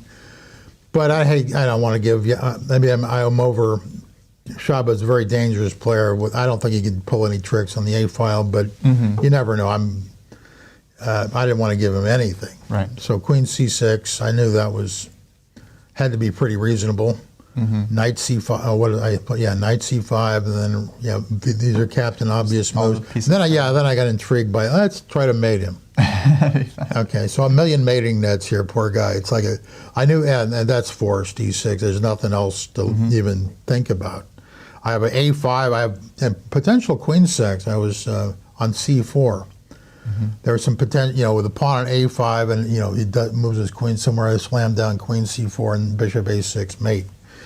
Yeah, but they don't have brilliancy prizes here like Lone Pine, old days. Yasser, remember those days? $300, $200. Oh, anyway, I played G5. I know it wins a piece. Now queen takes E6, also good. I'm sure queen B. I can't imagine what Stockfish would go nuts here. Well, Larry, congrats on just absolutely fantastic game. 2.5 out of 4. How are you feeling about chances for the rest of the tournament? I think I'm still good shot of the top 10. I think so too as well. All right, thanks, Larry, for coming in. Thank you. Back to you guys. The pleasure is all yours. I mean, it's all yours, mine. Yeah, thank you. I don't know who he threw under the bus worse, me or Kostya in that one. Thank you, Larry. Always good to get your insights. Ha ha ha. Quick moment here. I'm looking at the game of Jasmine Su against Iris, and I think there was a beautiful opportunity. Maybe it was hidden, but knight takes c5 takes advantage of the pin along the d file. We don't have the desirable rook b8 because you take my queen. So in this moment, okay, white just dropped back with the queen, and I've got no problems with that move. But I was looking at this during the interview with Larry, and I saw this great shot, queen takes d5. Now, if you take with the queen, whoop, checkmate. That's a back rank mate. You have to take with the pawn. And here the difference is very, very clear. We have a pass pawn, and there's absolutely nothing you can do to stop it. Because the rook is going to come behind, and the pawn will go side. And the rook will come. And I think with queen takes d5, she would have won the game cleanly. Not to say anything, but I think queen c2 is still very, very good for white. She's an exchange up, but boy, you sure like to make those opportunities count when you see them, and queen takes d5 was a nice shot. Speaking of opportunities, guys. Yes. Take a look at this one. Jason. Justin Wang versus Jason Wang. This is the position we currently have right now. Bishop to c3, last move. Big opportunity, which he's playing it right now. Rook takes a1, start with this move. Knight takes a1, knight to d3, everything comes with tempo, right? You can go knight d3, you can also start with the move b4. This bishop has to drop back. It starts to not have any other squares in the position. Bishop d4 cannot be played because bishop takes g2 and you lose the bishop on d4. So bishop d2, knight d3. You don't have a lot of squares to defend. Keep contact with this bishop on g2, so you have to go, let's say, queen to f1. B3. The knight on a1. What's this knight doing on a1? Crying. Crying, exactly. Can you take here? Yes, sure, you can take. But after take, queen to g2, knight to f2, guess what? You're losing this one as well. And after queen takes f2, queen c1, queen to f1. Queen b2. Queen takes b2. Oh, no. Oh, no. Which I have a feeling is not the only move. But, queen to c5 as well. You can understand. Once you start playing against this knight on a1, you understand you're winning. Yeah. So I think we're going to see this transition right now, and Justin Wang, the leader of the tournament, is in big, big trouble. Thank you for that, Christian. I'm just looking at the game of Brewington and Balaji here, because talk about a back and forth game. After he played the move queen c8 check, that king one is g7, crazy. Brew's clock went down. He was thinking, and you were saying, Nasi, he has no other move, rook to d8. And it took him a while. When he played queen c8, his intention was rook d8. Now he's looking for the first time and realizing, perhaps, that knight g6 is one defense to his idea of checkmate. And then he was g4 is the other. Was also looking at these crazed lines where you end up taking this rook, and I don't know what is going on. So we do have this position after rook to d8. Let's analyze knight g6. Immediately. Yes. Yes. Knight g6. Because that's the, okay. Knight to g6 immediately. So we do have rook d6 still, with f6 check coming. Does that help us, though? Let's check it out, because Okay. I don't see any other ideas for whites. Rook G8, check. King H6. And I can't do anything with, no, rook takes G6, no, I can't do anything, sorry. So rook D6, right? So queen E5. F6 check. Wait. Your knight is too good, but do I have Queen rook, G8? rook D3 or queen G? Yeah, I don't know which way I should threaten checkmate. Well, you've got a threat. Serious Good threat, one, yeah. a very serious threat. Do you guys want to see a funny variation? Please, Yes, please. by all means. All right. So it starts with knight G6, which is the best move Okay. in the position. Now you have to go rook D6. Only turn. Only move. Okay. Queen to E7, best move. Queen E7. Queen E7, yes. So that F6. we have bishop takes F6. Yes, bishop takes F6, take, rook to F4, and this is the most precise variation. Now you have to defend against queen to C6, queen to E4, excuse me. So you have to play queen C6. Right. Do you guys realize that this position is in fact a Zuzwang? What? So the best move is H6. Your turn. Your turn. A3. A5. Your turn. How do you stay connected to E4? Because obviously you cannot allow me to go Queen E4. A8? And C5. Oh, I can't do that. So you're losing the pawn. That is the key. And if you move the rook anywhere, then after queen to E2 you can resign because you don't have rook takes F4 anymore. Right. You don't have a bailout, rook takes F4 or queen to F3. Right. So it's some sort of a Zuzwang with so many pieces on the board. And that's the right moment you will have to play, let's say A5, queen F3, queen C5. And this is just slightly better for black. Not winning yet, but definitely better. Two pawns for the exchange, also very weak king on H1. Slightly The knight on better. Good F4 luck. is better than the rook. Good luck calculating this. But slightly better. We went from, oh, he's winning, it's winning, it's winning. Very Queen back and C8. forth game, yeah. What a crazy game. Thank you, Christian. By the That way, is I an think- amazing I'm not sure we're going to H, see knight G6. 6. So what's the line after rook takes G4? Is Rook black D6? definitely losing the rook? Which one? It would tell Rook me G4 which Instead instead of of knight knight G6? G6. Yeah, that was the other one that had my attention. I won a pawn. Rook takes F5. And the yes. idea was that... No, rook D6. Yeah, exactly. The idea was that now that we took the pawn on G4, we could just run the king up the board and we're safe. Remarkable. So the idea was rook to D6, right? Queen E7? Or queen E5, I wasn't sure. So I can take on F6. Okay.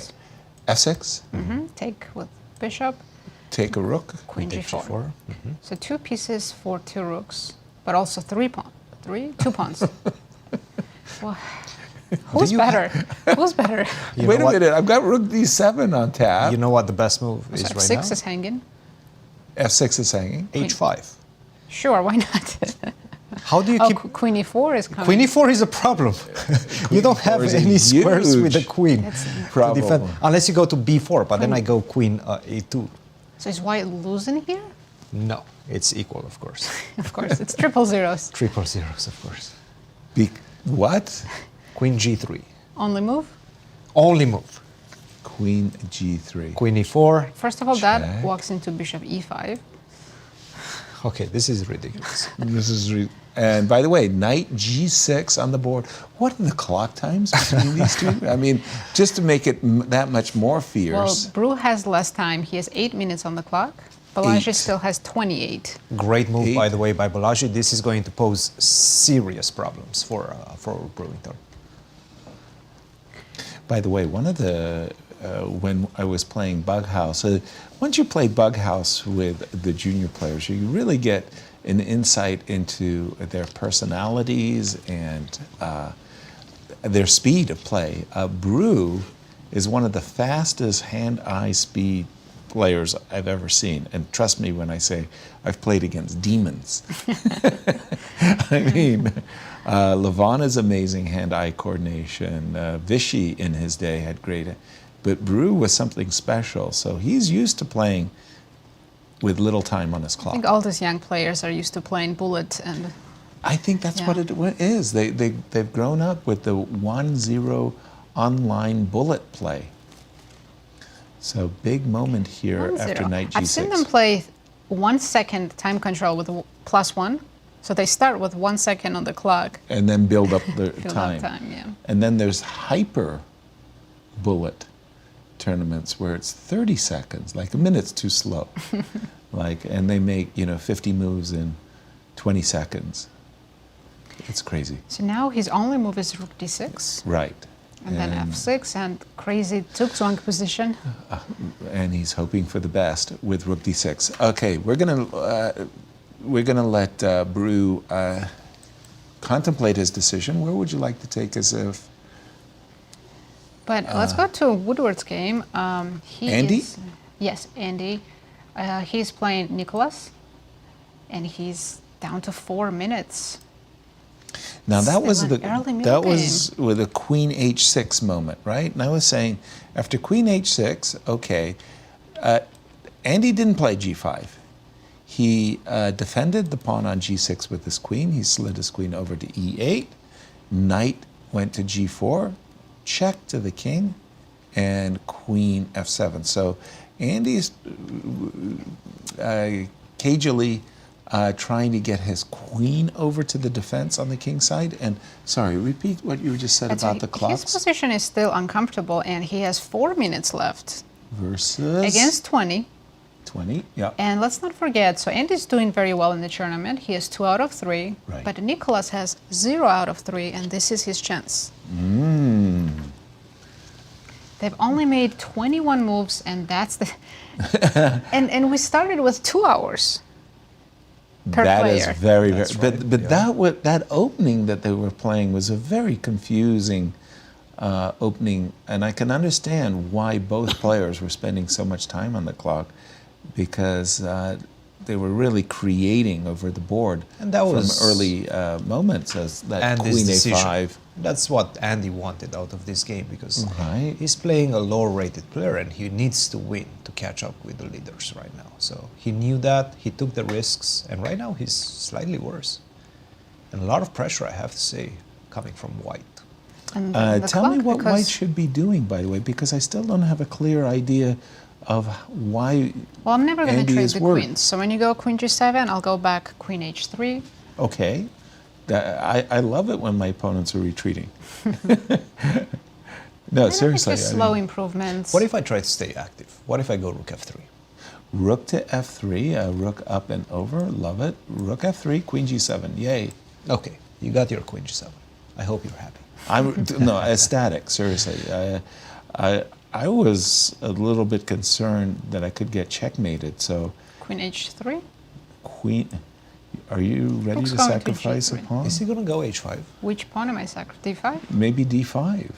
I mean, I'll always have knight h6 check if needed. Okay, Yes, it knight might be h6. needed. Yeah, I think I would play it here. Knight be needed. Isn't your queen trapped after rook g3? Rook But g3. I think you're safe because you have some in-between moves. Does he? Rook g3. I'm not sure. f4, rook takes g7. Wow. Wow, what a... Rook e7. Okay, you go And- back bishop d7, but yeah, I have knight I have f7. knight yeah. f7 check. That... Once my rook goes to e7, I feel I have Okay, so, enough. okay, that was actually a good line. So, okay, so it means I should prep. By the way, That guys, means you should keeping you not grab updated. every pawn. Keeping you updated that Why not? Blue did find the move rook to d6, the only move in the position. And right now, the only move was queen to e7. Okay, that's the game of Brewington and Balaji. We're looking at Andy, pardon me, Nicholas, you said he came into this round without scoring. That's tough. Then you get a target on your back, and then the players start playing really risky chess. Has Andy over... And position-wise, Done he it. hasn't risked that much, but the clock and the fact that he's never going to get any extra 30 minutes. And this game did end, I think our tournament leader went down today. Wow. Jason Wang defeated Justin Wang, and his perfect streak. Is over. Mhm. Wow. That was a huge... Convincing. And a Convincing victory. And with the black Okay. pieces as well. With the black pieces. By the way, Jason and Arthur, when that was that crazy, Still somehow that crazy French defense is still going on. I think White's close to checkmating though, right? King's on d8. Should be, abandoned. right? Rook to 2 bishops. Rook to d6 check is immediately possible, Queen right? h4 is also coming with a check. Oh, wait a minute. Did not see that one. And that one picks up a pawn with check, too. He did choose rook d6. That is the Jason Liang versus Arthur Guo. Wow. Yeah, I think we're going to see a win here. very This is shortly. one of those positions where you really see the bishops, how they can dominate in, Power of good bishops. yeah, the diagonals. The rook and the bishop are converging here.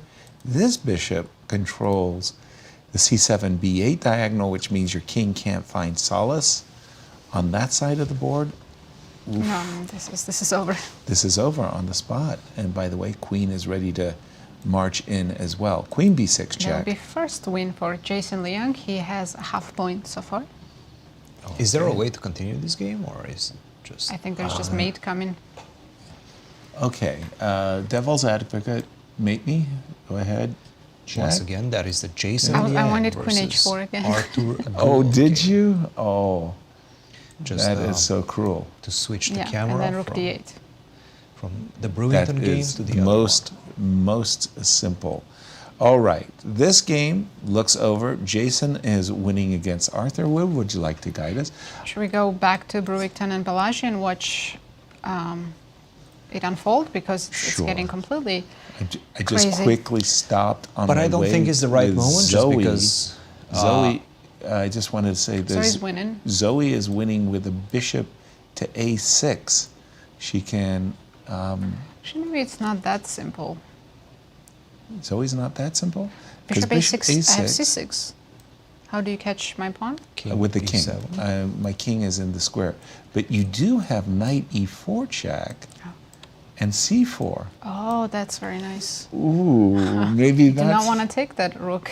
that's maybe not. Oh, that's tricky. Sorry. I'll take you- it. I'll take it. You'll take it. Yes. Maybe instead of bishop a6, she has a better move actually. She Oh, should really? focus on the other. Bishop f5. Bishop f5. Why don't you want to take the exchange? Now, is this so clear? Take bishop b4. I mean, my Okay. pawn should be stronger, right? No question about it. I was just. King e6 first. Yeah, the And only. then I have 3 connected pass pawns. If this is not winning, Well, okay, you snapped one. one down, 3 more to go. Guys, why just not take bishop king a6? What's wrong with that? Big moment somehow in the game of Zoe. No, let's 'Cause she's take the got- exchange. Let's take the exchange. She's got 2 compelling choices. Okay, the first one After knight d5. is check, knight, king, c4. You want to take an exchange. Why did you put e4? Absolutely. Knight d5 is better, actually. I apologize. Because Knight then you D- can't go king e6. I have knight c7. Gotcha. So king has to stay farther away. Okay, so we. f7. All right. c4. F7 and c4. Okay. Now, if you take the exchange, you've almost would committed take yourself. Who's winning this?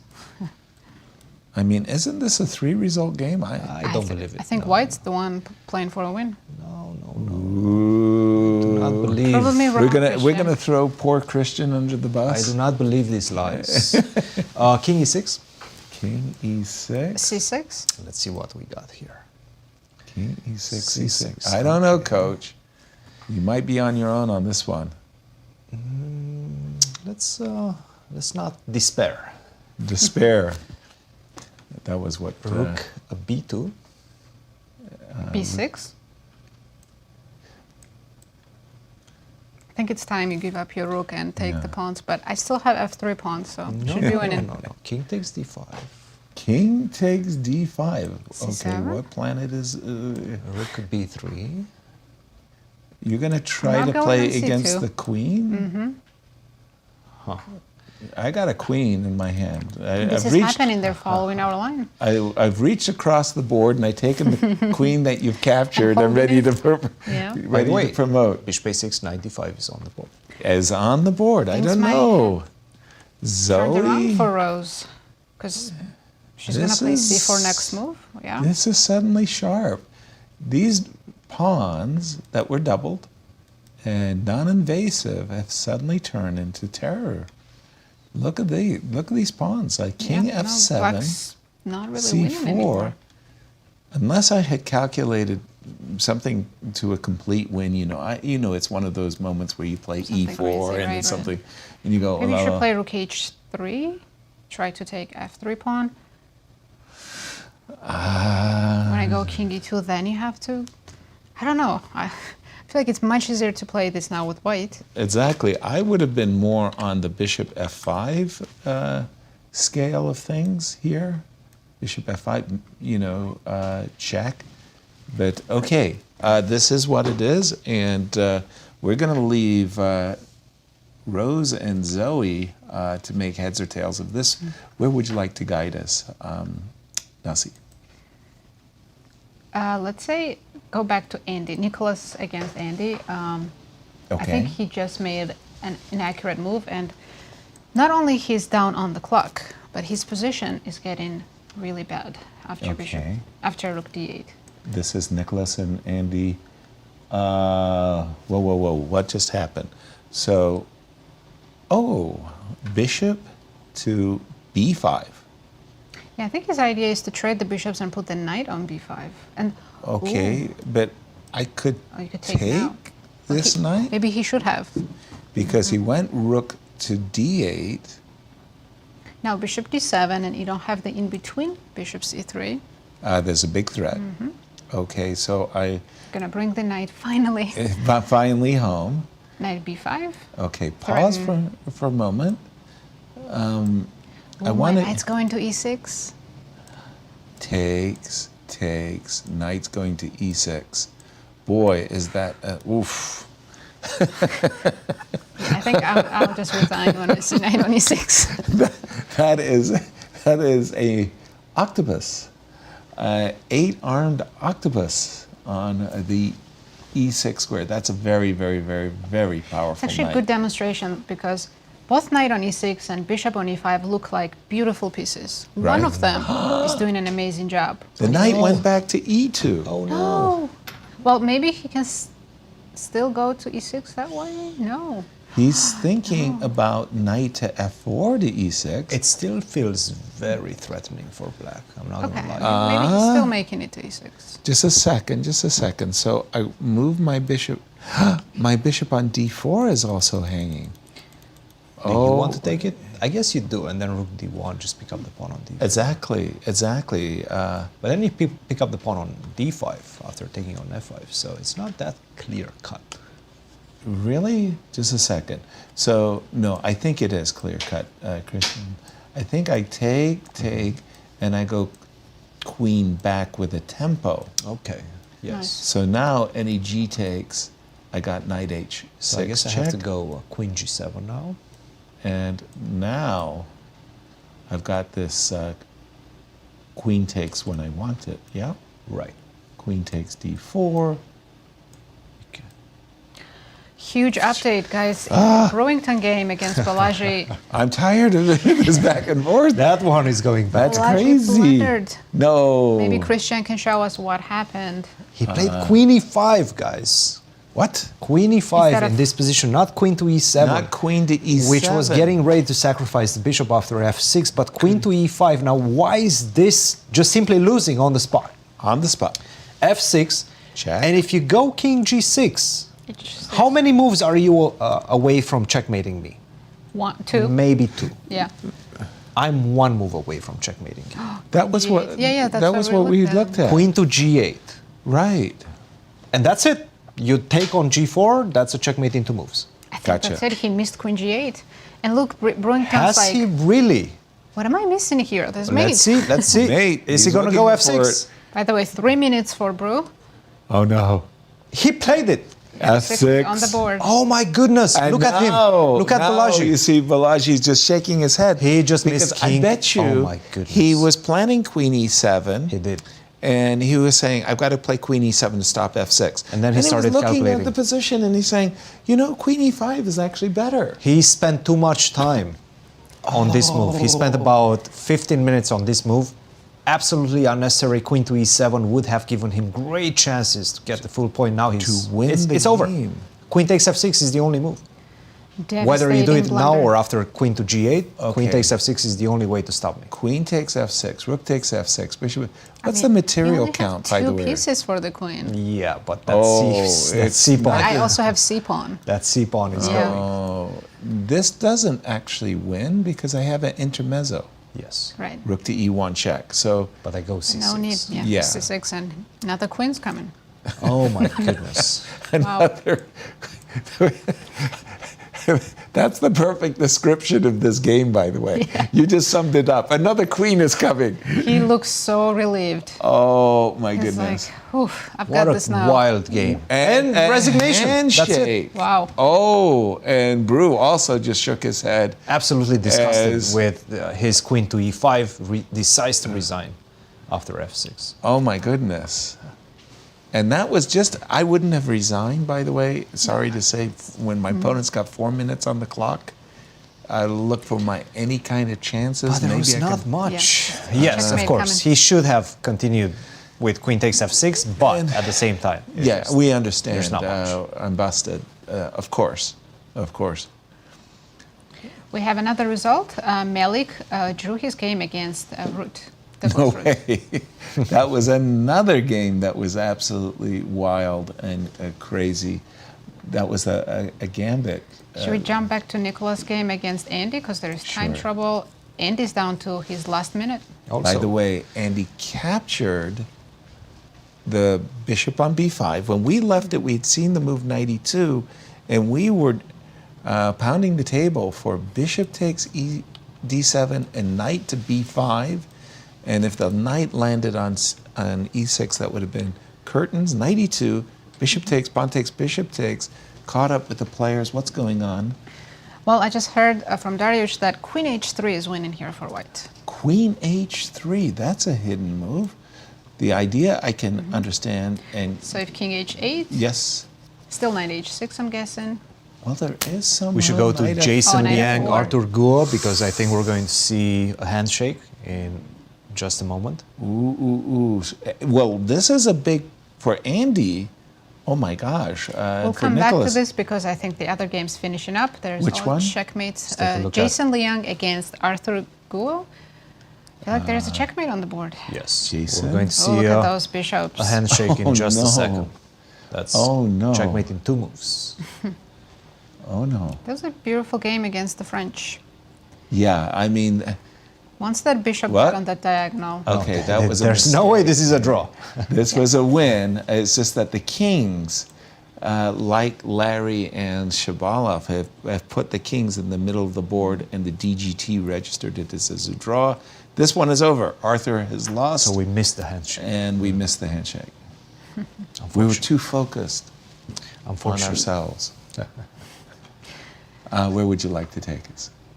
Nasi? Back to Rose and Zoe. Nicholas didn't play queen h3. He played rook a5, and now Andy is back in the game. Also, Jesse Kraai is worse suddenly. Rose and Zoe. Zoe didn't take the rook, by the way. Happening. Yeah, rook came to f2, and she didn't. There was a knight d5 check. King f5. Okay, I'm looking at the game with Zoe. There was a king f5 move. c4 came on the board. And Zoe said, no, I'm not interested in letting you have 2 connected pass pawns. I could lose that. I'm going to go rook f2 so that I love that decision by her. But how do we stop white's pawn? c6? The best defense is a good offense. King c2? King c2. Oh, boy. I just don't want to be on that diagonal pinned. Okay. I don't want to be in front of the pawn. This is so tactical. And with no time on the clock? What are the clock times? Rose has 20 minutes. Oh, that's a lot. Zoe is in time trouble. She has Zoe's 2 minutes. the one in time. But Zoe is threatening f3, f2. And she does have her bishop perfectly positioned to stop the pawn from promoting. Well, c6 hasn't been played yet. c6 has been played. No, it hasn't yet. No, that's us. That's us. Right. So we're looking at c6, rook takes, king c2, rook over to get out of the way of the pawn, but also to stop the knight. Let's push c7. Okay, let's push Rook b6. rook b6, pause, pause, pause. Can't push f2, I have rook f6. That's not the end of the And world. also I'm threatening rook a6. But f2, rook takes a6 is the problem. No, rook f6 is F2. also good. Oh! But yeah, I'm rook also promoting with a check. F6, excuse me, rook f6. But also rook a6 and promotion with rook a a6 check is is also just- coming. Finishing. Okay, just a second. So I have to, you're saying I have to go back. Yes, so now knight But e7. knight e7. And I have to move my king. To I g5. But I have rook There's rook b1 b1 on on the top. bottom. So knight c8, I'm off a piece. Knight c8, pause, pause, pause. I'm not finished with you yet. Okay. I've got rook. No, I don't have rook. No. I don't have This push. is over. But we do have Oh. Kostya with Jason Wang. Thanks, guys. Here with Jason Wang. We just won against I am Justin Wang. Jason, your first time at the U.S. Juniors? Yeah, that's right. How does it feel to play the tournament? I mean, obviously it feels great being invited here, especially heading off to college next year. It's going to be really a great time for me to showcase my abilities and with alongside some of the best junior chess players in the U.S. So it's fantastic. Yeah, absolutely. Today you won a very nice game against the clear leader, Justin, 3 out of 3. How did you feel about the game overall? Yeah, I mean, I felt like the opening went really well for me, and I think I had at least practically a really good position. The middle of the game, I'm not so sure about, but I mean, I feel it was still, I kept the pressure on, and ultimately, I ended up winning a piece at the end. Yeah, maybe we could briefly take a look. Where do you think things started to go really wrong for White? I think even in the beginning when Justin played knight b5, this would be, move 9, and allowing me to play like dc4, knight d6, cd6, and after queen c4, like getting all my pieces in with knight c6, and then putting the queen on b7. All of a sudden, my bishop on d5 is kind of a monster, and it's practically very difficult for White to play. And I'm going b5, a5, maybe e5 at some point, and I just have a lot of ideas here. So already here you felt like you're playing for the advantage as Yeah. Black? Oh, okay. Very interesting. And yeah, then when you get e5, and especially after e4, looked very good, yeah? Yeah, I actually wasn't sure. I kind of missed this idea of playing bishop c5 here for White, instead of just taking my pawn in a7 and e4, knight b4. This was actually something I just completely missed. And I actually started to panic a little bit here because I realized that I didn't really have any concrete tricks. So I ended up just taking play bishop c4. I still thought I was better, but my bishop's off this killer diagonal, so maybe White has some counterplay now with some f4 maybe at some point, but ended up not really working out. I see. Yeah, I'll just take the audience. Basically, towards the end of the game, you get the trade of bishops on the light squares, and this position, I think, already probably very good for Black. Yeah. Yeah, I thought I was close to winning here. Yeah, queen d5, and then the final kind of tactic of the game. So very nice win, Jason. On to an even score. Any ambitions for the rest of the tournament? Yeah, I mean, just play my best. I can't really ask for more than that. But yeah, just continue. Maybe win a few more games, and then yeah. Absolutely. All right, guys, throw it back to you in the studio. Thank you for coming in. Thank you, Kostya, and congratulations. It seems like all the games are just blowing up at the same time. We're going to check in on the game between Jesse Kraai and Igor Novikov. When we left that position, it seemed like it was a 3-result game. As we're catching up with the players, rook to g1, takes. Both kings are almost checkmated. This is such a difficult position. Wait a minute. Yep, king c5, and that's it. I'm thinking, well, what am I thinking? It's I'm not sure what impossible I'm to thinking. calculate. King is takes on c5. And I thought rook c1 was checkmate. Now he's lost. Who's lost? Black. Why? Queen b7. Queen Not an b7? easy move. No, nothing is easy in this position. Give me the rook. Okay. In fact, the only move instead of king takes c5 was rook c8. Rook to c8. Yes. Okay, that is not a move that This is one of those positions that you actually work with your students. It's a Dvoretsky looking like position. Always you have to be mindful that Queen a3. And now it's back to equal. Queen a3 check. Yes. Back to equality. I mean, black's up 3 pawns. Wow. Can my king hide? King c6? King to c6. Well, where is your king going to hide, by the way, after queen a4 check? King b6 first. Again, question, where's your king Or hiding? king c7 now. King c7 now. Ah, you've got Rook queen e7, king f1 d8. mate. Yeah. So rook e7 check. King d8. King d8 is on your agenda. But we have another interview. Kostya is with Brewington Hardaway. Thanks, Nazi. Here with I am Brewington Hardaway, who just won a very exciting game against Grandmaster Balaji Daggupati. Brewington, congrats. Thank you. How did you feel about this game? A very up and down game, especially starting out of the opening here where he played this move e4, which I didn't know, and for a while he was very deep in his preparation, so going into it I didn't feel that great, but eventually after a lot of mistakes he made the final one, so I managed to win. Yeah, actually I wanted to ask you just about this last moment here where he goes queen to e5. Of course, commentary saying queen e7, only move here.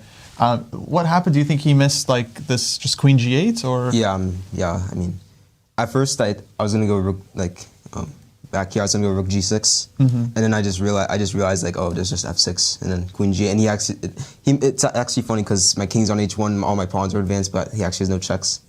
Yeah, and just all of a sudden, I mean, the last mistake decides the game, right? And then just show for the audience, queen g8, queen g7.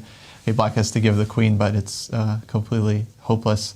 Well, very nice win. Of course, a lot of ups and downs, but you're on 2.5 out of 4, +1. The leader, Justin Wang, lost his game, so he has 3 out of 4. How do you feel about your chances for the rest of the tournament? Well, I still have to play 4 of the players that are over 2,500. And, I mean, this win, I guess, makes up for the second round. So, I mean, feeling good to be on a plus score, but could be playing better. But generally, I'm feeling pretty good. Awesome. Well, we'll wish you the best of luck. Hope to see you back here. Thank you. Guys, back to you in the studio. Congratulations to Brewington for that What a one, game. turning that game around, a completely crazed game. Another game that's absolutely exploding.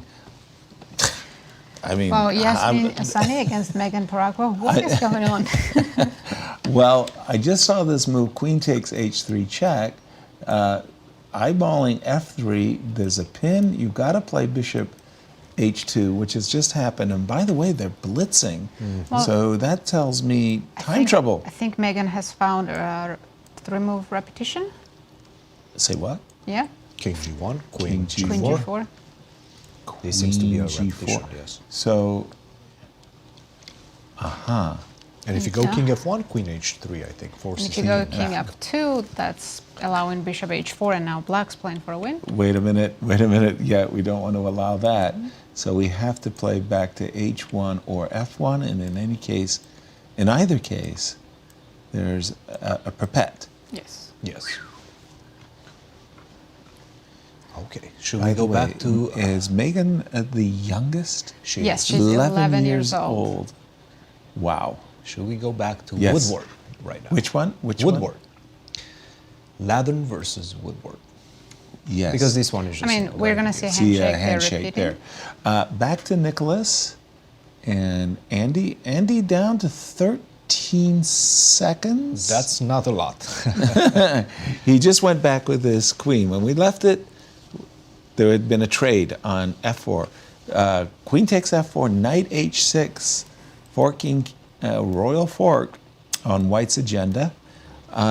G5, a nice little in-between move by Andy. Queen had to drop back.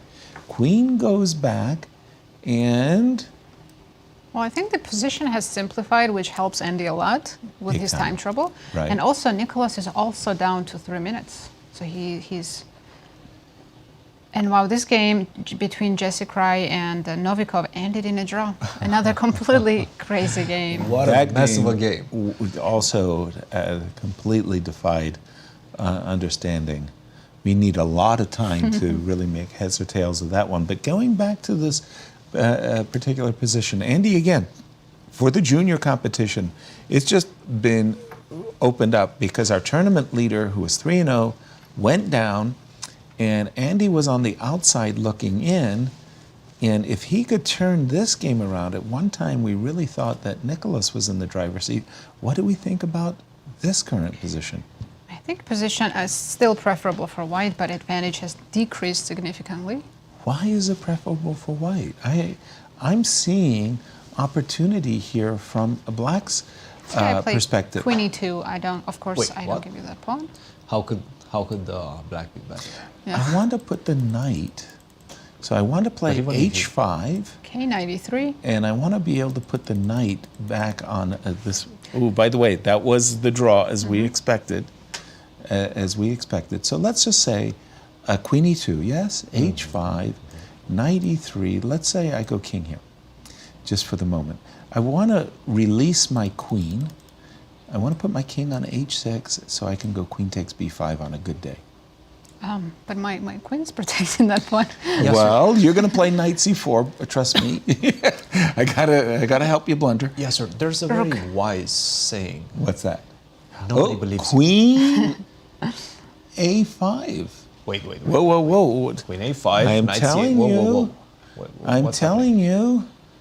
The knight is going to come Wait, isn't to knight c8 winning the rook? Rook a8. It's not yet winning the rook. But I'm very happy to trade that rook on b. Whoa. But b5 would hang. So this is going to be a draw. They're repeating. This is Chloe go against Omiya Vidyarthi. Yeah. Let's go back to Woodward because that was a really crucial moment. After knight c8, rook a8, I take, and the b5 pawn's mine. Correct. Yes. Also, I see a big blunder in Zoe Tang's game as well. Where should we go? We should go to Woodward for a moment. Yeah, I was on the Woodward game. Knight went back to c8, and I was seeing opportunity for Andy. You guys were shutting me down, but I'm going to get the last laugh here. I'm winning a pawn. But that's not because of no. That's not because of you. That's just because he played Queen A5. It was understanding the game. It was youthful inexperience on your parts. B6. B6. He's looking to give what up are we the doing? exchange. What are we doing? So we take the rook. Knight takes. Pawn takes. Yeah. Rook A8. Rook to A8. Yeah, there's no way this works. Oh, he didn't take. take. D8. Queen D8. That Andy has no time too, right? He's Neither on of his them. increments. They both have only 1 minute on the clock. Okay. After Queen D8. Just a So second. idea is on Rook B1. Knight C8. B6. B6. Queen to D8 on the board, right? And what were you saying about the clocks? I'm sorry. Both have less than. Nicholas has 35 seconds. And Andy wants to take the rook Or and the force pawn you on to take, B6. or, as you correctly point out, or take the pawn on B6. I want to take the rook. Well, he could have done that a move ago. Well, then after B takes A7, like the the pawn. pawn. Yeah, he didn't like the pawn being that close. Queen And B5. Queen to B5. Nicholas still wants to retake back with the pawn. Okay, Queen to B5. Now, would you take on B6 or A7? By the way, Queen B5 is a very good move. Perhaps the only one that keeps him somewhat in the game. Okay. Maybe for Andy, his best chance is to take Queen B6 actually and play that endgame up pawn. Let's check it out. Queen If B6, I can keep the extra pawn. But I don't think you are. B6. So take, Queen and Rook B1. Knight B6. Rook B1. Knight to C4. Yeah. Let's pick up the pawn on B7. Rook takes B7. Rook takes B7. Rook takes B7. Rook A8. Rook A8 first. 5. I wanted to dislodge this knight. But I think knight's badly placed on G4. Okay. Rook to E8 or King A8. F7? Rook A8. Rook A8, pardon me. Go active. Go active.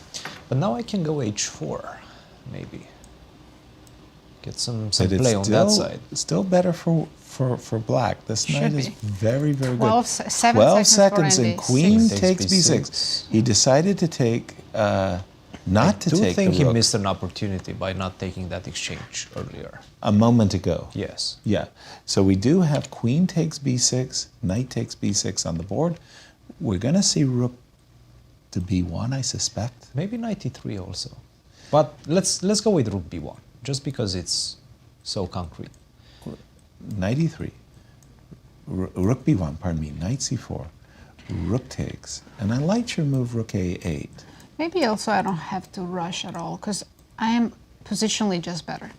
So as long as I protect everything on the king side, black should be winning this endgame because white's pawns are just worse. I agree. So I how do wanted you to do it? start with h5. Knight f2, let's say. And king King f7. f7, yeah. I Play mean, it slowly. I understand that rook a8's not necessarily going away.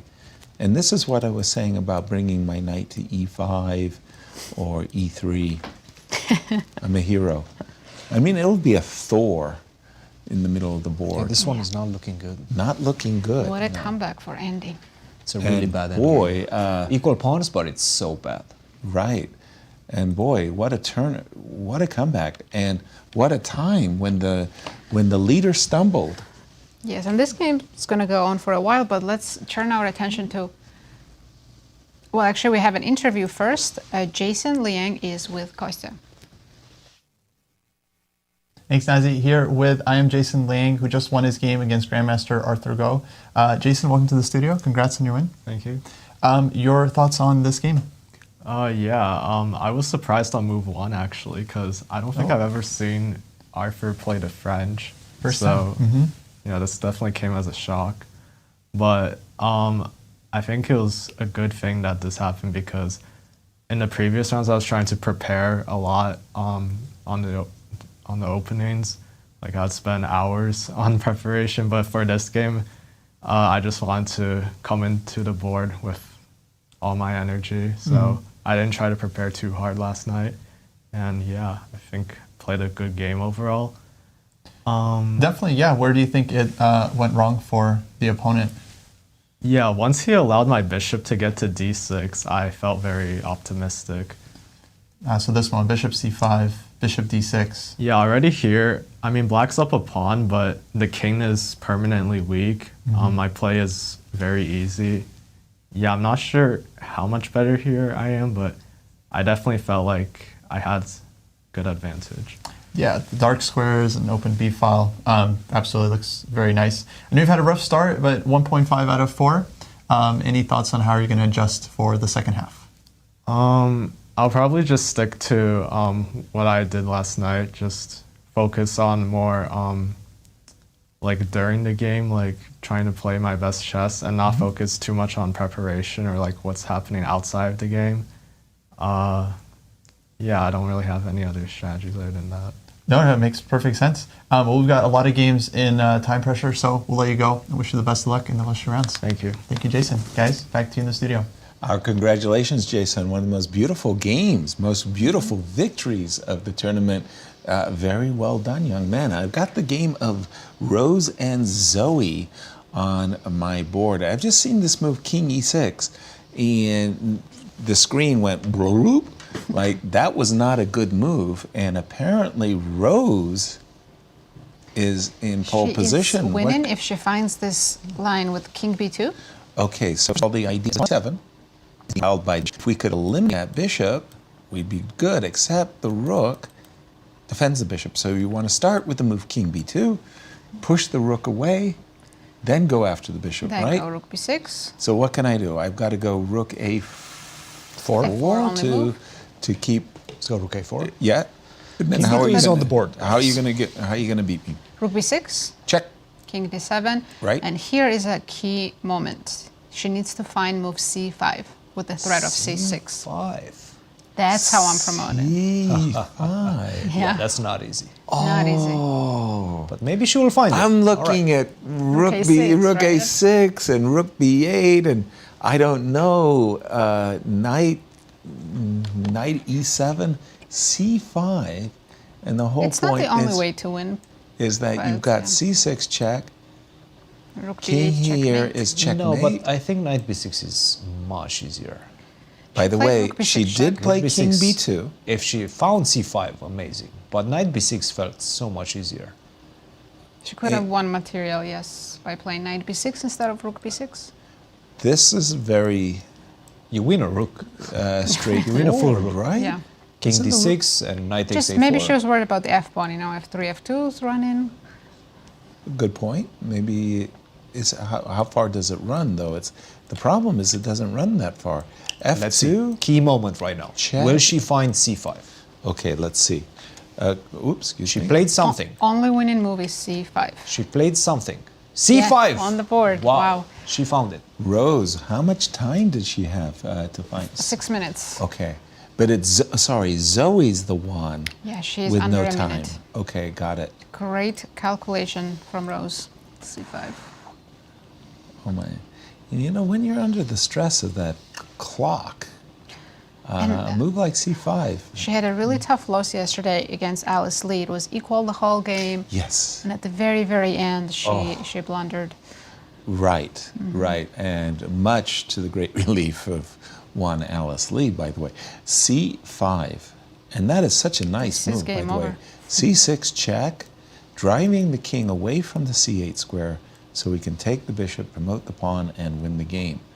And Zoe's down to 20 seconds, and She played.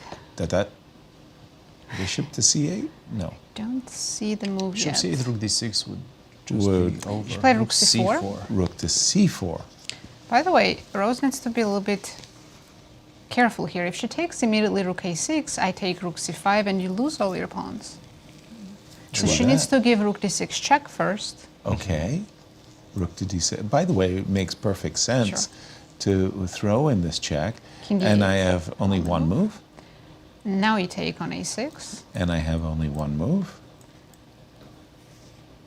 and Well, I mean, oh, you I can go rook a8. a8 and c8. Okay, it's the easy way. Very Oh, that's dirty. Rook a8. I was hoping you were going to have to give me rook to d8 check. And then I was going, but 4 you pawns against the rook. right, but no, you. Okay, hold on, hold on. That's too much material. I mean, it's four. Wait. Wait, there's king c6, king b7, right? Yes, yes, yes. Holy Whoa. But the What's king is going too far away. I It think should I'm be. going to take king b6 and now just bring the king c3. Yeah, that's. The king is too Yeah, and pawns too are far not away far cut. enough pushed. There was a game, Incredible. Alice Lee versus Arena Crush Mhm. from a U.S. Championship. 4 pawns versus a rook, and that game ended in a draw. What a Donnybrook that one was. Sometimes Rook it's not even clear who's playing for a win. reminds me of those games of Horde that I play where pawns versus the pieces. But I have King to say that E8. c5, amazing fight. Yes. And and rook d6 as well. That little subtle touch. Okay, one more look. Rook takes a6. Is all forced. Rook takes c5. Check. Check. King to d7. And another check. Queen. With a promotion, yes. You don't want to give me a rook d8 check, king e6. That I mean, it might still be winning, but we can get that position with black's king cut off on the b file. good point. So check. Oh, excuse me. I'm supposed to take. Now, how bad is this one if I don't go after the knight? How clear? I mean, I have 2 pieces. You have a rook and a piece, but I have passers and supported by the king. Your king still isn't, you know, This is a very funny endgame. it should be winning. I mean, obviously I am grasping at straws for Zoe in this position. It's funny, no one ever studies this kind of imbalanced positions, right? Exactly. I remember Dr. John Nunn writing a book, Pawnless Endings, but nobody wrote a book, Endgames with Pawns versus Pieces endings. Okay, this is the current situation. And this game, we think Rose is winning. She's going to have to play some accurate moves. She has played the start. Rook A8 check, King D7. C8, we're going to see that, and this will probably last a while because, of course, Zoe will keep playing with the 4 pawns. Let's quickly check in with Jasmine, the tournament leader in the girls section. She's been winning for a while, and looks like she has been nursing an exchange, an extra exchange, but against the blockade for quite some time. Yeah, she should be winning. All this, she needs to do is trade pair of rooks, and she then definitely did some advancement compared to what we've seen. Queen can come down, and this looks technically winning. Yes. Where else can we go? We Nicholas have, versus Andy? Okay. Oh, Andy's completely winning now. Yeah. Yeah, that one looks good. Andy has suddenly, all of his pieces He was are in fabulous. so much trouble earlier. Exactly. Both the knight, on the clock and the knight position-wise. is better than his opponent's knight. This rook is better than the rook. And by the way, the the king. 2 pawns come in, H4, G4. And the quality of the pawns is better for Andy too. So this one looks really good. What else? Are these the only 3 games left? Yes. And then in that case, let me go to the game of Jasmine and Iris. Okay, that was, we've just seen that. And Rose versus game. Zoe. And here, she did go king to C7 in the game. So now we're going to see rook versus 4 pawns. Rose and Zoe. Yeah, rook versus 4 pawns. By the way, how do you do it? Do you go knight takes C8 and then start picking up some pawns, or? I would do rook C8. I would do you rook would go rook and, C8. And then and king. And then king C3 immediately. I think I would go knight C8. Because this looks really King comes very in quickly safe and that's simple, actually. I don't see any issues with this one. Yeah, she's going knight C8. I think this is easier. Knight takes C8 is easier? Yes. King B7, rook H7. Or no, I think this so is you what can she cut wants. the king off on the last rank. Exactly. Yes. Yeah. Yes. I Very think that's nice. what she wants. So you don't want to go rook A5 takes E5. No, you want I to think go I want rook to take A7. H7. Okay, king B7, rook A7, and do you want to bring Take the on king? H7. No, I Probably want to take a pawn. both should be winning. And the rook will come here, and the king will come here, and your king's in the square, which means easy win. Yes. Okay. And if you go too advanced with the pawns, then I just pick it up with the rook. Like, for example, if you go F3, I go king C2. You go F2, rook F7. So you don't simply What a have time. turnaround in this game. Wow. At first, I thought Rose was going to get checkmated on F4, and maybe Zoe did too. Well, she was getting close to getting checkmated. Right? And then what saved Rose was that exchange sacrifice on B5 That with was the C4. brilliant. That was amazing. Yeah, that was really See, brilliant. Christian wasn't believing in it. But Rose calculated amazing. She calculated like an engine. Yeah. Zoe. That C5 move especially. That really set Zoe back. Our favorites in the girls sections are not doing that great. Alice Lee, the pre-tournament favorite, she's at 50% after 4 rounds of play. Not doing great. And Zoe, number 2 seed in the event, looks like she's going down to the 4 with 4 pawns against the rook. And king B7 on the board, I believe. Oh, no. F3. She played F3. Okay, she's Excuse trying me. to be tricky. F3. She is indeed trying to be tricky, yes.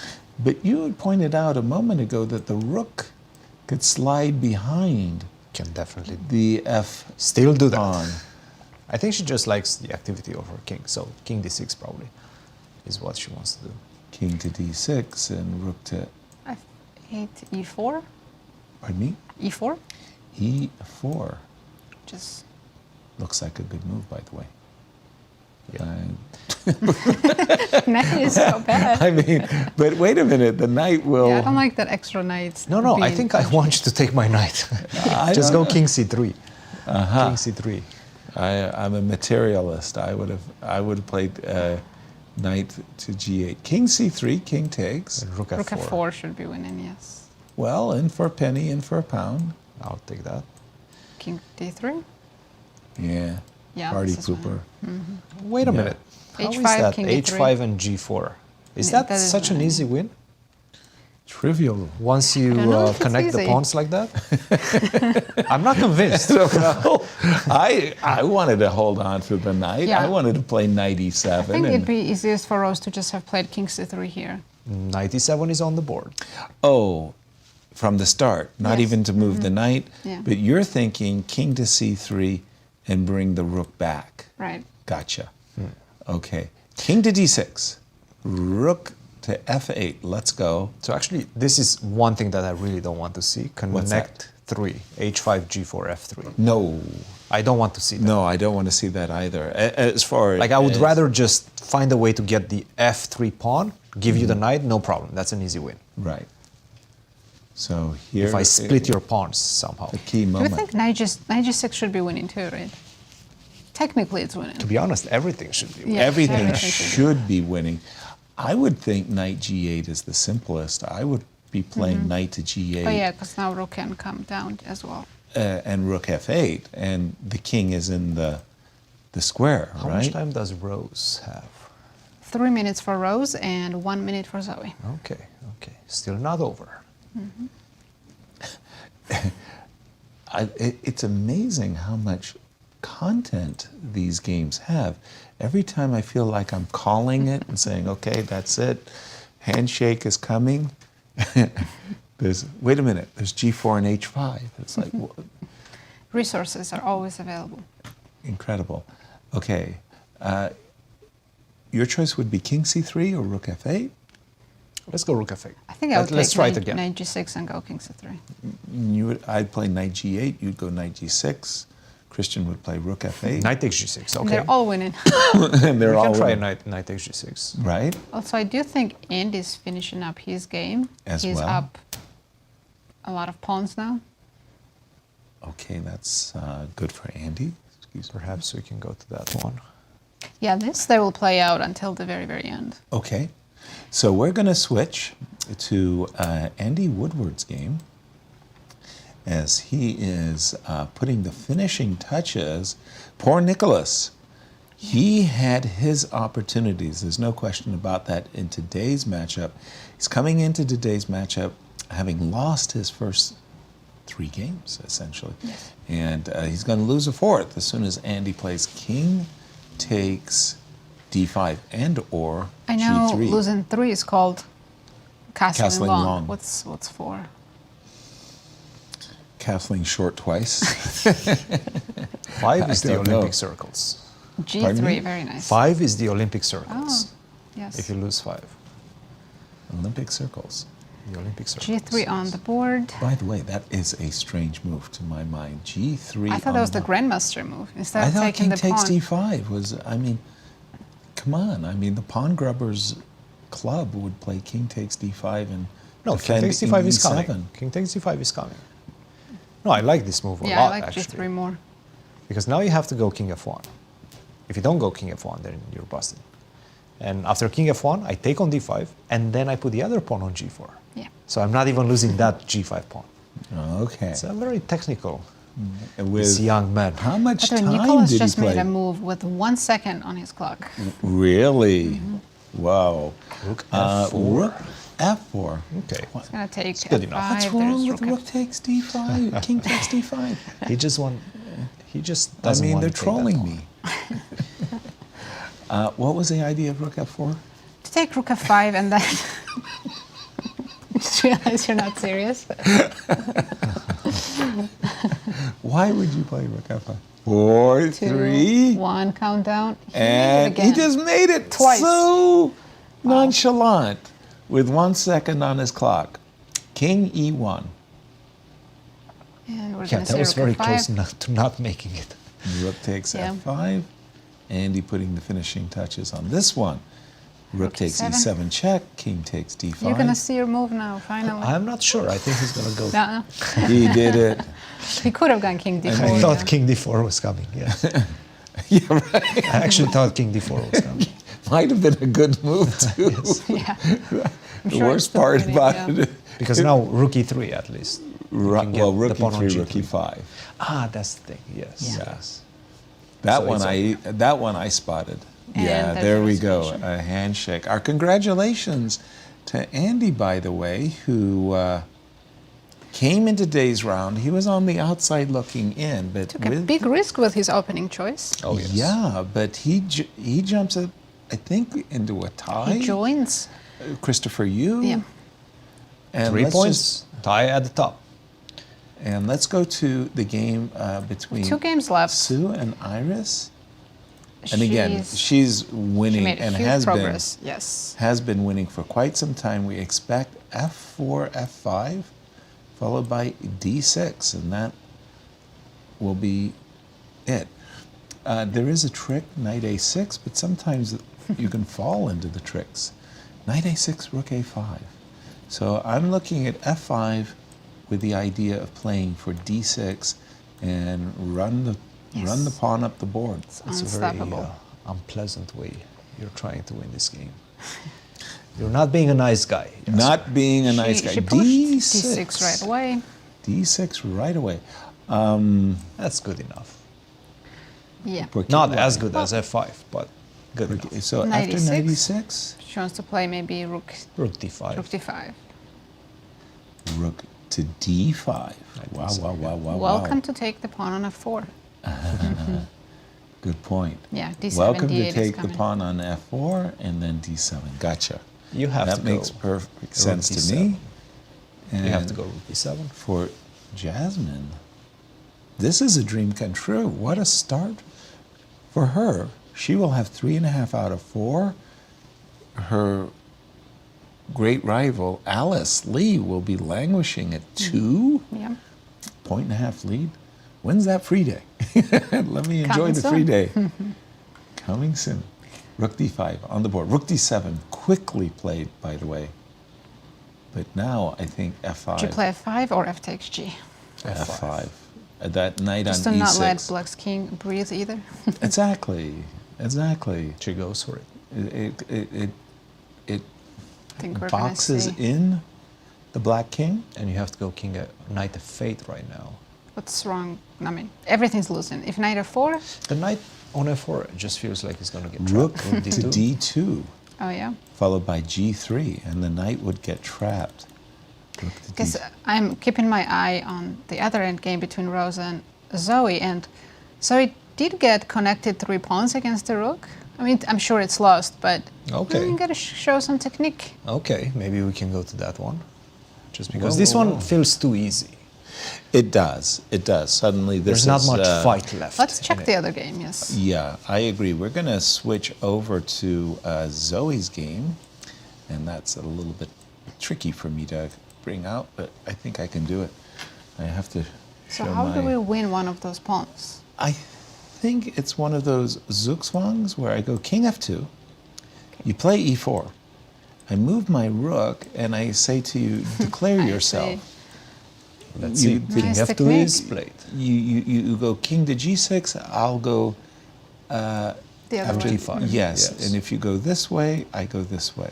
It's nice to And play. she's done it. She's And played if black king doesn't f2. go e4, I have to play king e6, but you still have rook g5. Correct. That makes it simple. She found her way. But it wasn't It was easy. a crooked path. I gotta It tell wasn't you. easy. You take the low road, I'll take the high road. Just You don't have go king e4 g3. on the board. Yeah, king E4. g3 or king e3, I That think. would be would- bad. By the news. way, I think the move king g3 would probably draw the game. Oh, for sure. Right? Yes. Like after e4, this would be a blunder. King e3, g3 blunder, right? King Yes, it's a e3, draw. e3 blunder. She played rook a5, the best move. Exactly. And Just then now it's very now it's straightforward. zugzwang. Right. By the way, our producer Tom, he just loves that word zugzwang. He just wakes him up. He says zugzwang. He's been waiting. He's been waiting for a zugzwang. What's that word, in between move? Zwischenzug. I can't even pronounce that one. Zwischenzug. That one's much harder. Right. And I always thought Luft was easy. You make luft. You make air for your king. Yeah, that's an easy one. But I was with Elizabeth doing a broadcast, and she schooled me. It's not luft. It's something luft. And it was like, what? Luft is just a short version. Yeah, exactly. And she was explaining to me in the German how you have to put it like this, and I was like, dang, who knew? After the move rook a5, Zoe's clock is ticking down, and she just played a move. I'm not sure what she did. I think she resigned? She no? did resign, I think. No, she played king No, e6. it's move 60, I guess. Yeah. You get the new score sheets. King e6, rook. Rook comes all the way over to g5. Yep.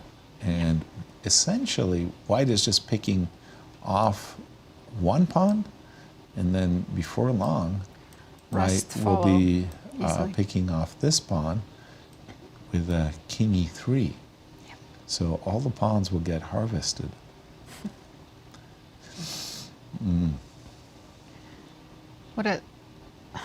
I mean, Zoe must be in shock. She's like, what happened? I was playing for a win the whole game. Exactly. And it's not even, the mistake was king e6.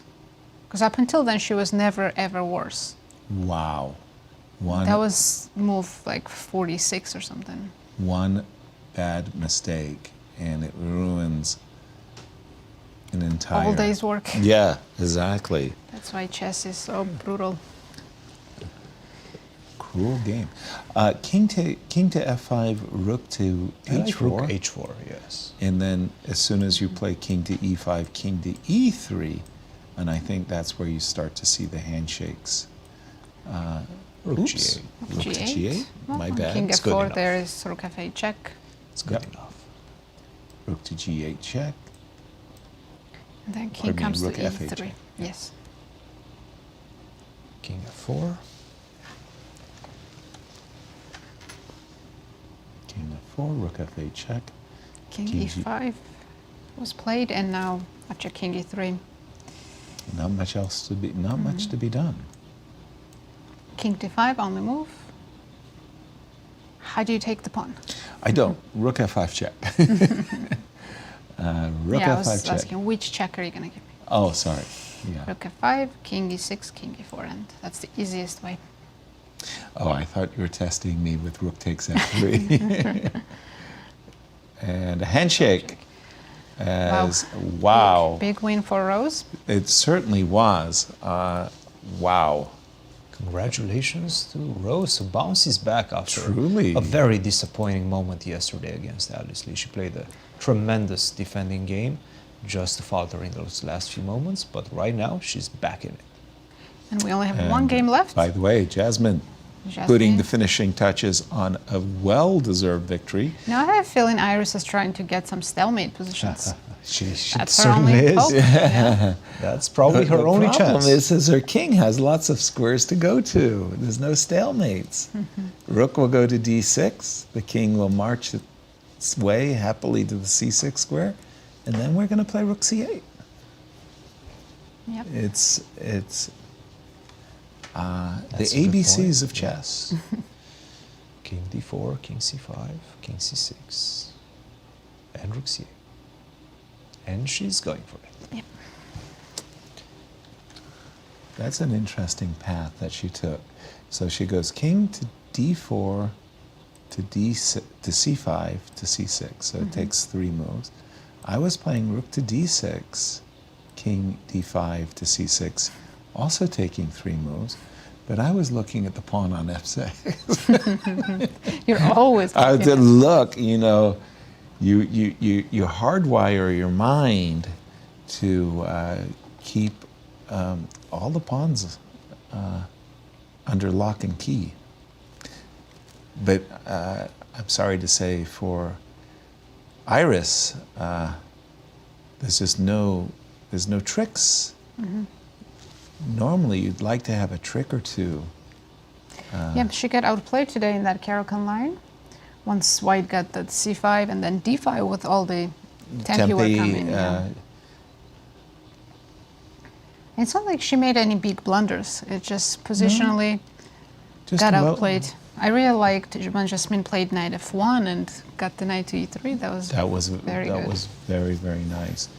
I had the impression that Iris maybe could have gotten in an a5, b4 to keep the queen side closed. Not that the blockade was ever holding, but, well, she resisted as best she could. King c6. The rook is dropping in on c8. That's the problem. And she's just done it. And that is the problem. It's probably checkmate in... I think that's resignation time. I think it's less. I think it's less? 10 or less. Less. Rook d7. Yeah, she's hoping for stalemates, but I don't see how it's even possible. There's no stalemates. Even if white plays badly, it's still not a stalemate. No it's just too stalemate. many squares right now. G7, H7, H6. And there you go. There's the handshake. Congrats Wow, to another, her lead. well, lots of decisive games in this one, and I'm still recovering from that game of Brew. I mean, that what game a crazy was game that a was. hot potato game all the way throughout. It kept us on our toes all day. I hated to come back to you and you would say, oh, it's completely lost. Imagine me just watching with the engine going up and down, up and down, up and down, bouncing. Truly, oh my goodness! What an eventful round 4. I don't know if we're going to get some. I'm sure we'll get some interviews with Kostya. Well, because Andy won. Yes, and that was for the but junior the thing with Andy, championship. he always wants to analyze with his opponent after. So unless Kostya picked him up and was like, "Hey, Let's you go. need to give an interview," then perhaps we're going to see him later on. But. Were you a player who liked to? I was a postmortem player. I enjoyed postmortems. Did you like to go over the game with your opponent? Absolutely. Even but if you nowadays lost? people, yes, most of the times. I wanted to know what I did wrong, and yeah. But that's something that kind of was phased out in recent years. The postmortem has been phased out. Truly. Because you watch it with the engine. You go through absolutely every single possible variation in 5 minutes. Right. 5-10 minutes, obviously. Right. What is there to talk about with your opponent, especially if there's some, rivalry there? Well, let's go and find out as Kostya's with Rose. Thanks, Yasser, here with FM Rose Atwell, who just won a big game against Zoe Tang. Rose, congrats. Thank you. Your thoughts on this game today? I mean, it was really stressful. I think I was losing. I'm pretty sure I was losing. I got really lucky. Yeah, I mean, that happens, in time trouble. I'm sure the engines were giving black the advantage, and then you turned it around. Of course, you got unlucky yesterday against Alice. Your thoughts on that game, just because we all... I mean, I was really disappointed. I guess I sort of blundered that pawn in the end game, and I was still a draw, but the position was harder to play. And yeah, I guess Alice is better in time trouble than I am. Mm-hmm. Well, 2.5 out of 4, still a very good score. What are your thoughts on the second half of the tournament? Well, I hope it can go more smoothly than the first half. Hopefully less ups and downs. Yeah, and this is your second time playing this event, right? Were there any lessons you learned from your first year? I learned that I needed to do a lot more opening preparation in this event. I think my first time playing here, I really was not expecting the sheer amount of preparation needed to play. So I'm trying to do better with that this year. Oh, it's very interesting. Well, we will leave you to it. Wish you the best of luck in your future games. Thank Absolutely. you. Guys, back to you in the studio. Thank you, Kostya. And again, our congratulations Congrats, to Rose. What a turnaround. Let's take it a was. look at our standings to see Yeah, what a day it was. what the changes are. So, wow, we don't have a sole leader anymore. We have three players sharing the first place: Christopher Yu, Andy Woodward, and Justin Wang. And in clear fourth is now Brewington Hardaway after his crazy win today. Totally crazy. And I've got a feeling the girls section does have still a leader, but also She a gap. extended her lead with a full point now. Right. Yasmin Su with 3.5, and only Yasmin Isani. Oh, actually, sorry, 2 players are behind a full point. Right. Yasmin and Rose Atwell with 2.5. and Alice Lee trailing by 1.5 points. That's a lot. That's a lot. Behind the litter. But they still It's have to getting play each over other. early. Could be over early, to quote Yogi Berra. take it. And in the seniors, our runaway leader slowed down a step. Just tiny bits. He still has a huge lead. So Vladimir Akopian with 3.5, Larry Christiansen in clear second with 2.5, and then 4 players sharing third place with 2 points. Wow. Again, what a day. What a Absolutely, day. absolutely. And it just goes to show how important it is, not only the preparation, but those last 15 minutes, the practicality of it when you get down to your last couple of minutes to find the best moves. And we've seen that in Brewington versus Balaji. Balaji is not happy. No. Incredible preparation. Right. I mean, this is, as you called it, the novelty maybe of the year. That Right. E4, you just give up the pawn for what is apparent no compensation. Right. But you do get that compensation, and he showed it. He got a winning position, unfortunately for him, wasn't able to take the full point home. In fact, he didn't get any points home. Right. Just incredible bounce back victory for Brewington. Well, one of the things I'm seeing also in this time control is the players are like playing solid, good chess for the 3 hours. And then when it comes down to the time that they're on their increments, and it's not just nerves, it's like we just saw Andy completely outplay Nicholas at a certain moment there. Only once Nicholas got into time trouble. Right. Exactly. And Yes. that time control, I don't think it's common with the players. They're not used to the 2 hours. They're used to the 90. They're And used you're to the also two used to time get in the controls. 30 minutes That's after what I mean. It's 40. that. It's like that secondary time control. Maybe that's throwing them off a little Yeah, bit. they don't have that extra 30 minutes to convert their winning positions. Right. Exactly. Sometimes. But we do have Kostya with the tournament leader, Jasmine Su. Hey, Snazzy here with Jasmine Su, the clear leader in the U.S. Girls Junior Championship. Jasmine, congrats on your win today. Thank you. Your thoughts on this game against Iris Wu? I feel like the opening went well. I got like a slight advantage. And then the middle game, I think I just outplayed her, and she tried to like defend. She defended really well, like after she lost the exchange, but I ultimately like broke through on the queen side, and like got a pass pawn and won the game. Yeah, it seemed like a very smooth technique from you. 3.5 out of 4. Must be feeling good about your play. Yeah. And now you got a full point lead ahead of the participants. How are you going to try and focus for the rest of the tournament? Well, this is my first time playing, so I didn't really have high expectations. So I'm just going to play my best. If I don't do well, it's fine. That's a good mindset. And do you remember who are you playing tomorrow? I think I'm playing Omia. Okay. Yeah. Yeah.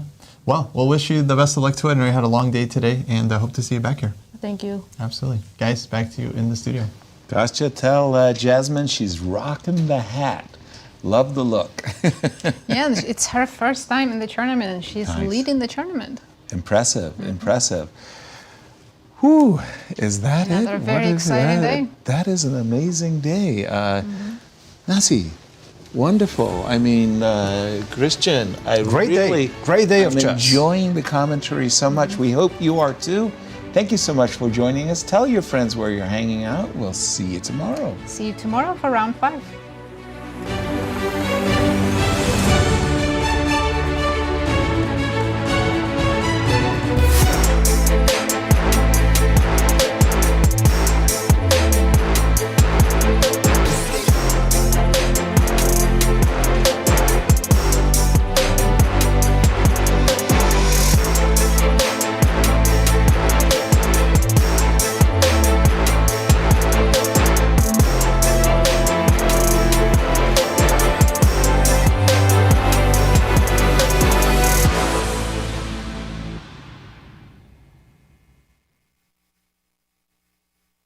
This has been a presentation of the St. Louis Chess Club. Any reproduction or distribution of this content without the express written consent of the St. Louis Chess Club is prohibited.